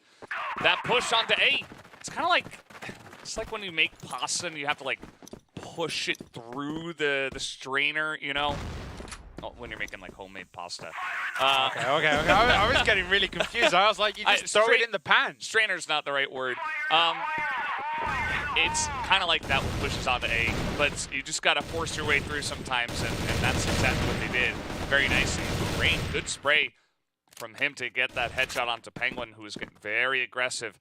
Travis holding down the stairs. They want to shut down this stair aggression that came in a couple of times. A little bit less so on that last round, but still existed. And even trading 1 for 1 on the stairs is going to be pretty good for Travis. Yeah, Travis does have the shotgun. So he is going to be a force to be reckoned with until he needs to reload. So what have we got? A little bit of back and forth grenades coming in. And this time around, Lazarus are pretty spread out across that middle section. So they could definitely have a ponder at B. This Horus trying to just cover that off. It's a big rotation over from 3BL. They have 3 people hanging around B. If Lazarus knew this, they would run into A, obviously, right now. But it seems like the read is good. Lazarus are coming into B, but the shots are ringing true as the sprays come down. Alucard alone on the back of the site. He will go down as well. And Lazarus just so strong on these entries on this map. Just really pristine stuff. Travis abandons the shotgun in favor of the AK. The ultimate decision being made there. He definitely needs more utility and gets picked off by 40. Lazarus retake the lead. 4-3 from the Blacklist side. They're making these pushes look elementary. The way they get in there, and it's not without casualties. I mean, there always will be on this map, but they understand that. Rain's doing a really good job of just putting his face on the line. He's always the first one in. And oftentimes he goes down, but he tries to trade 1-for-1. This time 3BL have a fantastic setup in mid, and they're finally able to get those spray downs as it's only Loons left over. Yeah, but Loons is having a really good day. He's 7-3 right now. He might be able to make some kind of magic happen, but you would expect Travis, Alucard, and Penguin to shut this down. Travis making his way through. Tries to push forward. Now all they need to do is isolate Loons from the C4, and there's just nothing he can do about it. Like, he has to walk into this trap. There is smoke down, but he has one nade of his own. Oh, Penguin. He made some noise. Yeah, he did. Uh-oh. Pays for it. I think Penguin made noise as well, and that's how Loons knew exactly where he was. Yeah. So now, try number 2, I guess. No smoke this time. Could just abandon it because he does know they will be sitting on it. Yeah. You could just get the 2 kills instead. Yeah. Definitely works. That's why 3BL have to stick together. At this point, they lose Penguin. Now you have to try to force double peek into 1. That's going to be your best shot as 3BL. Oh!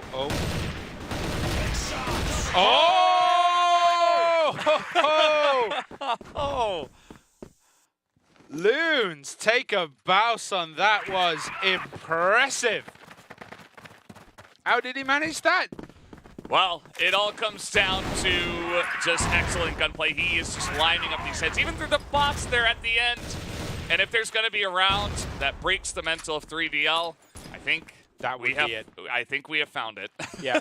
We thought it was some rounds before on some of the other maps. No, I think that's the one. Loons' spider sense was tingling then. He was just like, I feel it in the webs. My webs have been laid. Yeah. You're there. I'm going to take you out. And then gets both of them. And he was spotted, too. They were trying to double peek him, but he just plays it perfectly. Finding protection from the box, lining up the headline against the 2 of them. And honestly, like, I think 3BL played it fine. It's not like they made any big mistake. I think that Loons is just going Super Saiyan here on this map. He really wants this win. Yeah, when someone pops off, they pop off hard, especially on the Blacklist side on this map. It is 5-3. The best 3BL can hope for now is 5-4 before the switch. And that's not good, as we know. Especially as the global risk side, it's definitely an uphill battle to stay in this one for 3BL. And hopefully they've had time to reset. Hopefully they've had time to consider how to play this as Blacklist, knowing that it would be one of the options of today. Well, Lazarus going back to standard play. They use some utility to get into mid. Some smokes go up. Where are they going to push? It looks like A, but 3BL seem to be mostly prepared for this. Oh, Loons is down. Totsing gets in, but Jin picks up Totsing. Travis gets a double kill here as Horus cleans up Jin. And that is good on the side of 3BL. And that makes it 5-4 going into the switch. Well, at least 3BL got that last round. Otherwise, this one would have been mostly done and dusted. Lazarus, they choose this map. They're great on this map. But you'd have to imagine that they'll be better from the GR side. So let's see if they can bring it home. Will Lazarus complete the 3-0 sweep for the finals? Or does 3BL have some really great play and great strategies prepared to try to break through from the Blacklist side? Well, they are going to start. Maybe they learned a little bit from what Lazarus did on the Blacklist side, and they can replicate that to bring themselves the victory. But it is, as we say, a mountain to climb. There's so much more to do. Jin is already low. Vice is already low. Penguin is down, though. 40 manages to pick up that kill. Vice was... he was about to run in there. I mean, there's like 5 people on the end of that smoke. Probably not a good idea, but he was looking for the opportunistic peak timing. Knew he had 40 right behind him. Doesn't end up getting in too much trouble. So where is the C4? The C4's back at base, so they're going to have to pick that up and then make a choice. There's 1 minute left. And 10 seconds, I guess. But they're going to have to group up, and it looks as though they're splitting up a little bit. Totsain going on a bit of a journey, a bit of an adventure to have a peek at A. But surely he knows that would be heavily defended. Oh, 40 and Loons. They're having a bit of an adventure of their own, and they're going to find quite a few of 3BL waiting for them. Horus on the chase. We see Loons backing it up, throwing the grenades, trying to just give himself a bit of cover. Horus playing very aggressive. He's going to find Jin. Takes out Jin. It's a 3v3. Loon's just so clean. I love how he survives there. That's not something you see all the time. I say that and immediately he dies. As Horus and Totsain are doing a great job. Viso takes down 2. Can he get a 3rd? As he really wanted to tap it on the spike, but he got caught on the boxes. And that is going to be the first round from the Blacklist side, going the way of 3BL. Nicely done. We're all tied up. All tied up, 5-5. In round 11 here. What are we going to see? Alucard just trying to get an angle, trying to get a little bit of information, but generally we know they'll sit in alleyway for a while and then, you know, eventually, push mid and then make a chase. But we do see Lazarus here setting up for an eventuality like that. Jin hanging around the corner. Everyone else is backing him up. Jin moves across. Did manage to survive. Loons has actually taken a couple of tags here. I think maybe grenades. Maybe a couple of you know, just feeling shots. Some emotional shots. Yeah, she shoots him with the sadness. Oh, man. And so he's actually been put on water duty, right? He's going to be moved over to check and see if anyone comes from underneath. All right, so Travis on the hunt. It seems like 3BL have lost 1 on the push. Let's see if they can still get it done. Will be difficult. Very. It's always difficult to push through this map. We do see Vice taking a couple of shots through the smoke. Didn't actually tag anybody on the side of 3BL. So where are we going from here? Time is ticking. We're down to 35 seconds. And whatever the C4 decides to give us, if it does decide to give us an extra 40 seconds, but it does need to go soon, then they're looking maybe at B. Yeah. Grenades coming out, so they are going to make the push into B, but 40 is there. Loons is there. They get 1 kill each. And it's 2 against 5. Oh. Hello, Totsain. Can he do it? Alucard gets 1. Alucard gets 2. He doesn't have the bomb. Gets another. Yeah, it's over. Time over. And Lazarus, they get the win. Yep, they do get the win in the end, 6-5. The current score in favor of Lazarus. As it looks like we may have a small issue. We'll have to remake this one. But I would assume that last round definitely still going to count, given the damage that was done and stuff like that. So yeah. Lazarus should still be enjoying a very slight lead of 6-5. Yeah, it's running out of time is one of the worst ways to lose, because you know you're basically pushed out. Like, they were shielded out of doing anything there. He tried to pop off.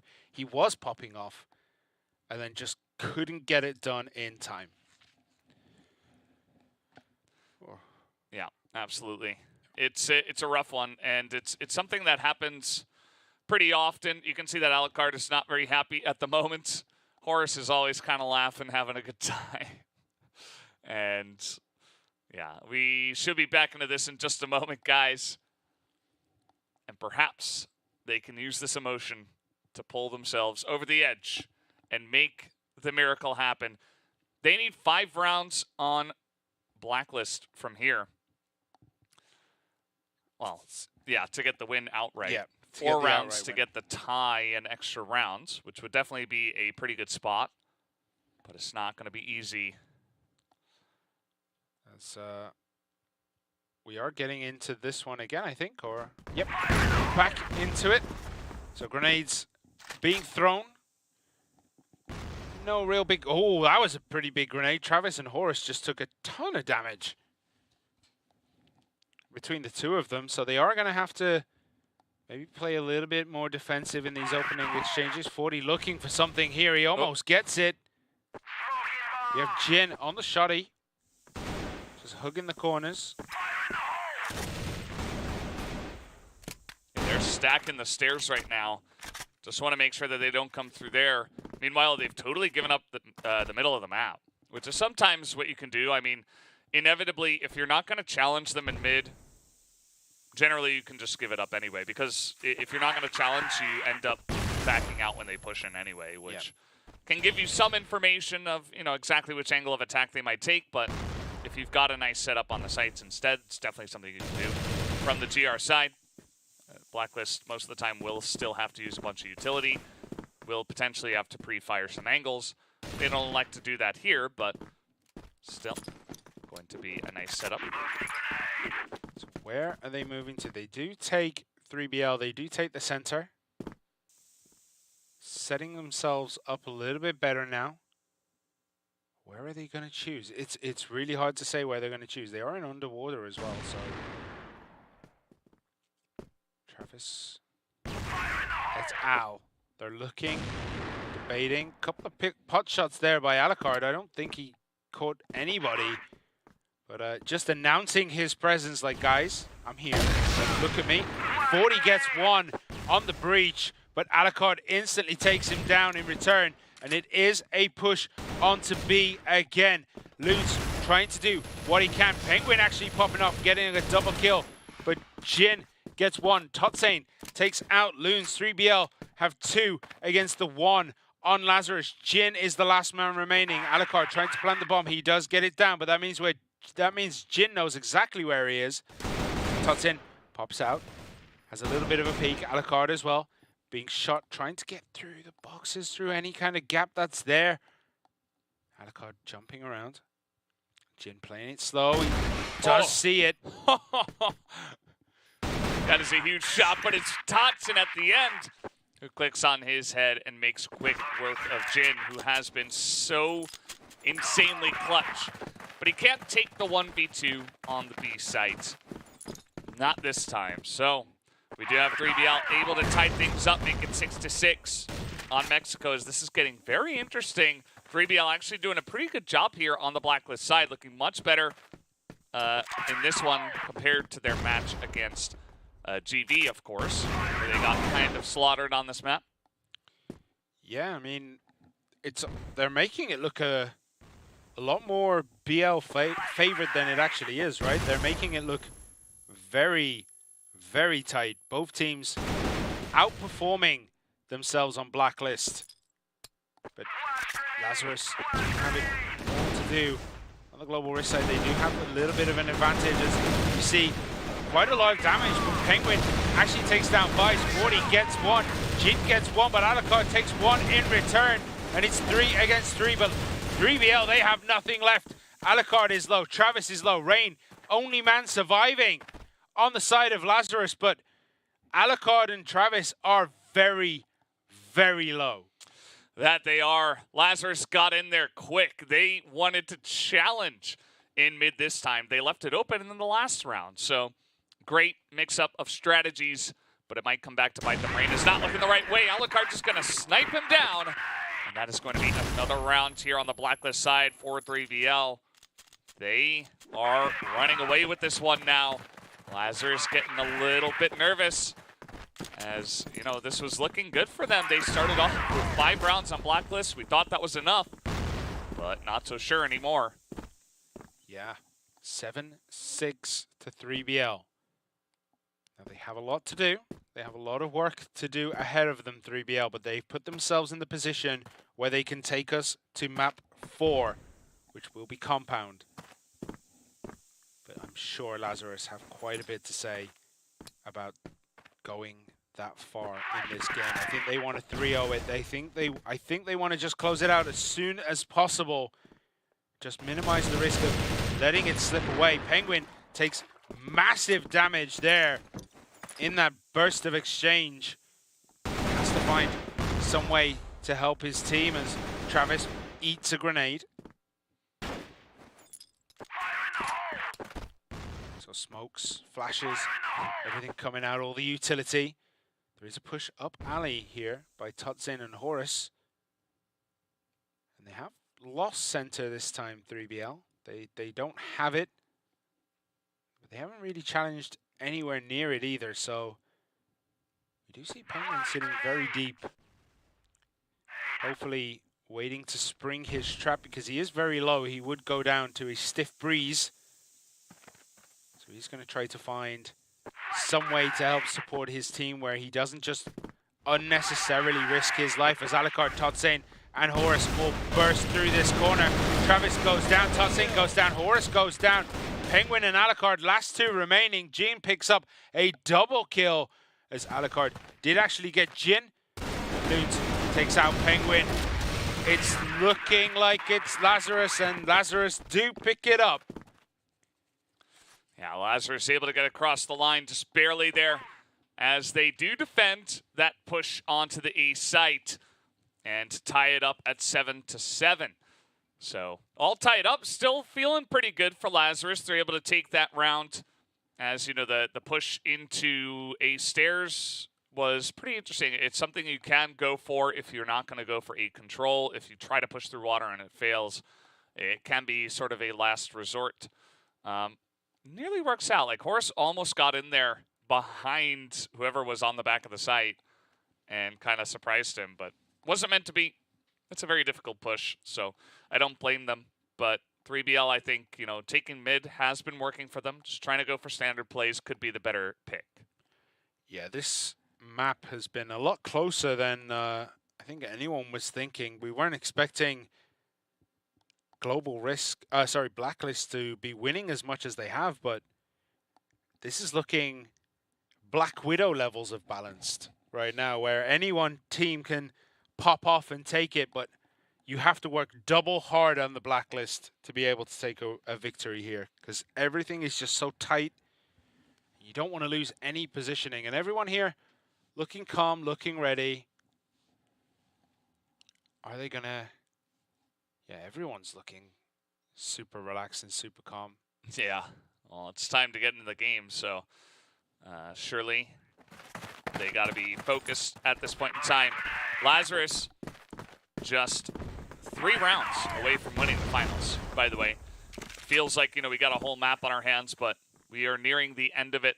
3 rounds would do it with their current 2-0 set lead. And they may just from this position. 3BL had some really nice set plays, some great pushes from the Blacklist side, but will they continue to be able to put on that pressure? I am worried about. Well, they have to do it. They have no choice if they want to win this tournament. They're going to have to do it for 3BL. Find themselves in a Lazarus sandwich, but they come out of it with all the bread as Vice and 40, they go down. Oh, Loons with the double kill. Massive for him. Jin picks up one from the back. And Tutzin has it all to do. Rain and Jin are left over. Tutzin needs to make it happen, and he cannot. And Lazarus are one step closer to winning this match. That push out into mid as they were passing by to get the pick from behind. That's really the straw that broke the camel's back. And just but the timing was just perfect for him to do that and get the map back in their control. Lazarus now 2 rounds away from winning, 1 from forcing extra rounds. And they are looking in their element at this point in time. 3BL liked the push. It actually kind of worked. Horus took a pretty unique angle kind of like pushing a little bit into A and then moving all the way around the wall. They didn't quite expect that, but still not good enough. No, and Blacklist have to play near perfect to be able to get any kind of movement. But look at the aggression here as Vice gets one. Travis does take down Vice as Travis gets a double on 40. Very interesting. He is very low. Penguin gets one back. Jin takes out Penguin, and it is back and forth. Rain and Jin don't have a lot to play with, but neither does Travis. So if they catch him with any kind of stray bullet, he is going to be out. But Totsane is making his way around as well. And they're going to move as a unit. So Rain and Jin have to do the same themselves. They have to try and find a way to break through B in a way that gives them the advantage, because they are a man down. And sometimes that's all it takes. Regardless of how much juice they have left in the tank, they have to get something done. Pre-shots coming in. Jin starts it well. He gets Alucard. Oh, Jin, he's able to do it. Able to clear up the back of that site. The last flash that they had in their inventory is enough to get them there. And his teammate is able to tank up a lot of the damage as well. Jin wins with like 10 health as he's 5-0 in the last couple of rounds. Now Lazarus just one away from taking this final. It is all down to this. 3BL are fighting for their tournament lives. They need to win on Mexico to drag us over to Compound. Lazarus looking to secure this in the most emphatic of styles at 3-0. So can 3BL hold on? Can they put the pressure on in the right ways? Can they find the right buttons to press? The right alleys to, you know, poke through? The right grenades to throw? The right heads to click on. To completely unseat Lazarus. Because that's what it's going to take. They're going to have to pull them off balance in order to win. Alucard, Horus, Totsane, and Penguin sitting down in this little elbow. And they are making a move. Vice doesn't see anything because of the smoke, and they're all going in. Totsane does go down with 40. Jin, Lazarus. Wow. They did it. They pick up 4 more kills on Jin as he comes in from mid, and Lazarus will win here at the EUMENA CFS Invitational 2023. 3BL puts on an awesome, fantastic performance. They tried so hard to run the gauntlet, but Lazarus were waiting at the end, and the final boss was too much for them to handle. They couldn't even take down a single map away from Lazarus, who were by and far the best team we saw play Crossfire today. Yeah, but 3BL, man, you gotta respect their run.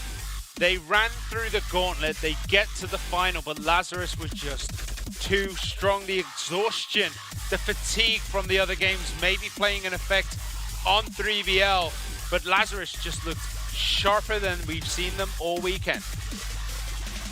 Yeah, clearly they came in here very well prepared, and they had the extra time to do it. They bought themselves that first seed, and they came in guns a-blazing. Their Ankara was glorious. The Black Widow they got over the line, and then Mexico, their choice, came in here. And I was actually pretty impressed by 3BL. This highlight was really crazy. That was actually one earlier on, and we saw a very similar one later on as well. But yeah, just crazy stuff from the side of Lazarus. They kept it close. 3BL had a couple of pushes. Man, they were really trying, you could tell. They never gave up at even 1 point. I don't think their mentality fell apart the entire time. Like, they were trying their hardest, but it just was not enough. Lazarus were too good today. Yeah, they were. I mean, Totsane put up when he could. Penguin as well. Like, the whole of 3BL, they tried so desperately to hold on, and they made it work so many times. And Rain, I think in this one, is this the one where he gets, yeah, that's the one where he gets popped by a very low Alucard. But that ending was just the the true metaphor for the whole map, right? Where it was just Lazarus clicking and then 3BL dying. Like, it was just insanity. It was back to back to back to back to back. This one was really a backbreaker as well. And then 3BL gave it one last try. They tried to run it in, and Jin again. What a crazy addition to this roster. Like, they were already so good. And then Jin comes in alongside a Rain here for 2023 and turns up the heat. Jin ends this map 2.3 KD. Just insane stuff, because not only does he put up big numbers, but he's also putting them up where it counts. It's not just sprays through smoke and mid.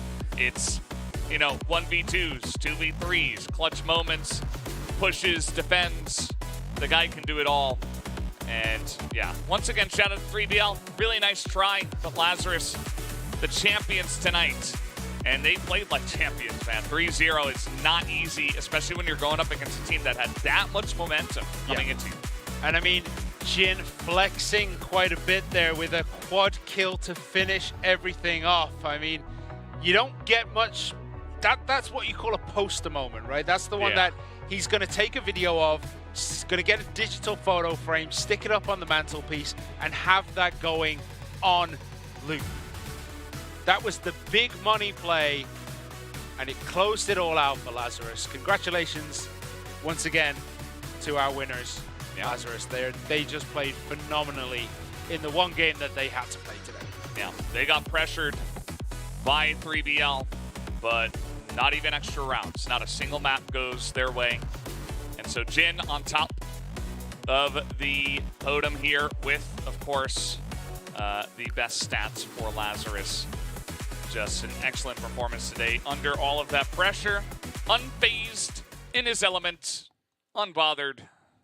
Just put on a great show. Yeah, I mean, like the way he finished it, the emphatic style was just chef's kiss.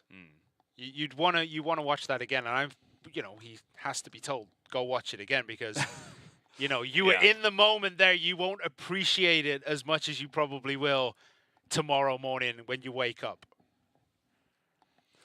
Yes. Well, guys, we do have an interview ready to go. Let's hop into that right now. And here he is, Loons. Congratulations on the big win today, 3-0. You guys take out 3BL, who had massive momentum behind them, trying to run the gauntlet, but you guys closed it out so cleanly. How were you able to manage that, and what kind of preparation did you have coming into the final? I mean, we had a lot of time to practice, and that's why we are motivated and everything. How would you rate your weekend overall? I know that you've won it now, and that feeling that is great to have won, but how would you rate the whole weekend? Because you started off a bit rocky, right? Yeah, it's like a tournament in Crossfire. ups and downs. Yeah. Well, you got there in the end. You picked up the 3-0. What are your guys' goals for obviously the entire year and going into the grand finals later on this year? Because it seems like even though you did lose in the finals of CFWL Season 1, you guys may appear to be the strongest team in the region anyway. So what are your guys' goals for the future? Our goal,